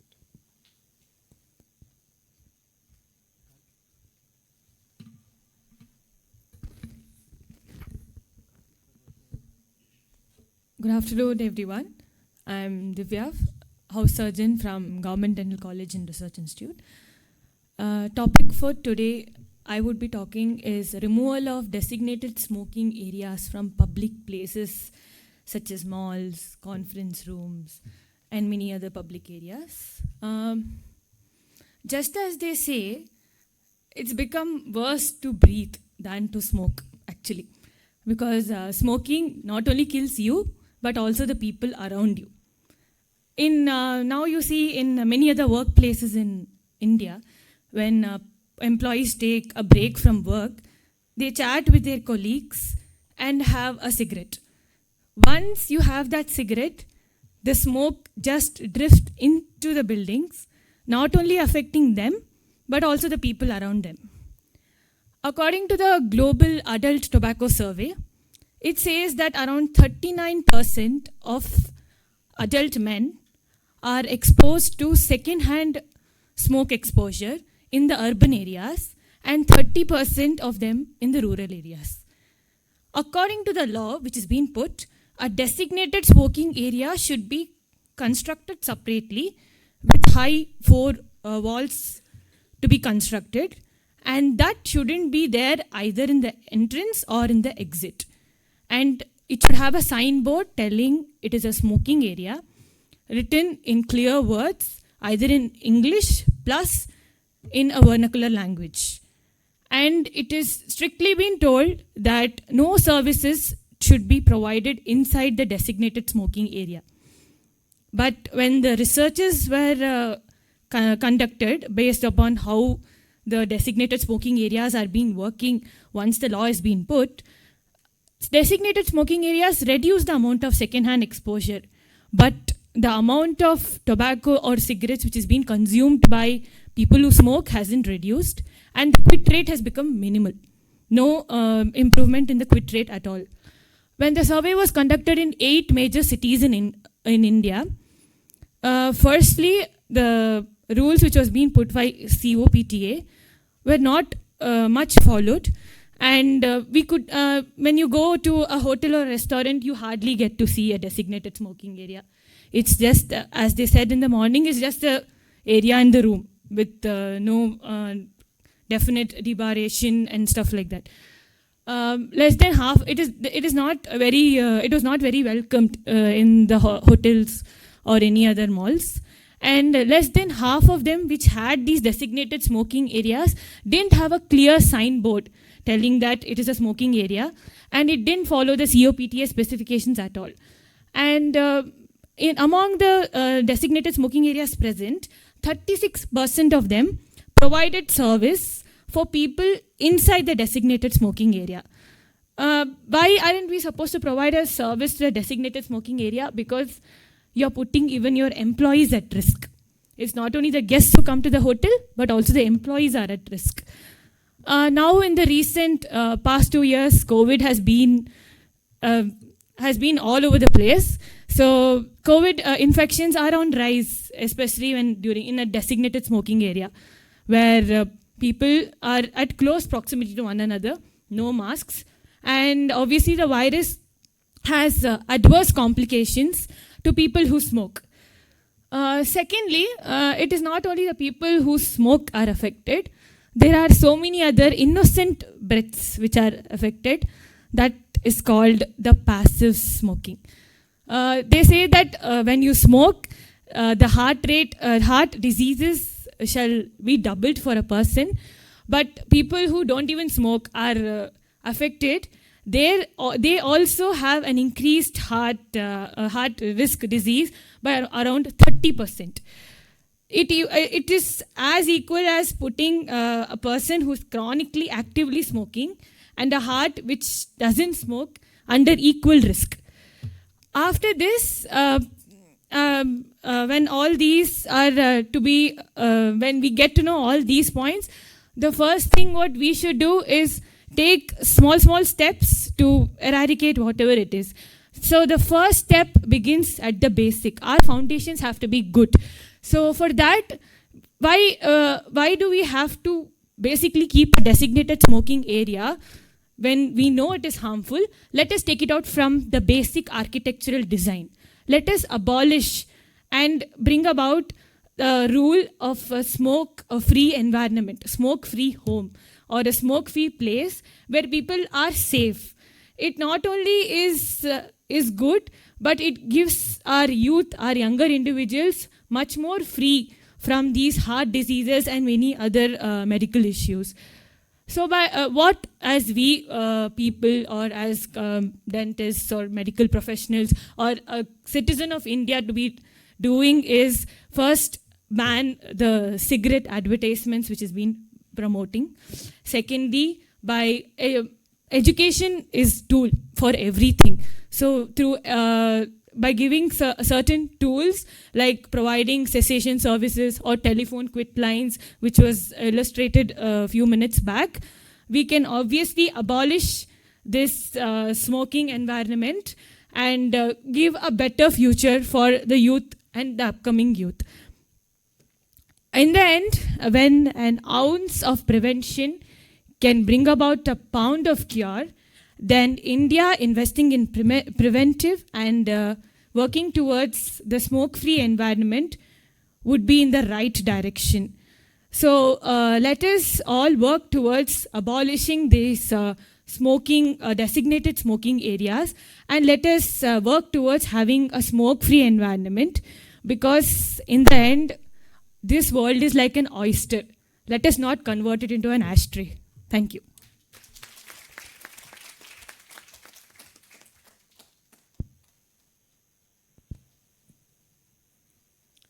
Thanks, Divya. Now may I call upon Miss Susan from St. John's Medical College.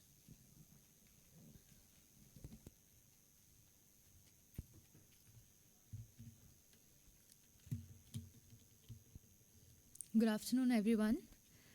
So my name is Suzanne and I'm from St. John's Medical College, second year. And the topic for my discussion is ensuring tobacco licensing in the community. So the definition that I got from Google was tobacco licensing is a strategy to limit accessibility and availability of tobacco and tobacco-related products. So policies are being made to limit the density of tobacco vendors, and efforts are being made by state and central government to get a hold of this unregulated business in terms of sale, manufacture, import of tobacco products. This is actually what I got from Google. So, but the actual reality is the licensing is not at all practiced or regulated properly. However, they say that they have tobacco control officers who are given a particular area to look into.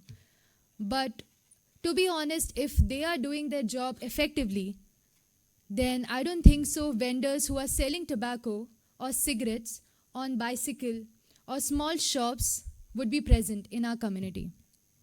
So the following are the challenges that are addressed and dealt by the licensing policy of COTPA prevalent in India. These are, so this is the short version that I'm going to tell you. First, strict provision for prohibition of sale below 18 years. Okay, so this is, I don't know if how many people can see this. This is smokehouseindia.com. It's written, welcome to Smokehouse. Are you 21 years old? I am 20 years old. Yes. There's no other way to know if I'm 18 or I'm 16. Add to cart. I can buy it anytime. That's how easily available it is now. Next, absence of tobacco. Absence of tobacco advertisement sponsorship of any sort. See, the thing is, you've heard about Will's cigarette brand. They're having fashion show. They're not saying that they are promoting cigarette, but they're holding a fashion show in which actors, prominent actors of our country are coming. So if I am into fashion, I'll watch that fashion show. And if I am going down the street, I'll see Will's board in the cigarette shop and I'll go and buy one just for the sake of it, because I've seen the name somewhere. That's how easily available things are for us. Next, these are the guidelines that I'm listing. Next, packaging. Packing must depict specific warning and it should not be deceptive. Okay. So, just 1 minute.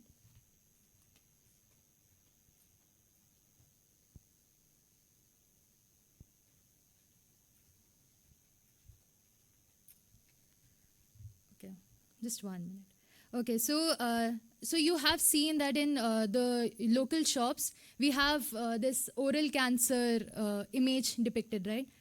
You see here, is there any picture anywhere?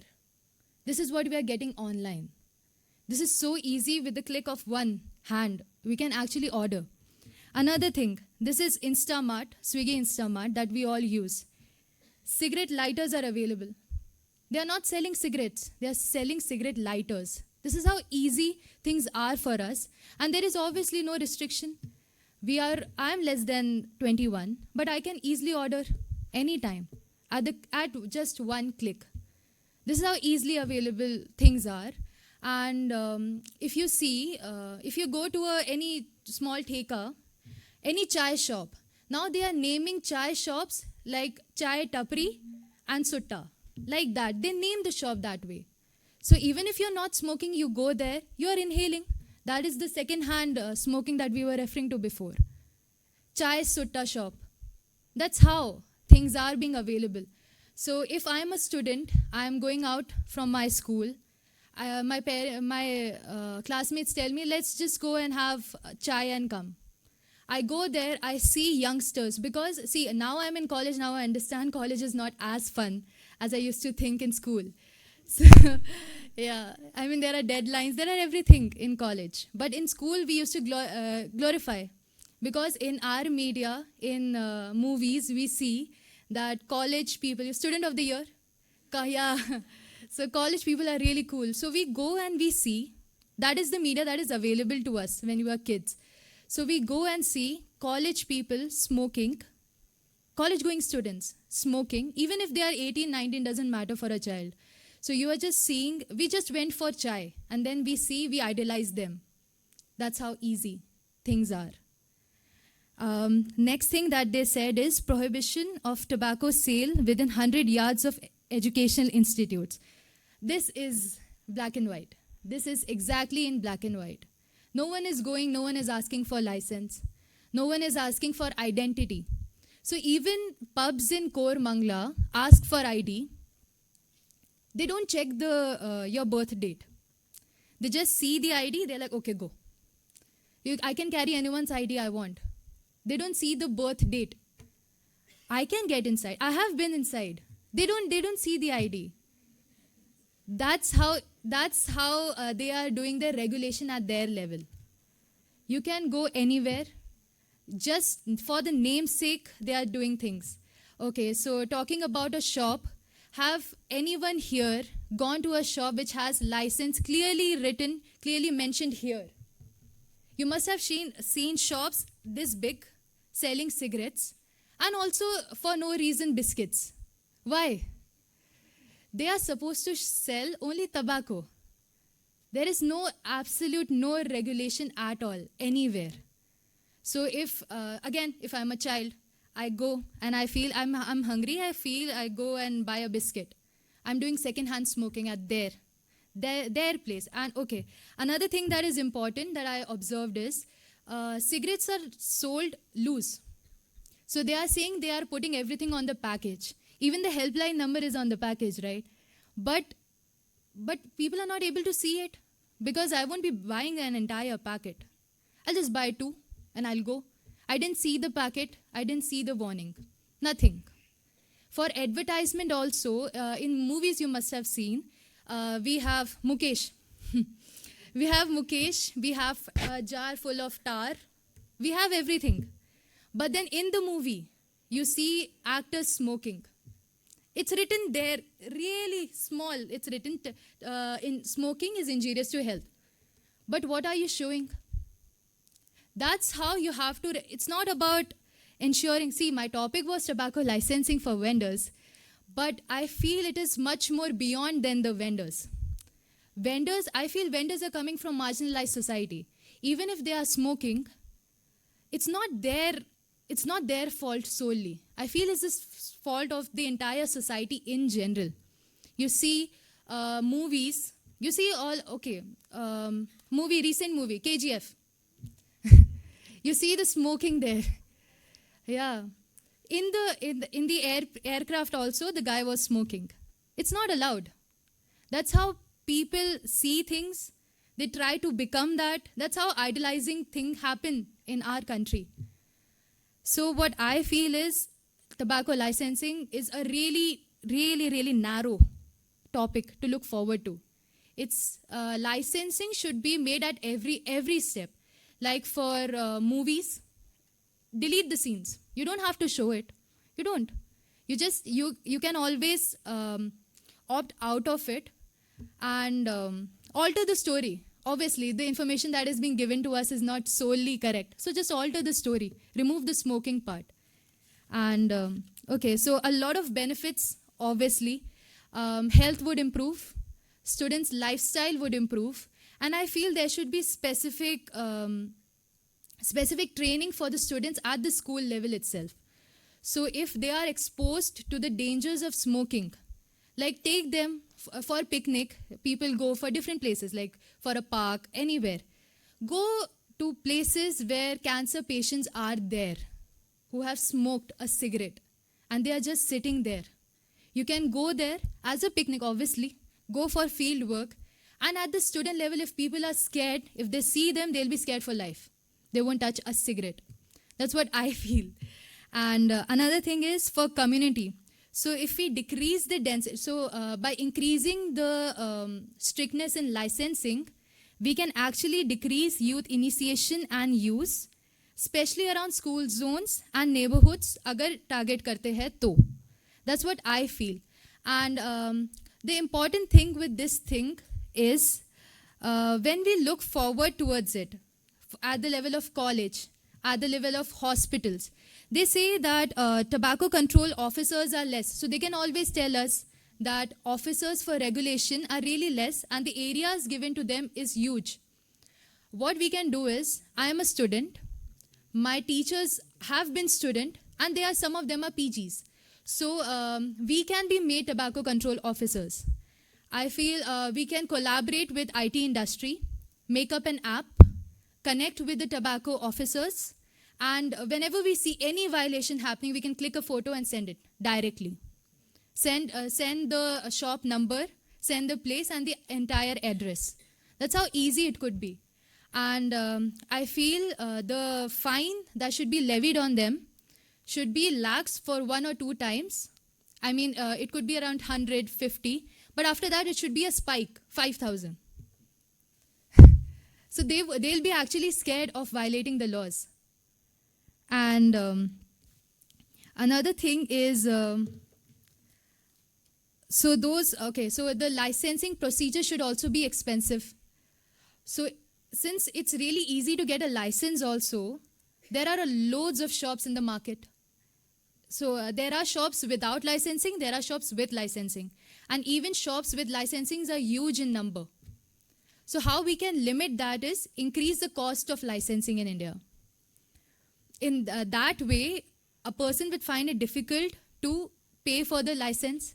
And in that way, they will increase the cost of consumer who will come to buy. They have to manage their expenses, right? So they will increase their price. So these are some of my suggestions. And proper implementation is the need of the hour. Along with government support, we can bring about a drastic positive impact in the society. Thank you.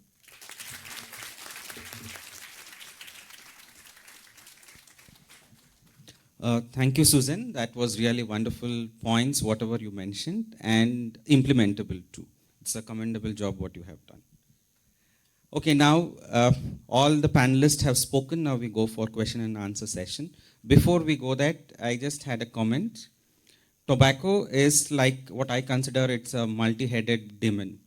And one Ram or somebody cannot solve it. So you need multiple people to tackle that. So whatever points all of you have told, be it increasing the age or taxation or licensing, all are one of the tool or astra what we have to use to tackle this demon.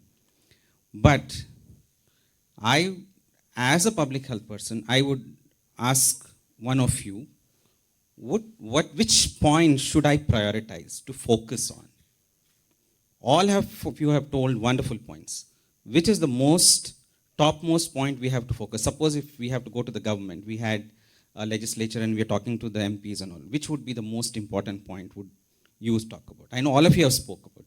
If amongst all 6 of you or 7 of you, which is the most topmost point? Taxation? What about the audience? Age. Root cause, okay. Could you just tell why do you think age has to be increased? They have told their points. Why do you think age has to be increased? Somebody said tax. What is it? Let's make it more interactive. What is your point of view? We heard from the panelist.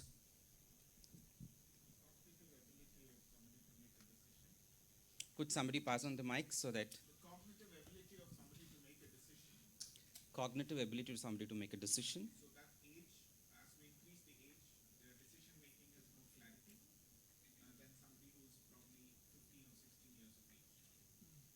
Okay, good.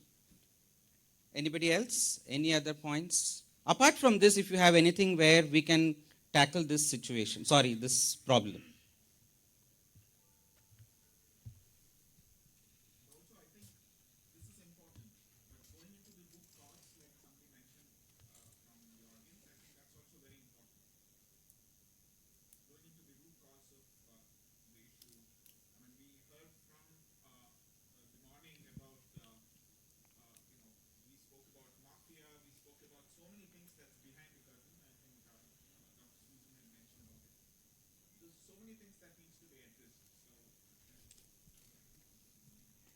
Okay.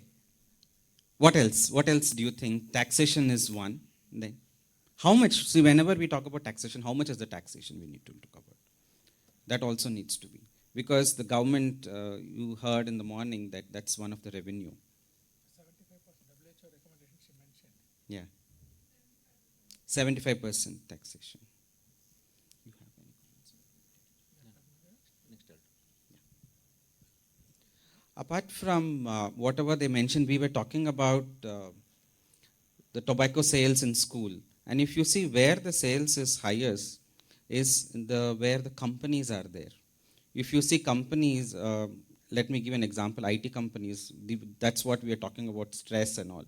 So they do some work and they come out and they go for tea and then start smoking. I think IT companies should ban sale of cigarettes in their company, smoking within their campus and outside their campus. We should first stop that. Once we stop that, I think most of them would automatically start reducing their smoking cigarette, at least in the daytime. They had to go back and then smoke, not in the office. At home, I don't think their wife will allow them to do that. Okay, with that.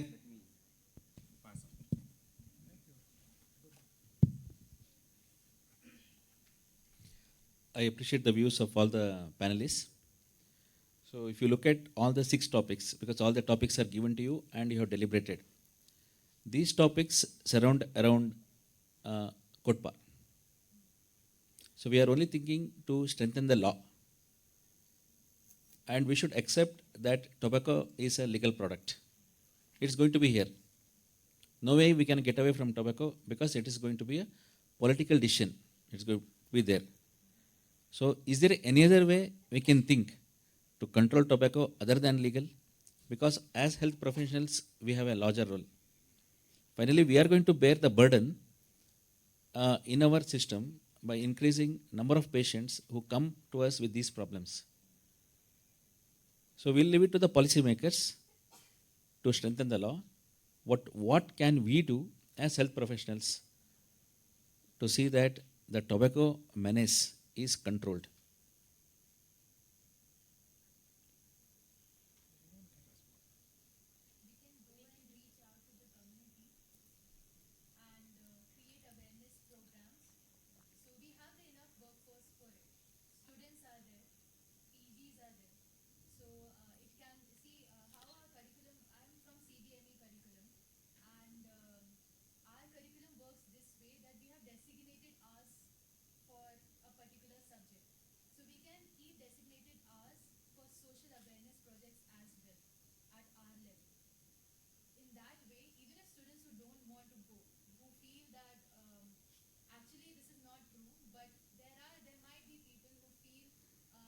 Waste of time. Let me just go back and study the youth books that I have, start learning, because obviously exams are tough. So even for those students, it becomes mandatory to go out and reach the community. So in that way, we can do our part from our end, and it also helps in sensitizing us towards the future that we are going forward to. We have to sit in the OPDs, and we have to see, and that's how we have to take history also. One of the things that we ask in history is, do you have a smoking habit or not? So in that way, it's just theoretical for us. So if we go out and reach the community, see the number, we saw, as soon as we entered, we saw the buds, the decoration. What I felt is, that's how should be like, medical education should be like for all of us. As soon as you enter, you should see the social problems that are there for you. Not just the books that tell you that that's how MI happens. You know, MI, how does actually MI happen is there in the society. You have to go out. We just know the pathophysiology of it. That's what I feel as medical professionals we can actually look forward to. So you bank upon education. So health education is the mainstay. Is there anything else can be done?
Excellent. Excellent. Dr. Anupama wants to say? Yes. Yes. Yeah. So, as Dr. Uma Shankar rightly said, the problem is multi-headed demon, and one Rama cannot tackle it. But we should not forget we have a big Vanar Sena to support Ram, isn't it? Okay. So, taxation, increasing the taxation is a good idea, but people do have a high buying capacity nowadays. Okay. So, whatever increase is made, they are still able to buy the things. So one thing what we can do is, nowadays these hashtag movements are quite trending. We can use that hashtag movement especially against the OTT platforms, the web series, which are promoting lot of smoking and the sexual content, which has impact on the adolescents a lot. Okay, so I request all these youngsters to start those hashtag movements so that we can create awareness among the adolescents. Excellent. And Excellent. and Yes. selling the cigarettes to the adolescents. Okay, so we don't, nobody asked their age. Okay, so as she rightly said, even in the pubs, so, Kota Factory. So how many of you have seen Kota Factory web series? In that there is one of the episodes, they go to one pub. अरे चल यार, as कौन पूछता है, चलो किसी का भी आईडी दिखा दे, right? Okay, so that's how. So can we develop one app? That app should be made mandatory for all the vendors so that they can put the Aadhaar number of the child there. Whoever comes there, whoever is buying the cigarettes, they can put their Aadhaar number there. It should be made mandatory. It is difficult but not impossible. It is just like that black swan theory. So everybody thought digitalization is not possible in India, but it became possible, right? People could open their account and people could do online transactions, isn't it? So just like that, we can develop an app so that we can put the Aadhaar number of the child so that we'll come to know the age of the child. So that is one more thing we can do. With your permission, we are going to announce FSHI is the organization that holds the CFTFK. FSHI Biocon Award, Young Champion Award for an year, annual, not a big money, but they are going to announce together. If your social media contacts or some number minimum to qualify should be there, and you have to have a hashtag. So we are coming out with a guideline. So every year we'll pick on select a few champions to promote this. No, ma'am, we can work with you. That's already they have agreed to introduce that. Second thing, tax increase. It's an evidence. WHO advocates for it. Without evidence, increase of tax and demand reduction has worked. A correlation has worked. Is an evidence-based, scientific evidence-based. That's why they're advocating for it.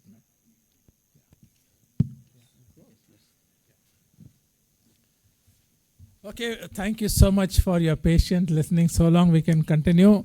Sometimes people tell this session should be the first one. Isn't it? We will change in future. Let's work together. We'll turn around.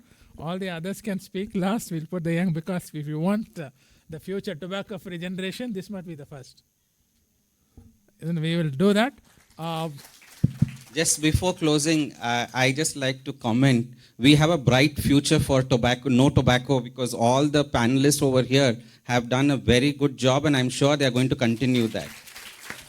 Excellent. And with all the Vanar Sena following us, we will ensure that we will make a tobacco-free Karnataka. Dr. Uma, there are many champions sitting there. Because they just got opportunity, they spoke. Do you agree with me? There are many champions sitting there. Will create for you also. But whatever is been assigned to you, excellent. Each one of your thorough job. Thank you, despite your academic commitment and other internship, everything.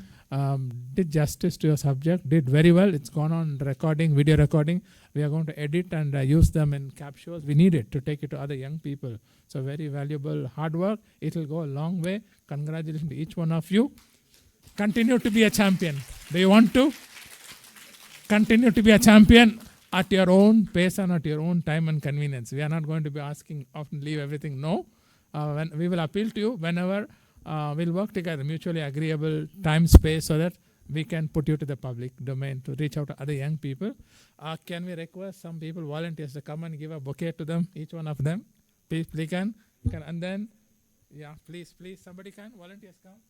Encourage your young speakers. And two people come, hand over to our mentors. There are many mentors here. We will see them in future program also. 1, 2, anybody, please come. Give it to the sirs here, your mentors. We need more. Yes.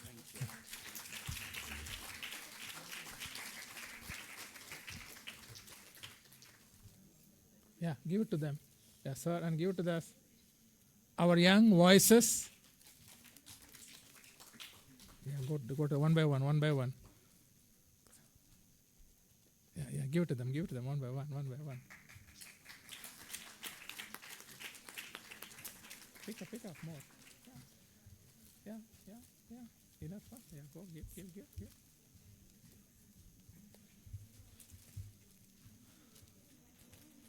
You wanted to speak somebody there, no? We missed out. Sorry.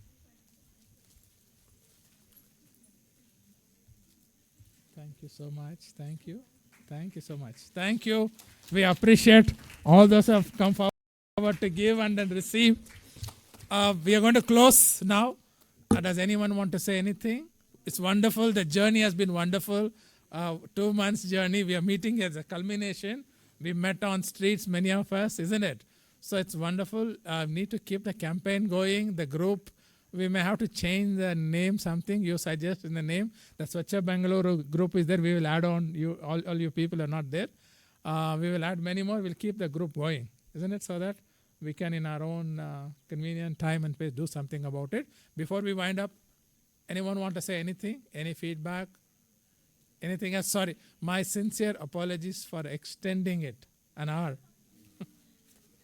Thank you, sir. Thank you. Okay, thank you and a very good evening.